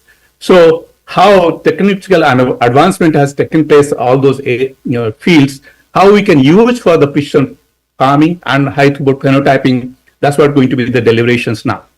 Coming back to the strategy, what we have for enhancing productivity, one aspect is potentially increase in the yield, that is by genotypic manipulations or genotypically doing whatever the expert plant science team are here. That's what the phenomics and genomics stands for. How we can redesign a new crop, new genotype to be a smart crop with a less input, optimum production system. This is what the phenomics, this is what the genomics. I think most respected domain experts are there available, so I don't need to make you understand what does it mean by. But the best part is the how to make it site-specific management, enhancing the input use efficiency, optimizing the production system. That's what the precision farming. So these two are the strategies to enhance the productivity for which we can use sensors and data analytics. Again, another aspect is globally we have been doing potential yield mapping, and also we have attainable yield and actual yield. What is that yield gap? analysis has been done globally. Some of those hotspots has been identified. Constraint factors has been identified. How to minimize that using some of those latest innovations. That is again another issue and research what we have been doing. Looking at the innovations what have taken place over the years in the India and particularly with respect to council, you can see Professor M.S. Swaminathan, Professor Normal Borlaug and team 60s, 70s green revolutions we are talking of that time. Now we have green revolutions, a multidisciplinary team working on the high throughput plant phenomics, genome editing and many, but the plant science team of IRE, they have been working. Again, taking care of all this high throughput phenotyping using the sensors and data analytics. This is what the Phenomics Center at IRE, what we have. Coming back to the sensors, remote sensing, looking at larger scale, again, go back to 60s and 70s. First time remote sensing experiment was done, again, IRE, NASA, and ISRO. And now you can look at the technology what we have, most advanced technology and real-time monitoring system, what we are able to do. That's what the innovation-led transformations we have done over the years. This deliberation is titled on AI and sensing, that is intelligent sensing. If you pull them together, that's what the intelligent sensing stands for. So if at all data analytics can be put together with the sensing, that's how intelligence can be done for all possible applications in agriculture to optimize the production system, enhancing the input use efficiency. Those are listed over here. So the two approach, one is to redesigning the smart crop, again doing the smart farming. And if you look at the precision agriculture, it's nothing but addressing all those variabilities. It's addressing smartly farming approaches, whatever they are using the sensors and data analytics. Left-hand side is written over there, and capturing all possible variabilities with respect to the inherent soil, the environment like climate change, weather variations, and also crop management variabilities. If at all we can capture those and go for the management, then we can optimize the yield. That's what the site-specific input management can be done. With a major goal or purpose was to make it profitable, to make it environment safe, and also sustainable for the future generations. So that's what the precision agriculture stands for. And if you look at current technologies, what sensors and AI, we call it all these technologies together as green farming because our purpose is to making it a green agriculture to save the energy with respect to input use, with respect to energy use in agriculture, the optimizing the inputs, conserving the resources, and enhancing the sustainability of the farming practices. So that's why we call AI and sensor as a green technology for that purpose. If you look at the adoption of those technologies, that's a digital agriculture, and promises what we have is hardly in the South Asia part, you can see 11 to 9% adoption is there. There are challenges what we have. Most of the adoption you can see in the developed countries where the land holdings are bigger. And so this is what the challenge and constraint environment what we have. I think every one of us knows what are the challenges with respect to socioeconomic conditions, with respect to ecosystem diversity, and also the digital divide what we have. So keeping that in view, Council has taken a bigger initiative long back. I think we just finished 4.5 years yesterday, and that's what the national initiative we have taken. Council has taken with 16 research institutes. There is network program on precision agriculture, where we are trying to see if at all we can use all these sensors, whatever the innovations we have done over the years, all those domain research, 16 research institutes, if we can pull them together, address some of those challenges what we have related to precision farming, also the high throughput phenotyping.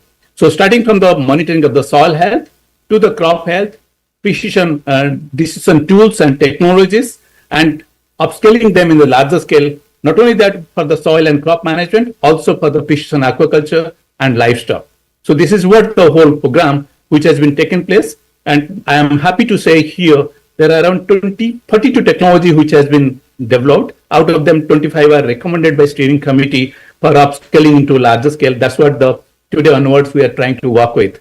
And there are many technology. One of the most important and more popular technology was from the CICR, which was AI intelligent based pheromone trap, which has been very popular now in the country.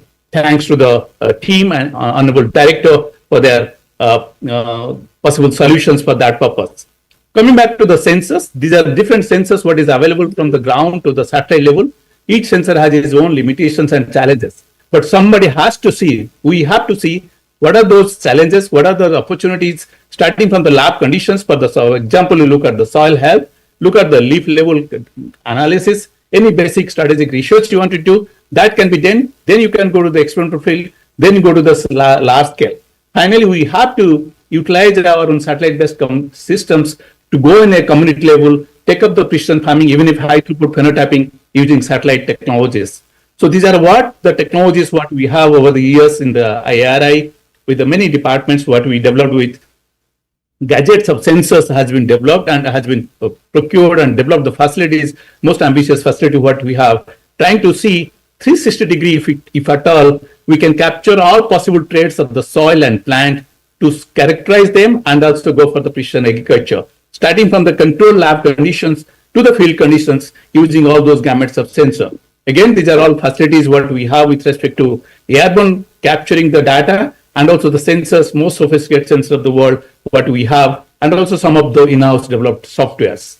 Look at this is the facility what we have with respect to plant phenomics, where we have a gamut of sensors like 8 imaging platforms with the different sensors to capture all possible traits what's possible using all these sensors in the control environment and also the field conditions where phenotype and the genotype and environment take the interactions, again doing in the drone and also a robot which can go into the field and capture the data.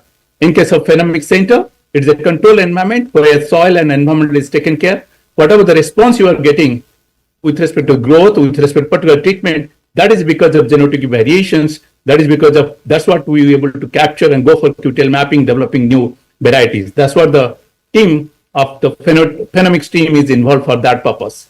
So if you look at how Phenomics and precision agriculture is linked together, all basic strategy research, what we do in Phenomics, same thing can be scaled up for the precision farming purpose. Starting from the data capture to process, looking at the key variables and applications we are trying to do in the starting from the control conditions to the field conditions. So a nutrient use efficient variety you want to develop a heat tolerant variety, develop a variety which is salt tolerant, all those things you can do and look at the trait parameters with respect to the content what you have using the sensors and AI. Same thing can be taken up in the precision agriculture purpose.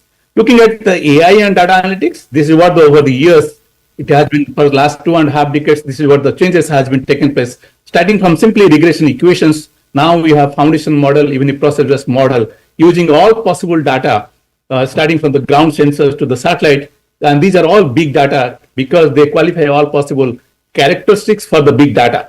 So if you look at the possible flow diagram, what we have been working with, routine exercise starting from data acquisition in the multimodal approach, organizing, labeling them. That's what the control field conditions, control experimental field, and also Phenomics facility we do, and then process them and come out with the possible applications to the mobile app development level. So this is what we do. But most of the time, you must have understood AI is sometimes behave as a black box. But you need to look at the loop, stakeholder loop, that is the farmer's loop into together so that you can do intermediate corrections. That's what the future is.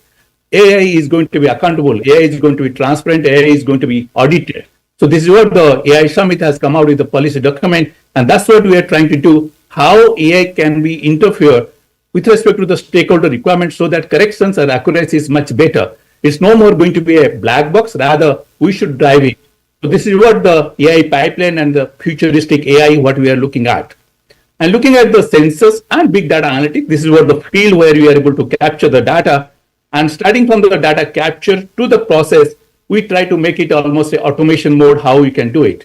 So this is what the field having different variations of the genotype and also nutrient and water. We are able to capture those data, develop the in-house programs and some of those softwares to do high throughput phenotyping within no time. And this is what in-house developed software for the drone data analytics, both for the phenomics in the field in the field experimental field, and also doing precision agriculture in the farmer's field. All possible sensors, whatever are available in the country and the world, we are able to customize them with respect to the user interface, what we developed. So somebody doesn't need to look at, again, some of those commercial softwares he can use directly, go for phenotyping with respect to chlorophyll or nitrogen or water and identifying those genotypes. So coming back to the AI in agriculture, so how we are trying to do, as you see the multimodal sensing we are trying to do for early predictions of the pest or disease or any stress is happening for that purpose, how we can pull them together, all these sensors, because each sensor has its own trait parameters, pull them together, go for multimodal data fusion, then come out with a high resolution data so that the canopy level, leaf level you will be able to capture, again using AI, super spatial and spectral resolutions, using some of those small parameter foundational model which can work on the mobile. That's what we are future. That's what we are going to work on the bio AI funded by the DVT, lightweight model integration, then go for the federated learning to the stakeholder. This is what the whole flow chart, which we have been working with in IRA with many other centers with IITs also. Coming back to some of the key applications, see some of those examples are the soil parameter, which has been there, is a big challenge for the soil health card, NBSS LUP, Indian Institute of Soil Science. We are trying to do how we can evaluate different sensors, go to the field scale for the soil health, complementing the soil health card, come out with non-invasive rapid estimation of the soil fertility. This is what the airborne campaign we had, and you are able to see soil organic carbon mapping from the airborne campaign with the NASA in collaboration with ISRO and also many other ICAR research institutes, right? And you are able to see. And this is also same thing, the digital soil mapping concept, which has been taken to Odisha to see each pixel level 10-meter resolutions. You are able to do organic carbon mapping, again, using some of those freely data available from the satellite. And so not only that, we are able to fly also drones having these expensive sensors.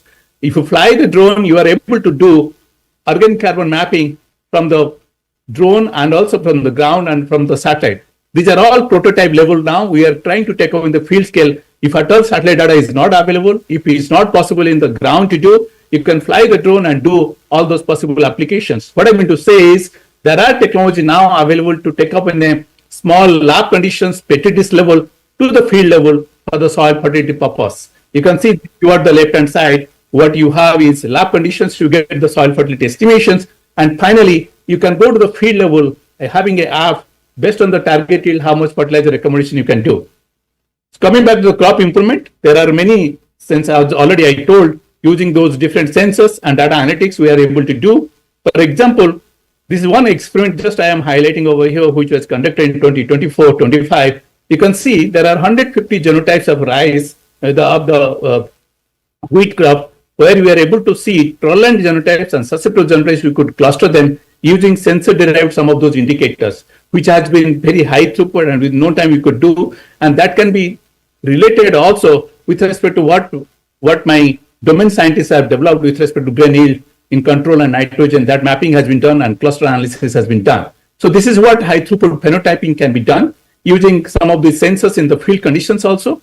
This is what the different sensors what we have in the field to capture all possible soil and crop conditions and go for high throughput phenotyping. These are all different experiments what IIRE is having. Routinely we capture all those data for the different departments to see how possibly we can develop the prototypes for high throughput phenotyping purpose. This is what 10,000 land races what we have, and real time you can go for the monitoring them using a simply low cost RGB camera, and you are able to see on the right hand side their heat map generation. Because of the time constraint, I am not playing the video right now. So coming back to the data is most important. The sensor based data collection is again an expensive one. So future is, that's what IIREs have been working with some of those IITs, how we can synthesize the new data without going to the field, without conducting the field experiment. This is what the simulated data set, what you can create using some of those process-based models and also generative AI. That's what the future we are talking of. So you can see some of those possible. This is what the synthetic data generations for a crop, which is measured by the sensor. Same time you are able to simulate and you are able to see how they are matching. If I tell you we are able to create the data, all possible scenarios, then we can develop a generic model which can go to the field. This is what the future we are trying to work with. For example, look at the soil data. This is what the original data of the soil 132 data. This is what synthetic data of 200 out of this 132 which has been done.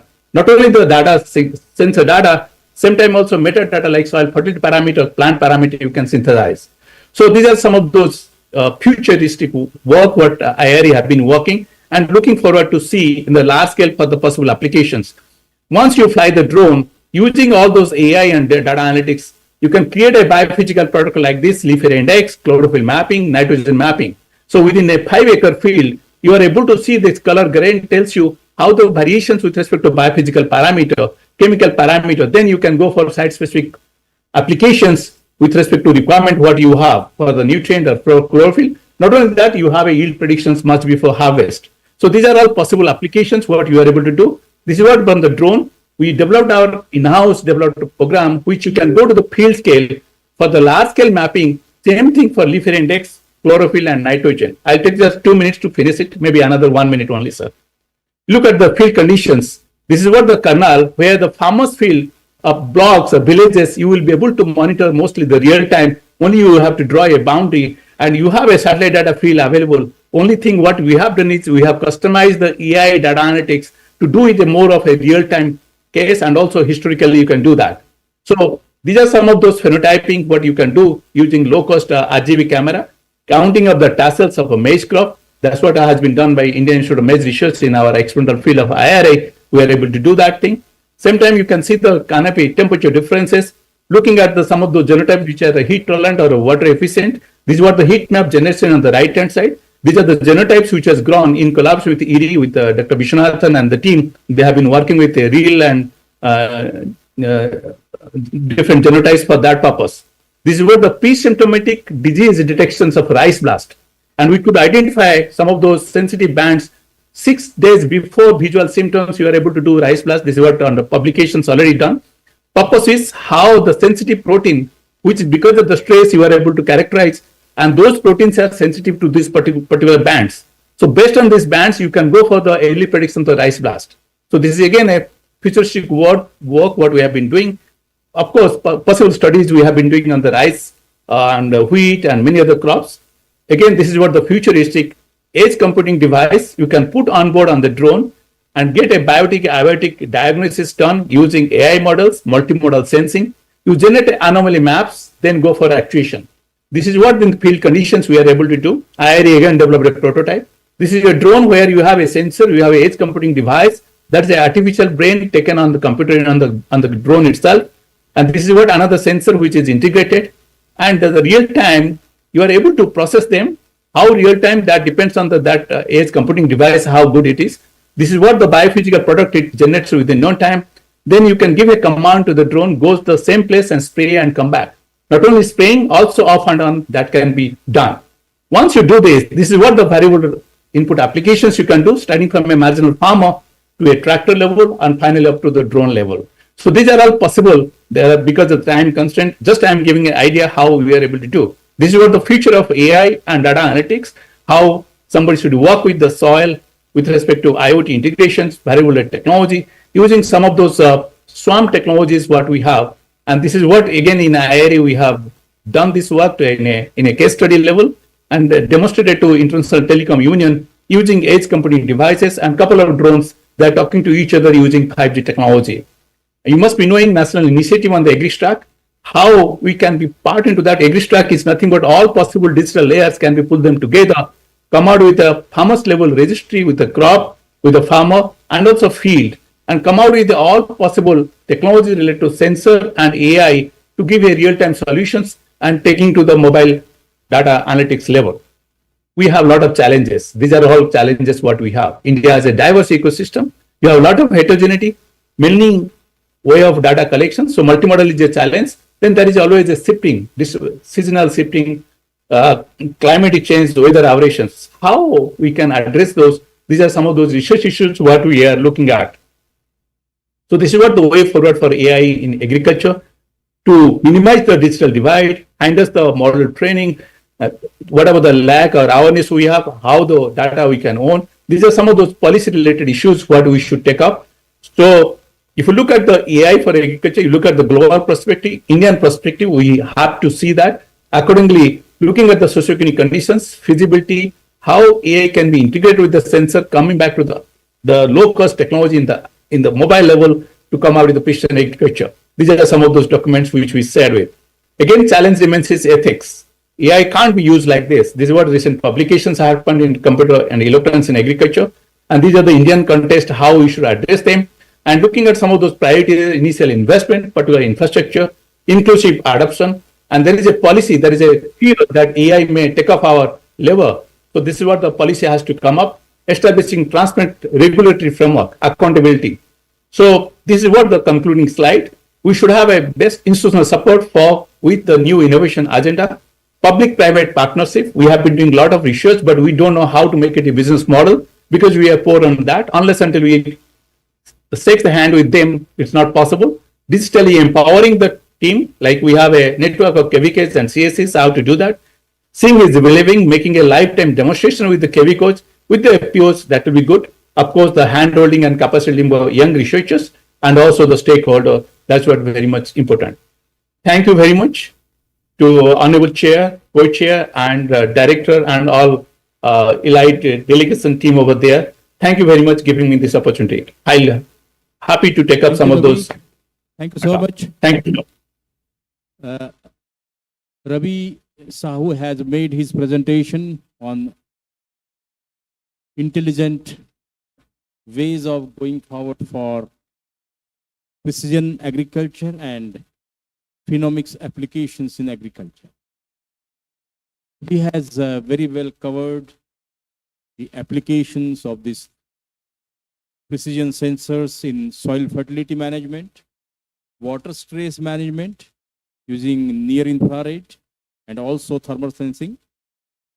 And also he has given fair idea of applications in phenomics, the crop phenotyping. Dr. Ravi is a well-known scientist in this area and working presently in ICAR. Presently, in today's context, since time is already over, we will not open the question answer session here. But if you have any question or any interaction you would like to have, his email ID is well known to all. Email ID is also available in the IRI's website, and alternatively, you can get the email ID from the director of this institute as well. So, thank you so much, Ravi. Thank you, sir. Thank you so much, sir. Organizers want to felicitate you, but since you are not physically present here, their felicitation will reach you directly in Delhi.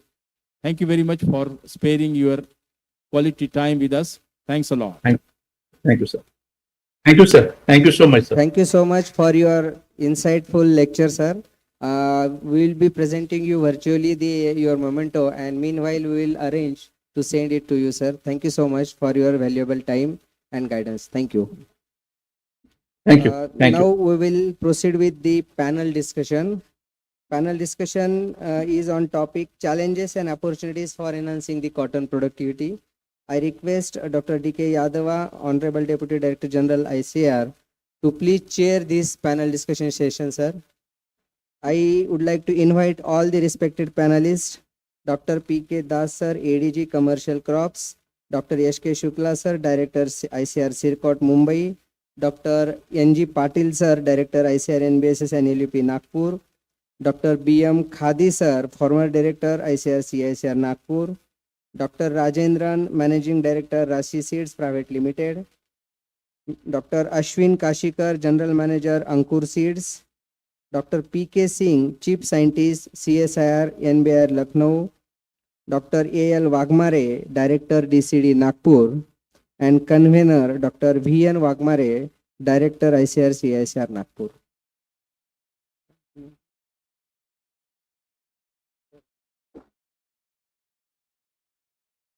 Recording.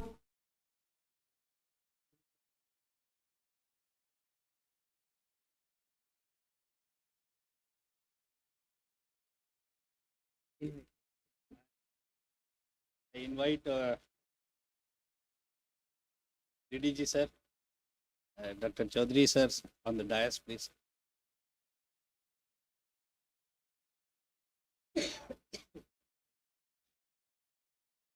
I also request Dr. P.K. Das, ADG Commercial Crops, Dr. S.K. Shukla, Director ICAR Mumbai, Dr. N.G. Patil, Director NBSS and LUP, Dr. B.M. Khadi, former Director CICR. Sir.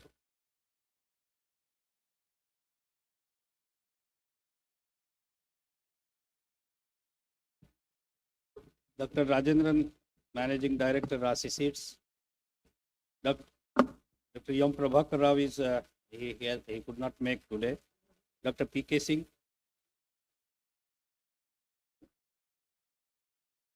Senior Principal Scientist, CSIR NBRI Lucknow, and Dr. A.L. Wagmare, Director DCD.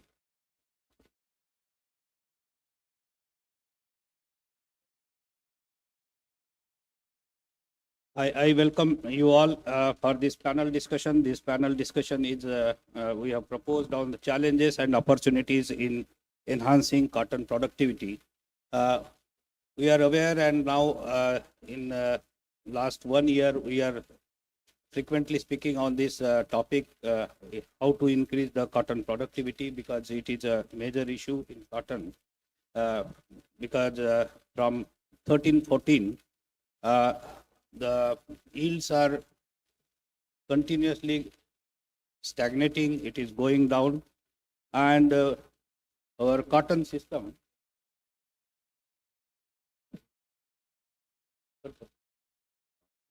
yes.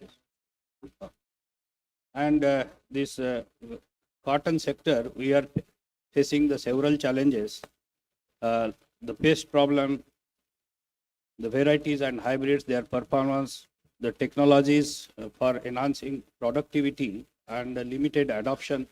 And we need concerted efforts from all sides. And today we have all experts from the different fields. The breeders, we have Dr. Khadi, and from the industry side also.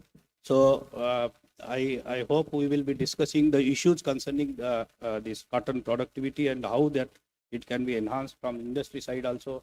Even the mechanization and other sides will be covering in this. So I welcome you all, and I will formally welcoming all our panelists. I request Dr. Wagmare sir to welcome Dr. D.K. Yadava sir.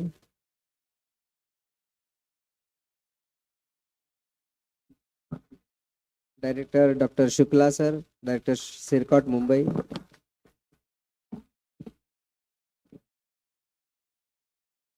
Dr. P.K. Das sir.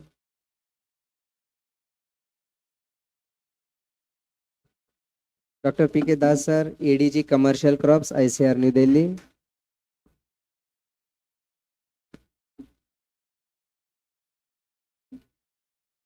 Dr. B.M. Khadi, former Director, ICAR-CICR Nagpur. Dr. A.L. Wagmare, Director, DCD Nagpur. Dr. Rajendran, Managing Director, Rashi Seeds Limited, Attur, Salem, Tamil Nadu.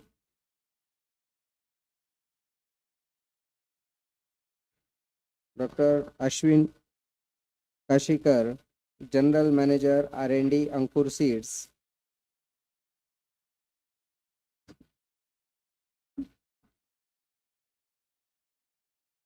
Dr. N.G. Patil sir, Director, ICR NBSS NLUP Nagpur.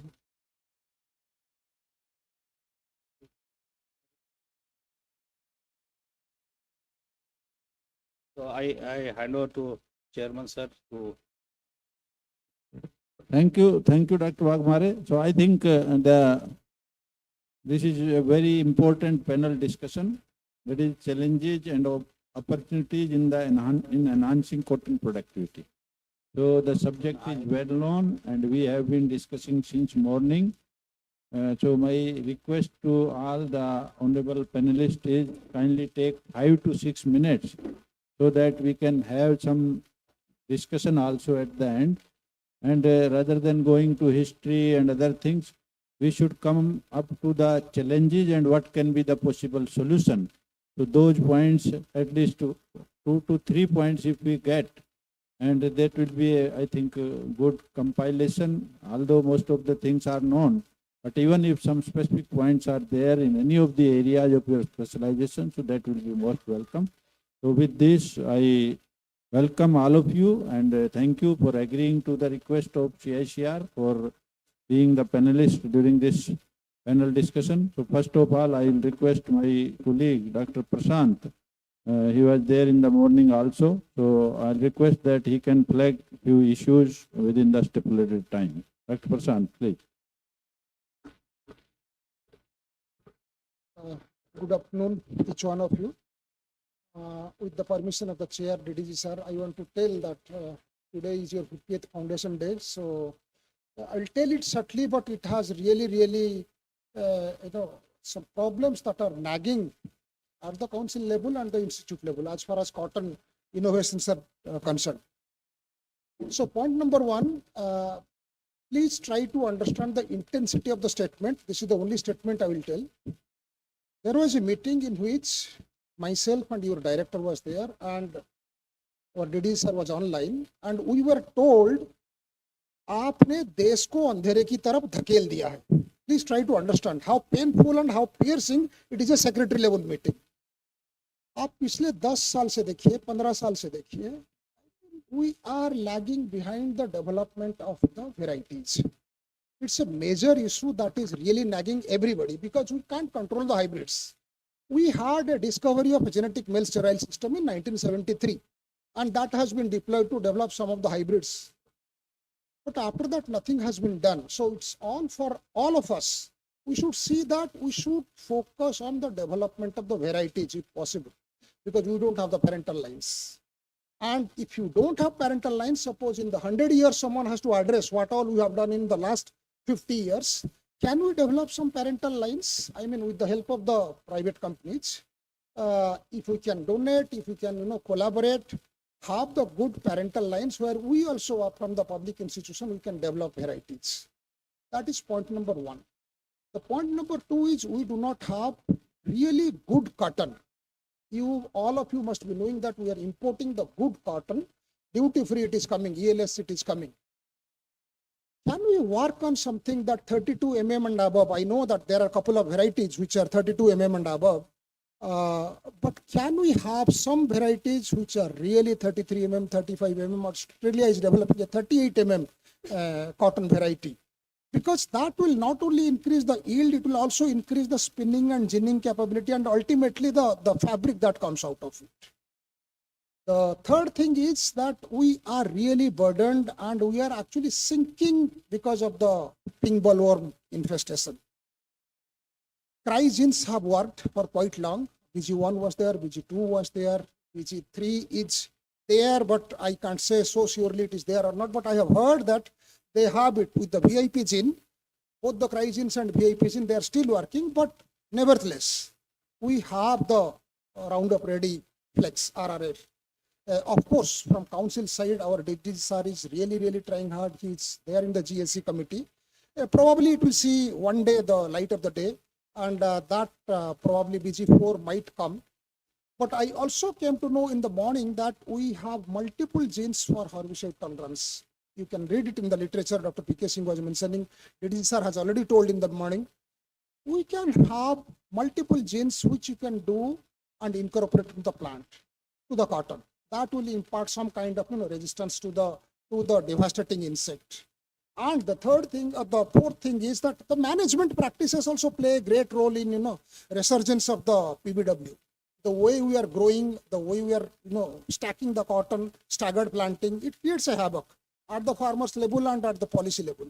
So can we have a clear cut? I mean, if all of you suggest and DG sir is there, can we have something like a deadline, a window of timeline in which we do really the planting and we do the harvesting, so that also may be suggested, and we will try to see what can be done. Then the fourth thing is, with the cotton mission coming up, probably it's going to be a big success, and a lot of the plant material will be there after the cotton is harvested. Biochar, which is one of the best practices, probably I have read it in theory and I have talked to the scientist, but creating the biochar also will generate some amount of carbon because you have to burn a bit. Who will take care of that? So that carbon credit also has to be incorporated in our plan of work, so that even if whatever carbon we generate through biochar, that is accepted, that is credited to our account. So with all these points, but one thing that is very pertinent at this point, I mean, Dr. P.K. Singh is here. We want a cotton plant which flowers. It should be a synchronous flowering. Can we achieve it? That would be a really remarkable achievement, like a Varalakshmi that we have developed in 1973 or 74. If we can get a cotton plant that has uniform synchronous flowering, 50% of the problem is over. The PBW problem will be over. And we know from biotechnology point of view, we have a couple of genes, straightforward genes identified in Arabidopsis. For example, FLC, flowering locus C, or FLT. You might not be understanding, but don't worry, they are just jargons. Some of the genes which are there in the cotton plant itself, and they are loss of function genes. If you terminate them, it might have some tangential impact because it is also involved in flowering. But can we somehow epigenetically control this FLC or FLT? And there are a downstream cascade of genes. If we can really target them, we would certainly need a variety which is synchronous, and that will be a great help to the farmers. So at this point, these 4 or 5 points I could remember. Sir, once I remember, I'll tell other things. Thank you very much, sir. Thank you, Dr. Prashant. Thank you. Now I'll request Dr.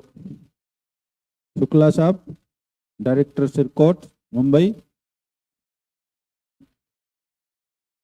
Dr. Shukla is very closely associated for a long time on the quality aspects and has a very practical experience in this area. Dr. Shukla.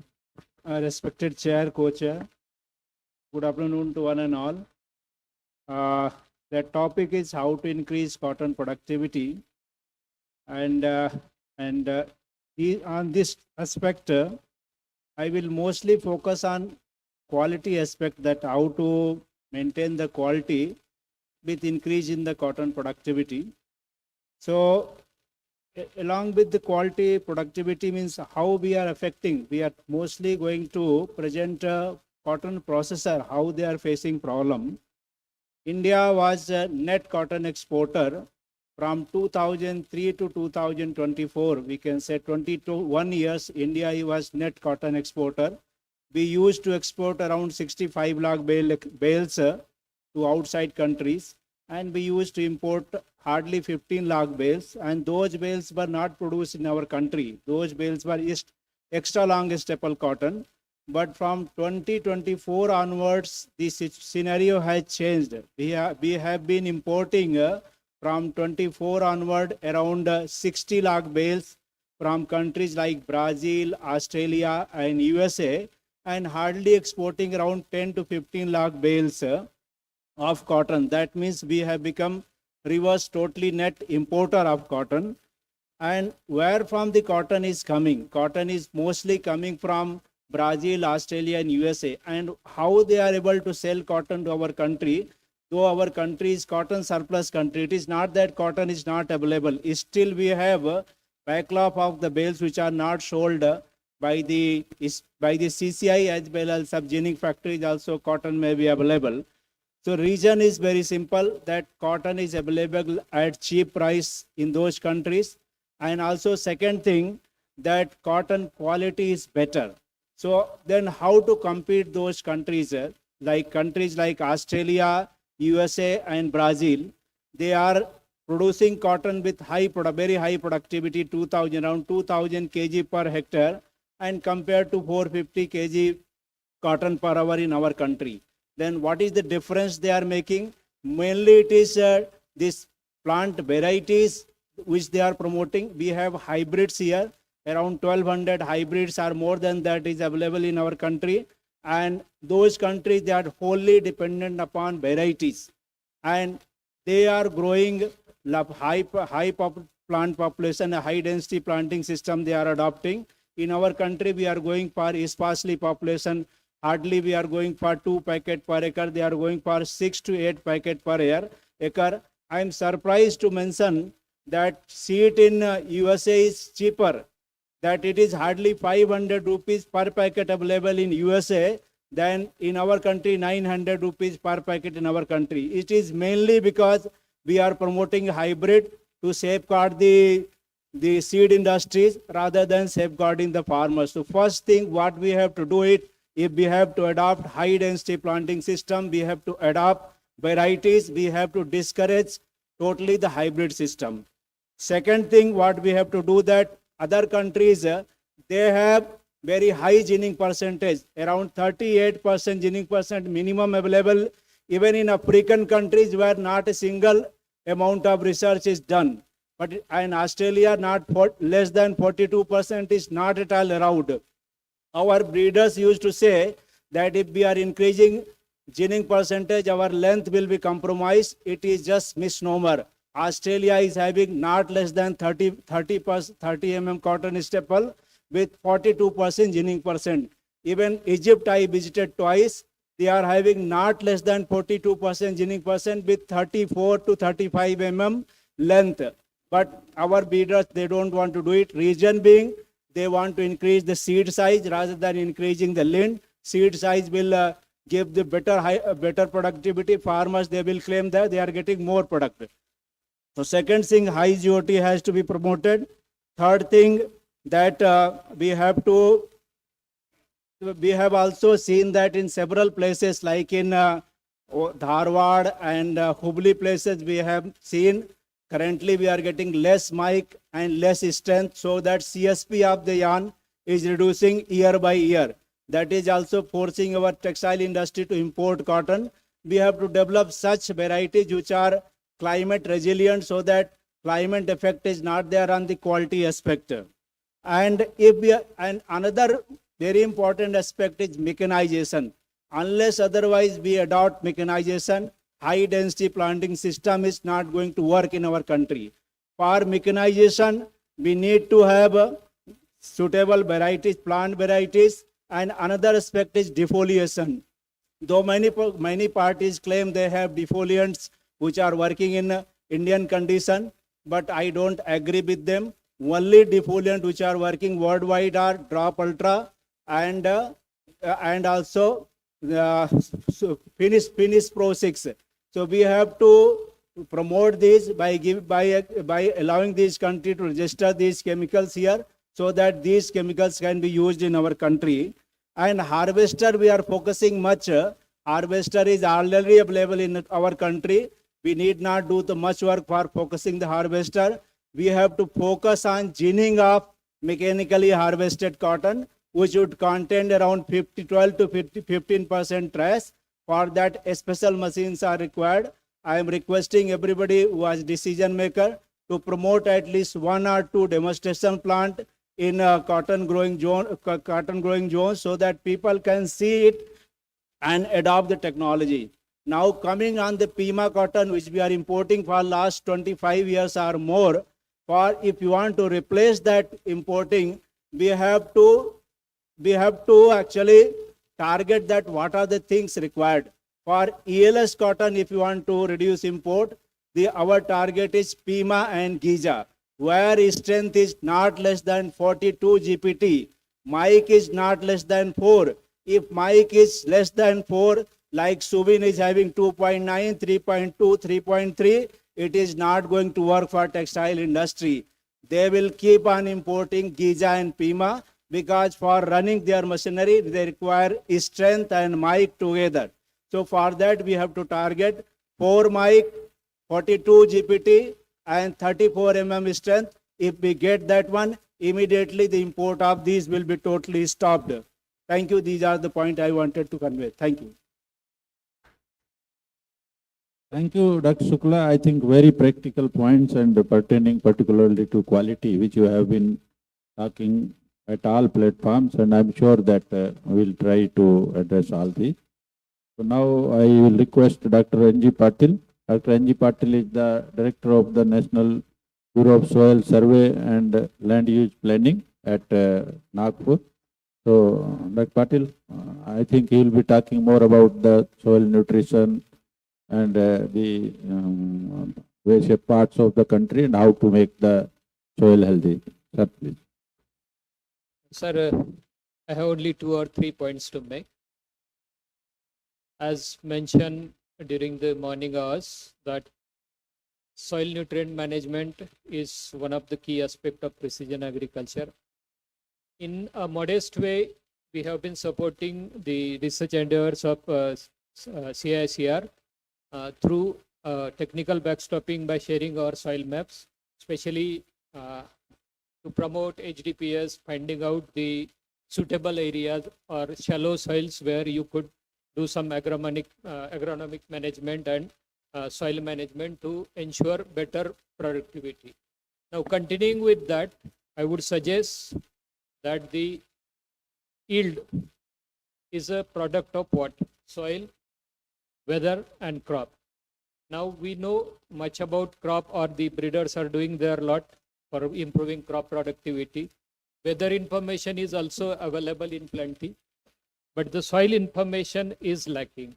So we are trying to fill that gap through digital soil mapping, and recently we have released digital soil map of Maharashtra.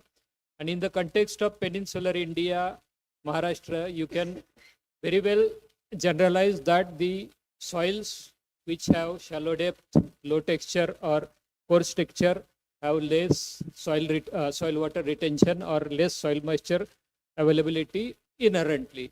So if this information on spatial basis is made available, we know very well that cotton loves, rather has deep roots, it loves depth, it needs more moisture. But if you decide to cultivate cotton in a shallow soil where the soil moisture is likely to be lacking, you are going to face some problems, and those problems could be addressed. Now, all these technologies are available, we are well aware, but we do not know where exactly what is the location. And digital soil map is going to fill up that gap, information gap precisely, because once you know in my block, in my village, or in my district, these are the land parcels where the soil depth is low, where likely by proxy nutrient deficiency is going to occur. So you know how to manage your nutrients. Obviously, when I say depth is a proxy for nutrient, when I say that, I mean to interpret it this way, that the depth is low, that is why there is bound to be nutrient deficiency. So the university recommendation of RDF, should it be implemented 100%, or should it be 75% or 125%? That kind of decision could be taken using digital soil map. So also the moisture management, especially given that this year we are going to face some dry spells or early season drought and all that. During those season or during those dry spells, what are going to be our management strategies? Again, these management strategies or technologies are well known, but their spatial dimension is not known. So again, the maps could help you to precisely tell the agriculture development department officer that, look, this village has, let us say, survey number 10, 15, 11, it is going to face soil moisture deficiency. So you can directly advise, customize your advice to that particular land parcel owner to take care of soil moisture availability through either through mulching or whatever other agronomic measures that are available.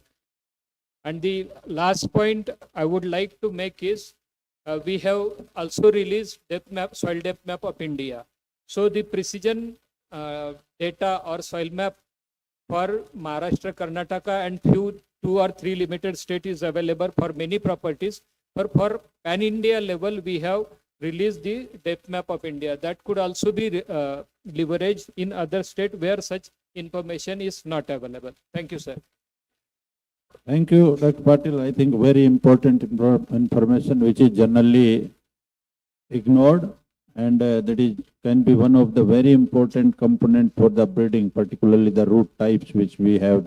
We are talking about the plant type. So root is also very important component for the different soils, and the maps are already available. So I think we can take use of that also. So thank you, Dr. Patil. So now I'll request Dr. B.M. Khadi Saab. Dr. Khadi Saab is the former director of the CICR Nagpur and a very experienced plant breeding for a very long time and successful plant breeder. Good afternoon to everybody. Actually, I agree with Dr. Suklaji, what he has told about the, the points. As far as the increasing the productivity of cotton is concerned, we have analyzed about 35 countries which are cultivating the cotton in the world. And the countries which are having the high productivity are having the high density planting system only, that to the BT varieties. That's what the point he said, and it is required to breed the varieties, BT varieties suitable for high density planting. As you know, we have already reduced, because of some of the problems, the productivity of the cotton in the country. It is hardly 450 kilograms. But as far as the industry requirement, what they have put up, it is 9 million tons that is by 2030. That means 750 kilograms of lint we have to produce per hectare by 2030, which is, I think, very, very difficult. And 2040, it is 12 million tons, and 2050, it is 15 million tons. And at present, it is hardly 6 or less than 6 million tons what we are producing. I don't know how we are going to increase. And earlier, we had almost 30 lakh bales. The export was there. But now we are importing, and India is going to be, instead of exporter, and it is going to be importer. And if you look at the SDPS system, what is followed in the different countries, especially Australia, Brazil, USA, they are having more than 1,500 kilograms. Especially the China is having about 1879, Australia is 2071, Brazil 1800 kilograms per hectare. If you look at these, the following of this high density planting system is really going to help Indian condition to increase the production. As far as if you look at the experiences of the Brazil and China, these are the two examples I'm giving number of times, because Brazil was also having in 1995-98 350 to 400 kilograms per hectare. That was the productivity. At present, it is 1,800 kilograms per hectare. This is only because they could able to develop one best genotype, that is CNPA ITA 90, that is an early and compact type of variety, and they could grow it with the 1 meter by 10 centimeter, that is high density planting. With that, they could able to achieve 1,800 kilograms per hectare. This is the Brazil's experience. I think with the change in the agronomy, they could able to achieve. And secondly, the China is having only the single gene only they are using, either Monsanto or their own, and they have F2 populations they are growing. Almost I could go through the one paper which has been published by the Chinese. There is a review paper of 20 years. 20 years in 4 or 5 regions they have cultivated BT cotton, that is a F2, and under high density planting system, and they could able to get to 1,879 kilograms per hectare. That is a very good paper, and this I think may be a message to the private sector, because they don't want to go with the varieties because they cannot protect their genotype. So the F2s, this is the one I think if you go through and how they have achieved the China, I think we have to learn the lesson from them. And also with this, because F2 means 75% BT and 25% non-BT. With that, they could able to control the development of resistance for the pink borer. That is, they call it as a structural refuge. And also they have a natural refuge also, because different crops which are especially for helicorpa, the susceptible ones are also cultivated. So they are following both the natural refuge structure and also the structural refuge conditions to combat the development of resistance for this. This 20 years work, and it has been published just 2 years back in Insect Journal, and that one can think of. And we have failed in especially the pink borer which has developed, and we have a problem of weed also. Almost 20% we are losing our production. So for that already people are cultivating SDBT illegally. But if it is going to be legalized, I think it is going to help. Or otherwise, we have post and pre-emergent weedicides which have to be effectively utilized. And secondly, the pink bollworm, because already pink bollworm has developed resistance for here the BT. So there are two things. For short term, we are already having Cremit and also PB rope. That is a mating disruption system. But in US, we know very well that the eradication of this pink bollworm has been done. Why we should not think it may be a costly one, but at the country level, I think it is better to have that. Otherwise, we are going to have this problem permanently. That is another thing. And there are different novel genes, and also we talk about the genomics and all. But so far, I have not seen any markers and all have been, we have come out and we are using. But at least I can say that private sector has come out with the two markers, especially, one is for the CLCV. Whatever the genotypes or hybrids they are developing, they are all resistant to the CLCV. They have a marker and it is not in public domain and they are using and they are coming out. Secondly, they cannot produce the hybrid seeds conventionally. So they have gone for the GMS. For GMS also they have the markers. And as far as seed production, cultivation of hybrids in 12 million hectares is going to be a problem with high density or closer spacing, because we need more seeds. It is not possible to produce, and farmers are not coming, the seed producers are not coming forward for production of the hybrid seed with the conventional method. They want only the GMS, and the GMS is being used now. And instead of that, why we should not think of the Chinese technology, what they have done? You just go through and think of this. And now it is a time to implement high density planting to increase the production productivity. Otherwise, India is going to be again cotton importer. That is another point. The last point I wanted to tell is about the varieties. Just I went through the varieties released by our system right from the BT. That is a BT era. That is 2001. 230 varieties and hybrids were released, but none of the varieties are in the field. And we are spending a lot of money in developing these genotypes. Why we should go for that? The resources are less, and I think we have to use our resources better for the suitable development of suitable genotypes. And there are 25 varieties, BT varieties have been released, and I could go through, and there are some hybrids, varieties, BT varieties, which are compact and ready for high density planting system. Why we should not implement this aggressively and come out with high density planting system with the already released one? And also we have to go ahead with the development of the genotypes suitable for the high density planting. That's all I wanted to say. Thank you. Thank you. Thank you very much, Dr. Khadji. I think that is all what you have based on your experience, and practically we need to address many of the points, and the points are well taken, and definitely will be, I think, working on them. So next I'll request Dr. Rajendran, the Managing Director of Rasi Seeds. Dr. Rajendran.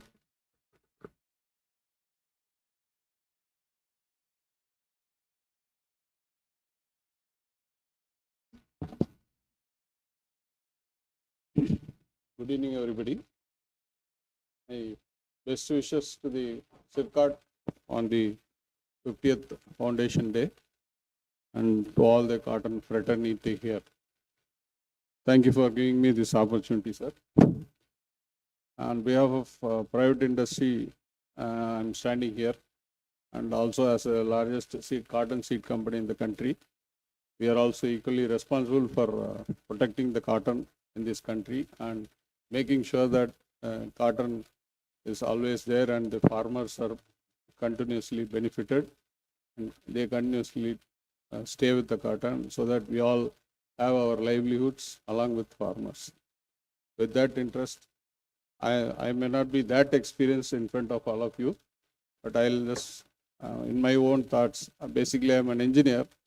In my own thoughts, I may be looking things slightly different. So I'll just propose certain small suggestions, which may not be big, but definitely every small steps we take will take us to the next level. Sir, from morning we have been hearing that productivity has flattened. That is true. We all know that productivity is, it is not because we have lost the potential. The potential is still there, and the same products which have been giving higher yield, and we have seen higher yield in this country up to 566 kg has come down to 450 kg. The same soil, same hybrids, same thing. But because of many reasons, which I don't want to blame on the technology alone, also because of new challenges which is coming up, which is creating more challenges. So now it is time, this production gap versus potential, it has to be identified and worked towards that, sir. That is my one simple suggestion.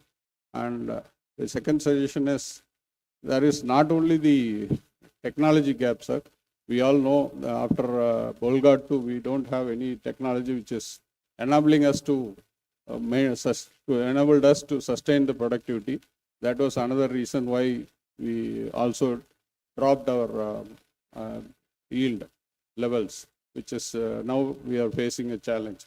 So the real challenge for cotton is not only these technologies or anything else, sir. Ease of growing cotton is lost, sir.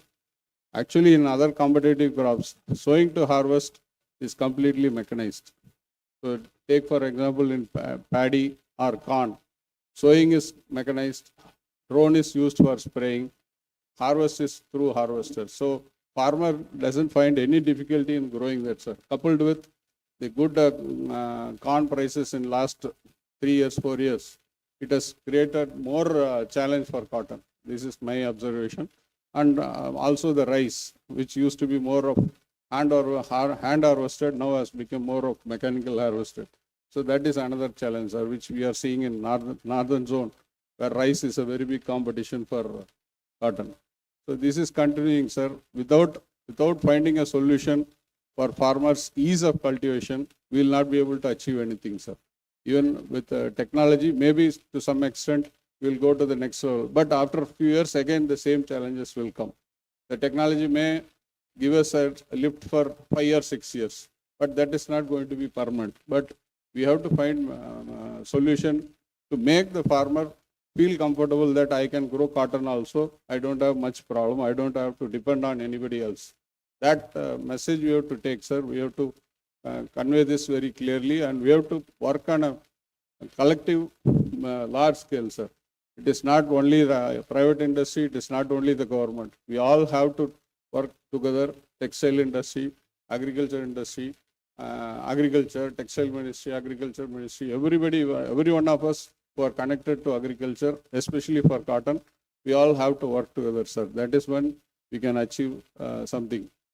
We know a lot of, not only our farmers and our laborers, it is also the textile industry's laborers are also dependent. Textile industry is dependent on this crop.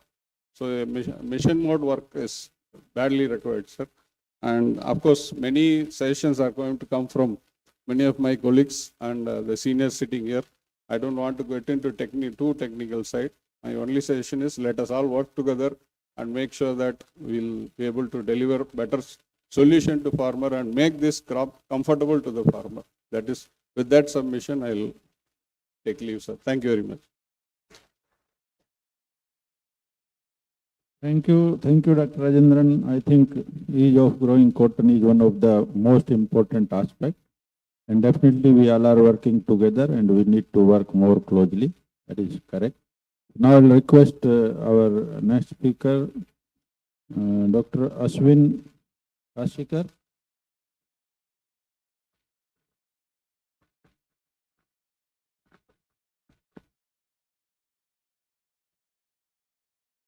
Good evening, and I would like to take this opportunity to congratulate CICR for their 50th Foundation Day, and good round of applause because for cotton fraternity they have worked tirelessly in last 50 years, and their effort has really helped Indian cotton growing farmer and cotton industry a lot. Coming to the topic what we are discussing, I mean these points we are discussing I think from last 5-6 years more, since we have lost our number one position. We all know the major reason for that, losing of the trade efficacy. Technology has worked almost for 15-20 years, but it's time that definitely now we should have new technologies. Unless we have, and for that, I think we need to have a good policy system, because just see when the last technology was released in the country. And now the time, so almost we are 20 years, we haven't even released any new technology. So that's the area where my personal request to the forum and to everybody is that there has to be some policy framework even for bringing new technologies in the country. My second point is when we are talking about increasing yield, no doubt mechanization and high density planting is a really good area. We should really work on it. But my only concern, though my experience might be a bit less, but I will be a little bit scared to superimpose what Brazil is doing on Indian condition. Because if you look at the weather pattern in Brazil during cotton growing condition, weather pattern in China and weather pattern in US, it's entirely different than what weather patterns we are facing in India when we are cultivating cotton. So no doubt certain areas, CICR last couple of years did excellent work. They have identified some 62 districts where we can go for. We cannot put one step to everything. So region wise, certainly yes, we should go about it. Second, I mean, being representing industry, certainly we are dealing in hybrids, no doubt about it.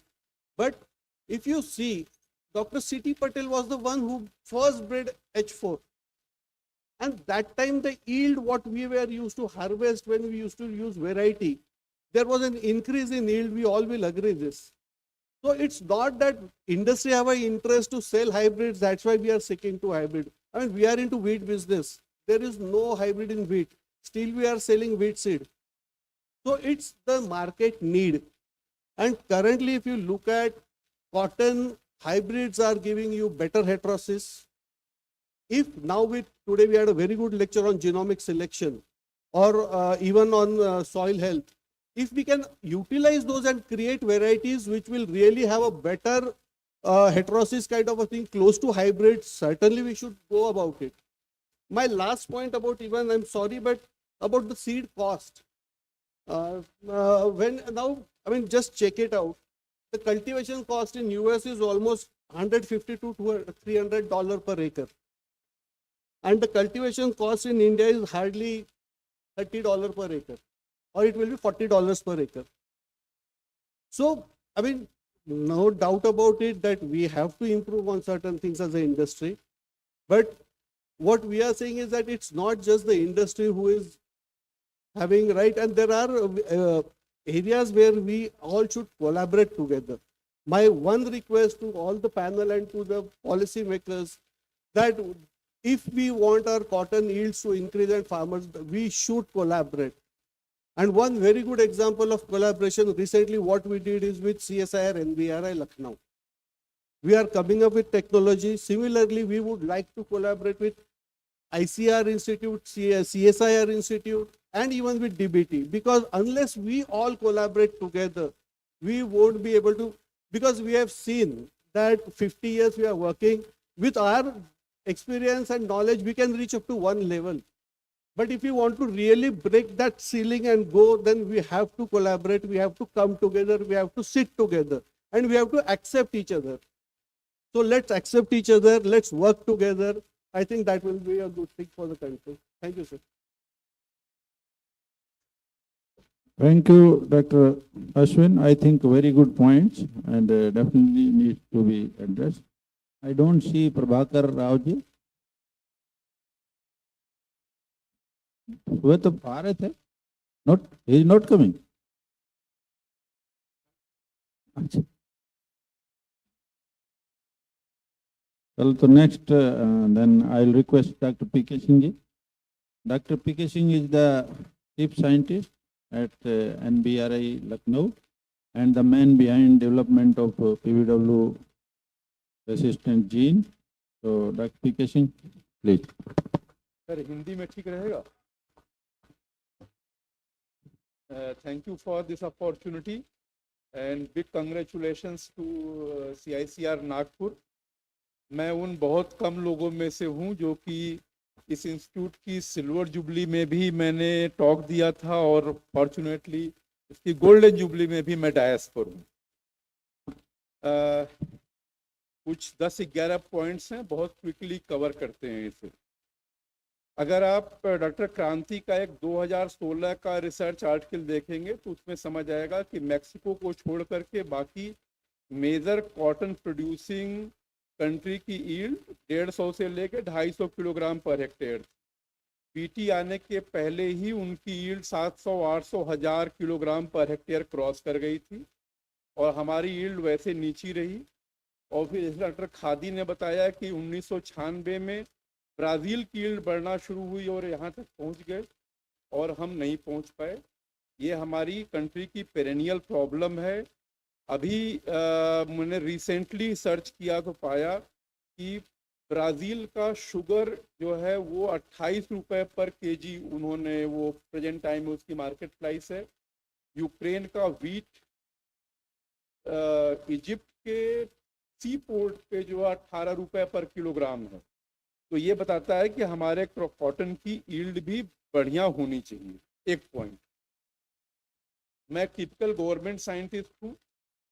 मेरे पास जो है, मैंने एक बार मेरी लड़की ने मुझे Giza cotton की शर्ट दिया था। उसके बाद से जो है कुल मेरे पास 8 शर्ट है और मैं बहुत पैसे वाला नहीं हूँ, लेकिन जब भी मुझे मौका मिलता है तो मैं गीजा कॉटन की शर्ट पहनता हूँ। आज पहन के नहीं आया क्योंकि इस इंस्टीट्यूट का इससे अपमान होगा, लेकिन उसकी क्वालिटी इस तरह की है कि उसको उसके लिए लुई फिलिप को 5-6 हज़ार 7 हज़ार पे करना मुझे भारी नहीं लगता है। एक बार अगर आप वो कॉटन की शर्ट पहन लेंगे, कोई और शर्ट नहीं पहनेंगे, अगर आप अफोर्ड कर सकते हैं तो। इसका मतलब है कि हमारे कॉटन की क्वालिटी को डेफिनेटली इम्प्रूव करना पड़ेगा। तीसरा ये कॉन्सेप्ट मैं कहना चाह रहा हूँ, मैं क्रॉप प्रोटेक्शन के लिए काम करता हूँ। हम लोगों को बहुत गलत फहमी है कि दुनिया में पहले क्राई 1 AC कॉटन आया, फिर क्राई 2 AB कॉटन आया, जो हमारे यहाँ BG2 कॉटन के नाम से काम करता है। हमने मोनसेंटो को रिस्पेक्ट नहीं किया, उसके IPR को रिस्पेक्ट नहीं किया और ग्लोबल साइंस को फॉलो करना बंद कर दिया। तो मैं आपको बताता हूँ कि क्या क्या मार्केट में अवेलेबल है।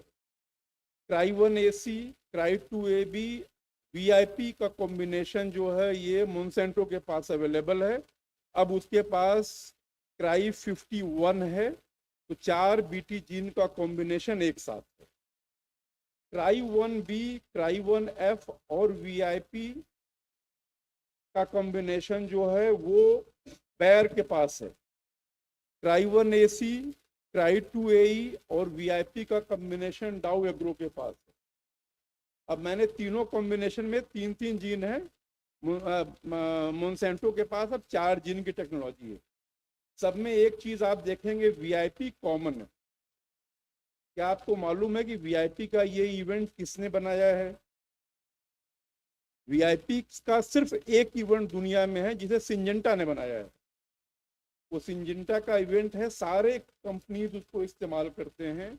इसका मतलब ये है कि बहुत बड़े लेवल पे दुनिया के बाहर कोलैबोरेशन हुआ है और हम सभी लोगों ने अपनी आंखें बंद कर रखी। इसी तरह से अगर आप हर्बिसाइड टॉलरेंस को देखेंगे तो 5-6 हर्बिसाइड को टॉलरेंट करने वाले कम से कम 12-15 इवेंट बनाए गए हैं और सारी दुनिया में इन्हीं इवेंट के कॉम्बिनेशंस को यूज किया जा रहा है। सारी इंफॉर्मेशन पब्लिक डोमेन में है। तो सिंजेंटा की तरह, जैसे सिंजेंटा का इवेंट सभी लोग यूज कर रहे हैं, हर्बिसाइड टॉलरेंस के बहुत सारे इवेंट को सब लोग कॉम्बिनेशन में यूज कर रहे हैं, हमें भी इसको करना चाहिए। हम लोग बिना वजह हम लोग अभी भी वो राउंड अप पे ग्लाइफोजेट पे रुके हुए, मेरे समझ से मोनसेंटो ग्लाइफोजेट से बाहर आ रहा है, वो किसी कुछ और हर्बिसाइड डिकैम्बा वगैरह पे वो शिफ्ट हो रहे हैं। एक और पॉइंट है जो कि मैं आपको ये बताना चाह रहा हूँ कि मोनसेंटो यहाँ से क्यों चला गया, इंडस्ट्री को क्यों प्रॉब्लम है, क्योंकि हमको दूसरे के इंटेलेक्चुअल प्रॉपर्टी से, उसकी वैरायटी से, उसकी जो ट्रेट है उसको हम रेस्पेक्ट नहीं करते हैं और हमको लगता है कि हमारा मटेरियल चोरी हो जाएगा। इससे ऊपर उठें, हर ट्रेड के लिए कुछ प्राइसिंग फिक्स हो और बहुत आराम से ट्रांसपेरेंटली कोलैबोरेशन होगा, तो हम लोग विन विन सिचुएशन में होंगे। अधिक यील्ड आएगी, फार्मर की इनकम बढ़ेगी, तो इंस्टीट्यूट की, इंडस्ट्री की भी इनकम बढ़ेगी, सब लोग प्रॉफिट में रहेंगे। प्रेजेंट टाइम में बहरहाल इंसेक्ट प्रॉफिट में है। तीसरा जो पॉइंट है वो मैं ये कहना चाह रहा हूँ कि मैंने मोनसेंटो में बात किया है। एक हिंदुस्तान ही ऐसा अकेला देश है जो कहता है कि BG2 टेक्नोलॉजी फेल हो गई क्योंकि पिंक बॉलवॉर्म उसको डैमेज करता है। मैंने मोनसेंटो में बहुत लोगों से बात किया जिन्होंने टेक्नोलॉजी डेवलप किया है, उन्होंने कभी क्लेम नहीं किया कि जो है BG2 जो है पिंक बॉलवॉर्म टॉलरेंट है। अपनी कंट्री में उन्होंने स्टेराइल इंसेक्ट टेक्नोलॉजी से उसको जो है वो पिंक बॉलवॉर्म को इरेडिकेट किया। हम लोग बिना वजह की गलतफहमी पाले रहते हैं कि पिंक बॉलवॉर्म जो है रेजिस्टेंट है। डॉक्टर खादी साहब का जो है एक, या डॉक्टर माई का एक कोई नोट मैंने पढ़ा था 2001, 2, 3 कभी पब्लिश हुआ था, उसमें पिंक बॉलवर्म का कोई जिक्र नहीं। मेरी थेसिस जो है 2000 में हुई थी, उसमें पिंक बॉलवर्म का कोई जिक्र नहीं। कहीं पर जो है क्राई1 AC प्रोटीन की, क्राई2 AB की, LC50 कहीं पता नहीं, लेकिन हमारा कॉटन रेजिस्टेंट था और रेजिस्टेंस ब्रेक हो गया। तो हम लोगों को इन कुछ गलत फहमियों से दूर होना चाहिए। एक और अप्रोच है कि हम लोगों ने नए जीन को ढूंढना बंद कर दिया। हम लोग कोई भी नया प्रोटीन, नया जीन डिस्कवर नहीं कर रहे हैं। मैं 2.5 साल में रिटायर हो रहा हूं और 140 करोड़ लोगों के देश में मेरे अलावा मैं कोई आदमी पाता ही नहीं हूं जो कि जिसको कि मैं ये सिखा सकूं कि जीन को कैसे क्लोन करना है, प्रोटीन को कैसे प्यूरिफाई करना है, ट्रांसजेनिक प्लांट कैसे बनाने हैं। ये मुझे एक आदमी नहीं मिल रहा है। मैं कुछ दिन पहले परेशान होकर के मैंने अपने DG को लिखा, हमारे कोलैबोरेटर थे अश्विन काशीकर, इनसे घंटा भर बात किया कि भाई कोई एक आदमी मिले यहाँ पे CDRI, यहाँ CICR में राकेश है, मैं बड़ा उससे होपफुल हूँ कि क्या मैं उसको सारे आर्ट सिखा दूँ। सभी लोगों को मिल करके इसमें काम करना चाहिए। 7, 8, 9 जीन्स का इस्तेमाल किया गया है, सारी दुनिया इंसेक्ट रेजिस्टेंस अचीव कर पा रही है। हम लोग उसमें से कहीं पर भी नहीं है, हम लोगों को उस लिस्ट में होना चाहिए। इसके अलावा जो और इम्पोर्टेंट पॉइंट है वो ये है कि हमको जब जीन मिल जाएगा तो हमको जेनेटिक इंजीनियरिंग करनी चाहिए। हमारी जेनेटिक इंजीनियरिंग कॉकर में हो रही है। हमको अपने वैरायटी में ट्रांसफॉर्म करने के लिए कोशिश करना चाहिए, जो कि हमारे एजेंडा में है। जो cotton ICR cotton technology mission है, उसके एजेंडा में है कि हम वैरायटीज का भी ट्रांसफॉर्मेशन इस्टेब्लिश करेंगे। ब्राज़ील में का तो मुझे पता है कि वहाँ पर लोग वैरायटी का ट्रांसफॉर्मेशन करते हैं। दूसरी चीज़ और एक पॉइंट है जो कि ये इमर्ज आउट हुआ डिस्कशन में कि शायद जो क्लाइमेटिक चेंजेस हैं उसके बाद में शायद हम लोगों को कभी गॉसिपियम हर्बेशियम में शिफ्ट करना पड़ सकता है। अगर गॉसिपियम हर्बेशियम में हमको शिफ्ट करना है फ्यूचर में, तो मुझे लगता है कि उसकी जेनेटिक इंजीनियरिंग जो है हम लोगों को अभी से सोचना शुरू कर देना चाहिए। अगर अभी करेंगे तो 10 साल के बाद में हम लोग रेडी हो सकते हैं। एक पॉइंट और है, वो हमारे कलीग हैं डॉक्टर समीर सावंत, उनका कहना है कि हैप्लॉयड कल्चर, हैप्लॉयड्स को कल्चर करके उससे डिप्लॉयड बना लिया जाए, तो आपको जो भी ट्रेट है उसको स्टेबलाइज करने में बहुत इजी हो जाएगा। इंडिया में डॉक्टर सुधीर सपोरी ने अपने PhD के टाइम में, वो डॉक्टर शिप्रा गुहा मुखर्जी और कुछ माहेश्वरी लोगों ने कुछ हैप्लॉयड कल्चर किया था। उसके बाद में हम लोगों ने हैप्लॉयड कल्चर को करना बंद कर दिया। तो मेरी तो ये रिक्वेस्ट है वाघमारे साहब को और यादव सर को कि कुछ इस तरह की भी एक्टिविटीज़ को जो है हम लोगों को इनिशिएट करना चाहिए। Thank you very much for patient hearing. Thank you, Dr. P.K. Singh. I think very important and inner information which many of us are not aware. So thank you very much. And definitely that will be very useful. So now the last speaker is Dr. A.L. Wagmare, Director DCD, JOCD. Dr. Wagmare.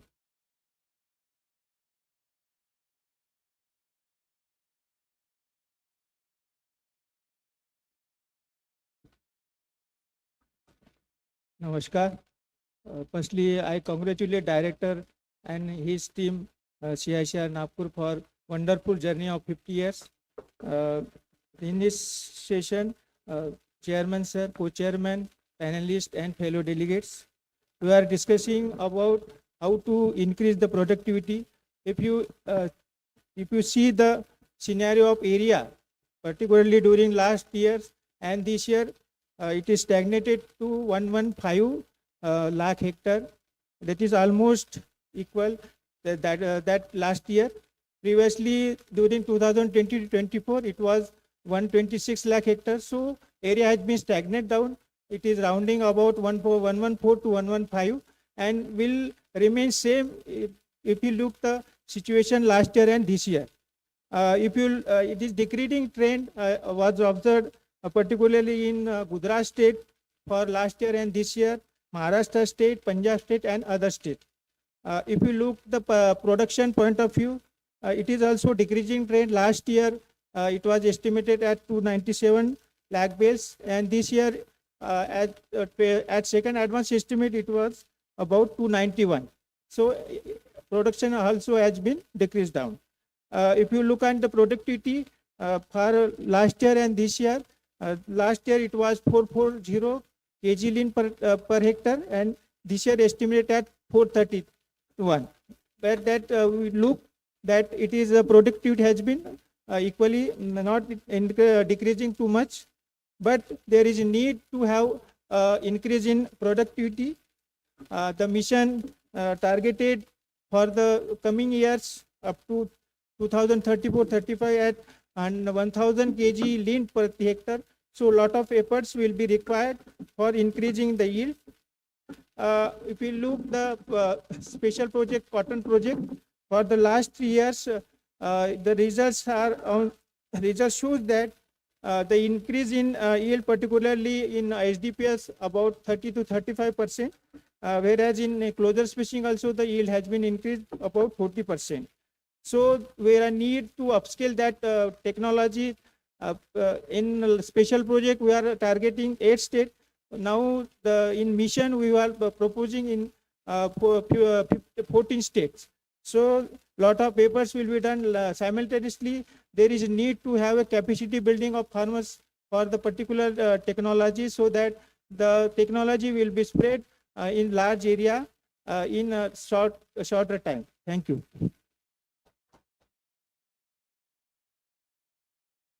Thank you, Dr. Vakumari. Thank you very much. If any of our participants they want to add something, so they are welcome. Dr. Nehra, aye.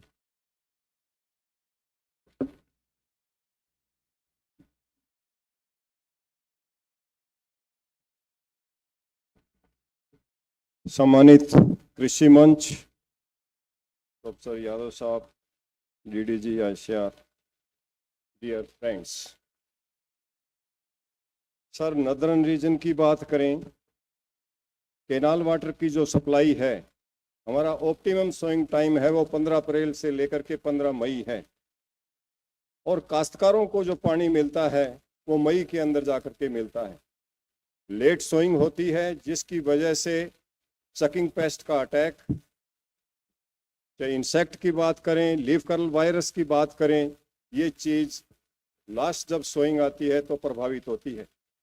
Northern zone के scientist आपस में बैठ करके एक team का गठन किया गया था, और उसके अंदर ये सजेस्ट किया गया था 20 मई के बाद में अगर कॉटन की प्लांटिंग होती है तो उसके अंदर वायरस है वो डेफिनेटली आएगा और इंसेक्ट पेस्ट का डैमेज भी बढ़ेगा। इसलिए ये जो टीम है, ये जो हाउस है, गवर्नमेंट ऑफ इंडिया को लिखे कि भाई कैनाल वाटर वहाँ के काश्तकारों को है वो टाइमली अवेलेबल होना चाहिए। दूसरी बात है, अगर किसी काश्तकार के पास में 1 मरबा है, अगर उसमें ज़मीन है तो उसका 1/3 है वो इरिगेशन उसको मिलता है, और काश्तकार क्या करता है कि उसको पूरे का पूरा जो रकबा है उसको पूरा इरिगेट करना चाहता है, और वो करता है अंडरग्राउंड वाटर से, और अंडरग्राउंड वाटर है वो सेलाइन और एल्कलाइन है। हमारी सॉइल हेल्थ वो भी डिटेरियोरेट होती जा रही है, और कॉटन का प्रोडक्शन है वो कैसे ले, ये भी एक सोचने का विषय है। कभी पिंक बोलवर्म आता है, और कभी नदर्न रीजन के अंदर पैराविल्ट की प्रॉब्लम आती है, ड्रॉट को फेस करता है, तिड़क आती है। आज से 2 साल पहले की इस बात को छोड़िए, उससे पहले हमारा ये पूरा का पूरा जो जोन है वो तिड़क से और बर्निंग की प्रॉब्लम, सभी जो काश्तकार अपनी लोकल भाषा में कहते थे कि शॉट मार गया, शाट मार गया, तो ऐसी प्रॉब्लम्स वो पूरी उस रीजन के अंदर दिखाई दे रही थी। और प्रीसीडिंग ईयर्स के अंदर रेनफॉल का पैटर्न आप लास्ट ईयर देखिए, जस्ट डबल रेनफॉल हमारे एरिया के अंदर हुई है। जहां अगर श्रीगंगानगर, हनुमानगढ़ इस बेल्ट की बात करें, 250 mm एनुअल रेनफॉल थी, जो 500 mm के करीब 550 mm हुई, और इसी प्रकार हिसार रीजन, हरियाणा रीजन के अंदर जो रेनफॉल हुआ वो 750 mm से भी ज़्यादा रही है। और एक्सपेरिमेंट्स को देखा गया, वेजिटेटिव ग्रोथ है वो 8-8 फीट से ज़्यादा नरमे हो गए थे। ऐसी सिचुएशन के अंदर हमारे को पूरा जो बॉल है वो रोटनिंग की तरफ था। काश्तकार लोगों ने इतना फंजीसाइड का स्प्रे किया, वो भी इफेक्टिव नहीं रहा और बुशी नेचर की क्रॉप हो गई। और टीम जो मॉनिटरिंग टीम है उनके व्यूज भी आप लीजिए, जिससे पता चलता है कभी कैसे कॉटन पिछले 2 सालों के अंदर पिंक बॉलवर्म से प्रभावित हुई है। तो इसलिए हमारा कहने का तात्पर्य है, कभी टाइमली अगर इन चीजों को अगर ध्यान में देखा जाए। तीसरी बात एक और है, मशीन पिकिंग की बात करते हैं, काश्तकार इतना परेशान है कि 15 रुपए पर केजी तक पिकिंग की कॉस्ट आ रही है और हमारे पास भी कोई सब्स्टिट्यूट नहीं है। नदर्न रीजन के अंदर अगर मूंग बीन की तरफ जाते हैं तो YMV आती है, अंडरग्राउंड वाटर उस एरिया के अंदर लगा तो जिसकी वजह से पल्सेस भी नहीं हो पाती है। और सिर्फ हमारे रीजन के लिए एक कॉटन ही एक ऐसी मात्र चीज है जिसके ऊपर काश्तकार फुल्ली डिपेंडेंट है और इसको हमारे को सेव करना चाहिए और जिससे अधिक उत्पादन मिले।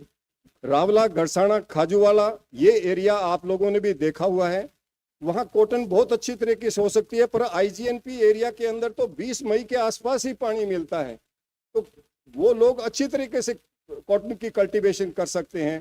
तो उस एरिया के लोगों को भी अगर पानी मिले टाइमली तो बहुत अच्छी कॉटन हो सकती है। धन्यवाद sir. Thank you very much, Dr. Nera. I think the very practical and ground level points. Thank you, Dr. Shivat sir. Thank you. First of all, congratulations to entire CICR for their Golden Jubilee.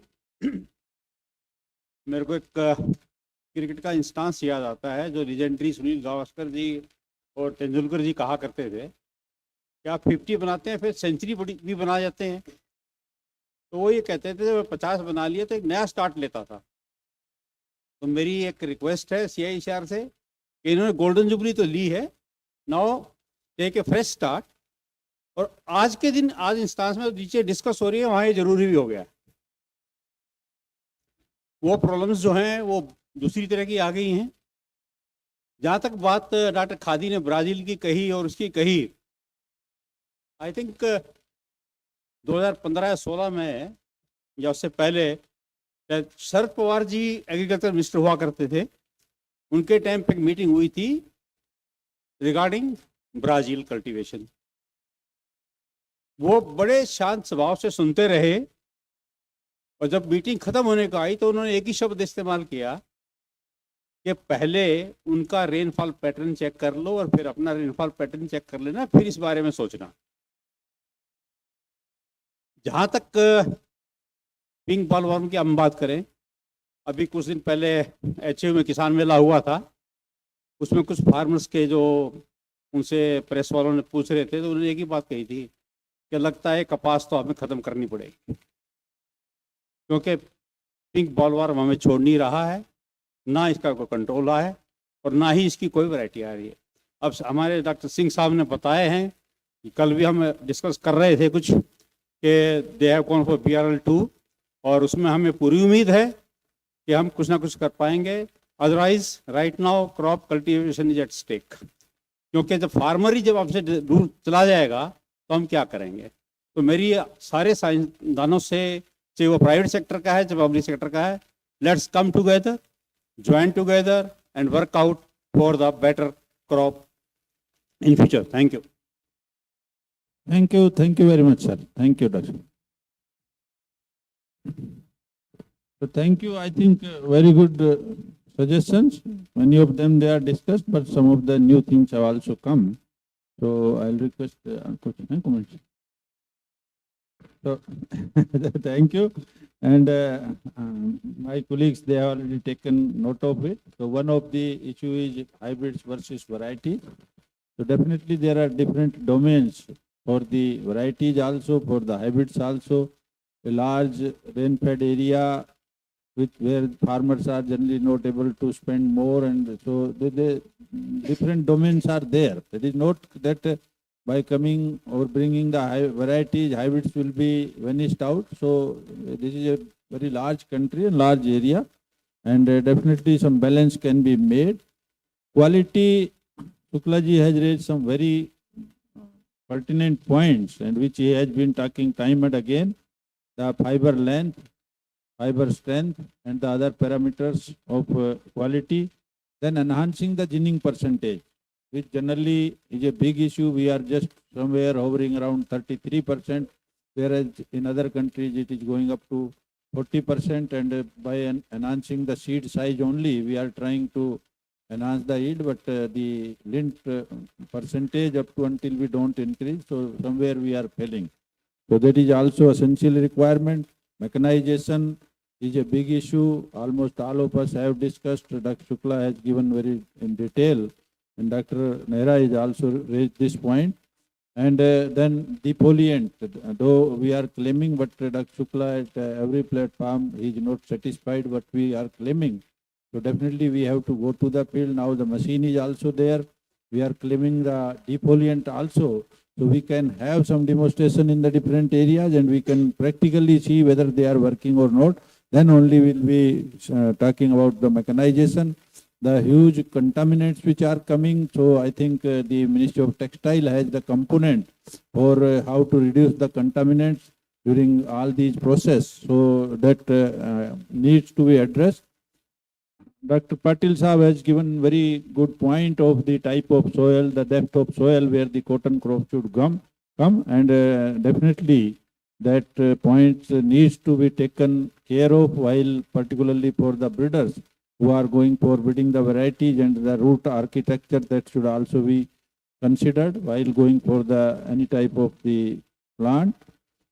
Then the biochar part was also in the morning also we were discussing, and Dr. Prashant has highlighted the importance of biochar and how to, I think, proper use of the sticks which are coming, and that is a big problem while after in the post-harvest time. So that can also be a good source for the nutrition as well as for the management of the straw.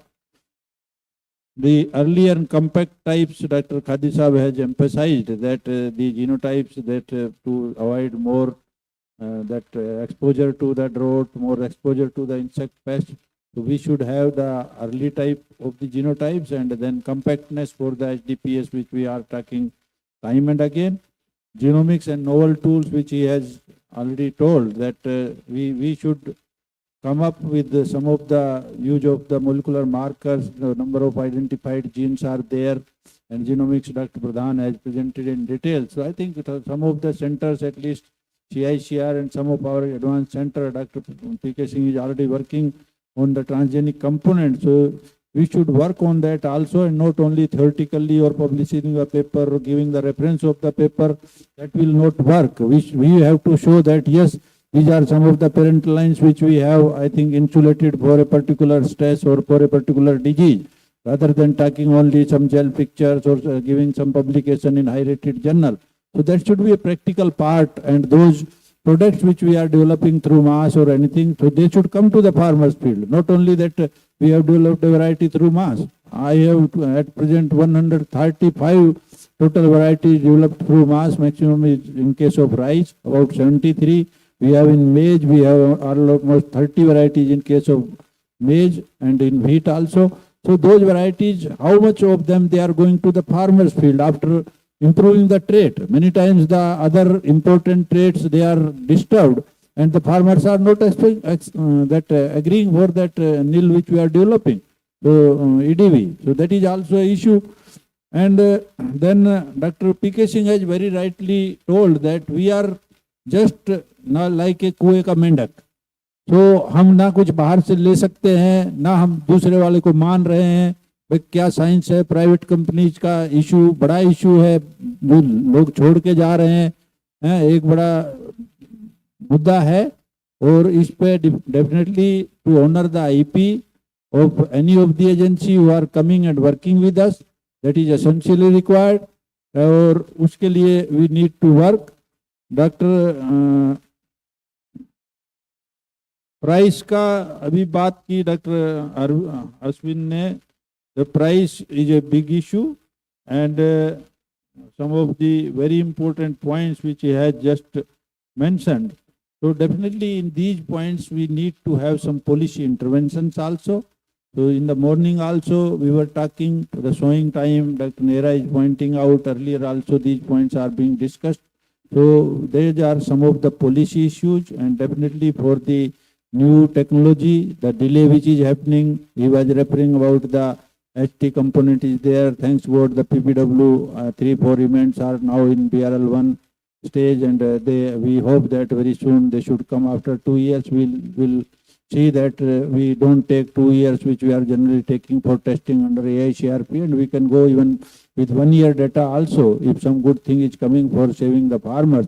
So that we can do, but some other issues which we definitely need to address, and in that case we have to have some policy intervention, and at my level, along with the Ministry of Agriculture, Department of Agriculture, we will try to have address those issues, but research issues definitely we have to work together, and the collaboratively or the collectively working by the public and private sector, that is essentially required. In some areas we are working, but in many areas we have the different views, and for the, I think, saving this crop, and for the betterment of the farmer, and for making the country Atmanirbhar in cotton.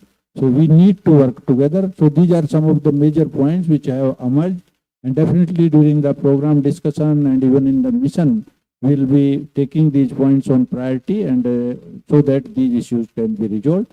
So I am very highly thankful to all the eminent panelists that they have given very important points, and which definitely will be helping in improving the condition of the cotton. And thanks to Dr. Chaudhary Saab for, I think, giving being with us. He was to go, just I am forcing him since more afternoon that yes, at least you should be there. So we have some at least courage to discuss and other things. So thank you all. Thank you very much. I think this was all about today. Thank you so much, sir, for very thoughtful and impactful discussion on challenges and opportunities for enhancing cotton productivity. Now I request our director, Dr. V.N. Wagmare, sir, to felicitate the panelists with a memento.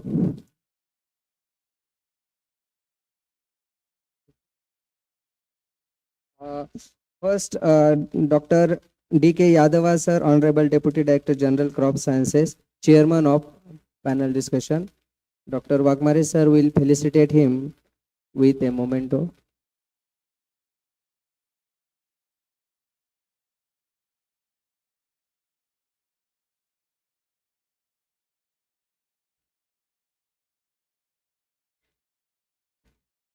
I request Honorable DDG, Dr. D.K. Yadava, sir, to please felicitate all the panel members by giving a memento. Dr. B.M. Khadi, sir, former Director, ICAR-CICR.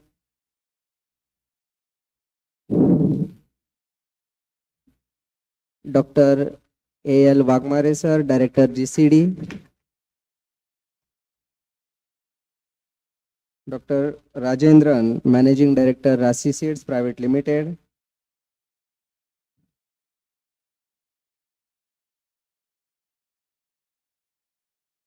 Dr.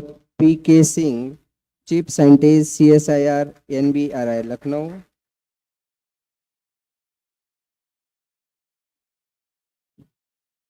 Dr. Ashwin Kashikar, General Manager, R&D, Ankur Seeds.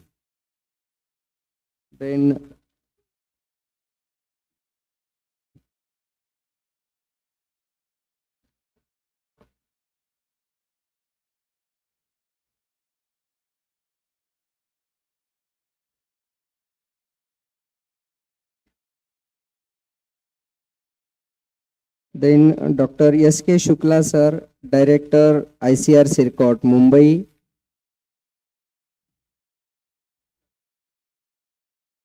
Dr.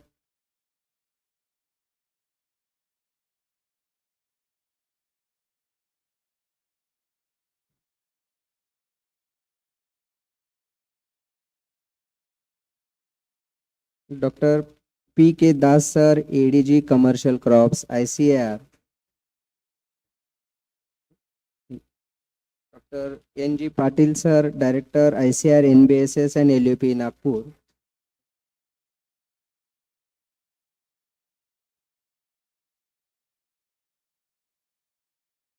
Now I request Dr. V.N. Wagmare sir to felicitate our chairman, Dr. D.K. Yadava sir, Honorable Deputy Director General.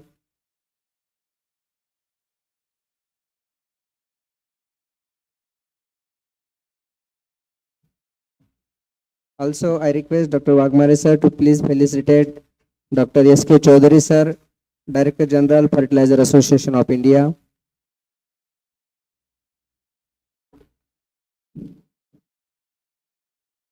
Yes, sir. Thank you, sir. Now I request Dr. V.N. Wagmare sir to present vote of thanks. Yes, sir. मी घेऊन येऊ का?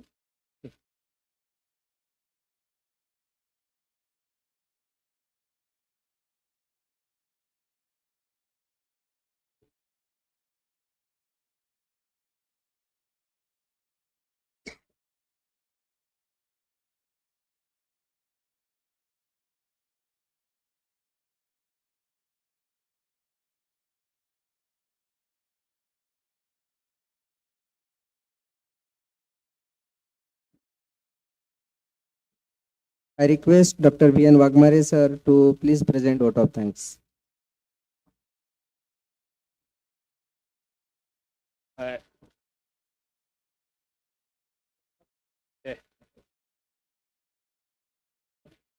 In the last today's program, we had a panel discussion on challenges and opportunities in enhancing cotton productivity. And Dr. D.K. Yadava sir, Deputy Director General Crop Sciences, has chaired this session. And Dr. S.K. Chaudhary sir, he co-chaired the session. Both of them co-chaired the session. And I thank profusely to them, Dr. Yadava sir, DDG sir, he has handled the session, and the panel members, all they have given the good point, insights, how to address some of the issues. And I thank each one of them, Dr. P.K. Das, ADG, Commercial Crops, Dr. S.K. Shukla, he talked on the fiber quality, Dr. N.G. Patil sir, he has talked on the soil map, a digital soil map, and definitely we are collaborating with the NBSS and LUP on this aspect, and we will be taking help in the productivity mission program. Dr. M.B. Khadi sir, he has also presented from the breeding point of view how to go about, and we will be working on those issues, sir.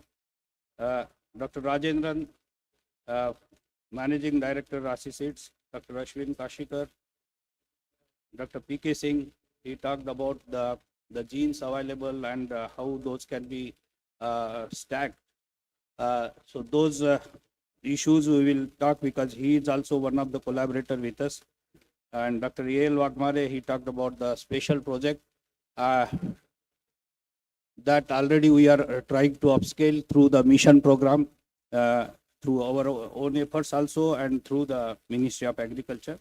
So these issues raised by our panelists, we will consider, and already while finalizing the program, some of the issues we have addressed, but wherever possible, these issues we will incorporate, and we will work on that. I assure about those to the House and to the all panel members and chair for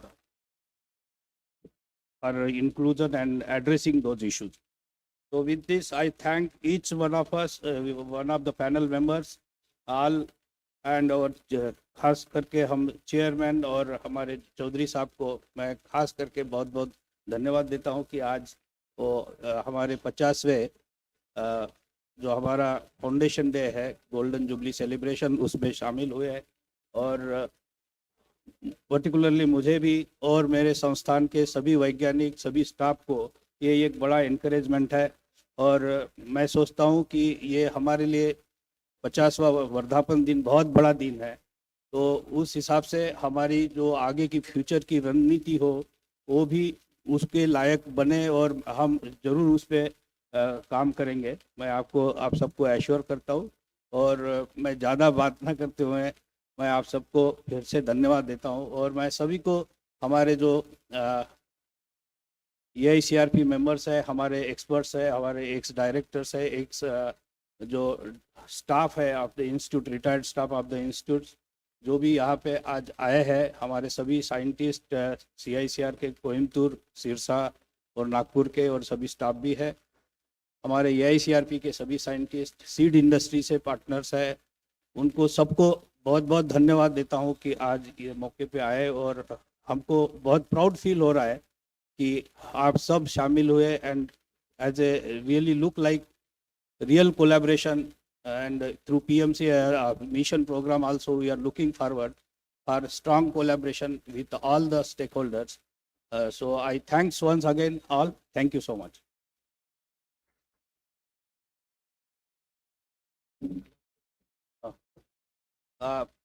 इसके बाद हमारा ये programme तो अभी ख़त्म हुआ और अभी तो टी ब्रेक होगा। ये एक अनाउंसमेंट है कि डिनर के लिए एक हमारे अंकुर सीड्स प्राइवेट लिमिटेड ये उन्होंने स्पॉन्सर किया है। तो मैं अपनी तरफ से भी सभी को निमंत्रित करता हूँ, आग्रह करता हूँ कि वो डिनर के लिए ज्वाइन करेंगे और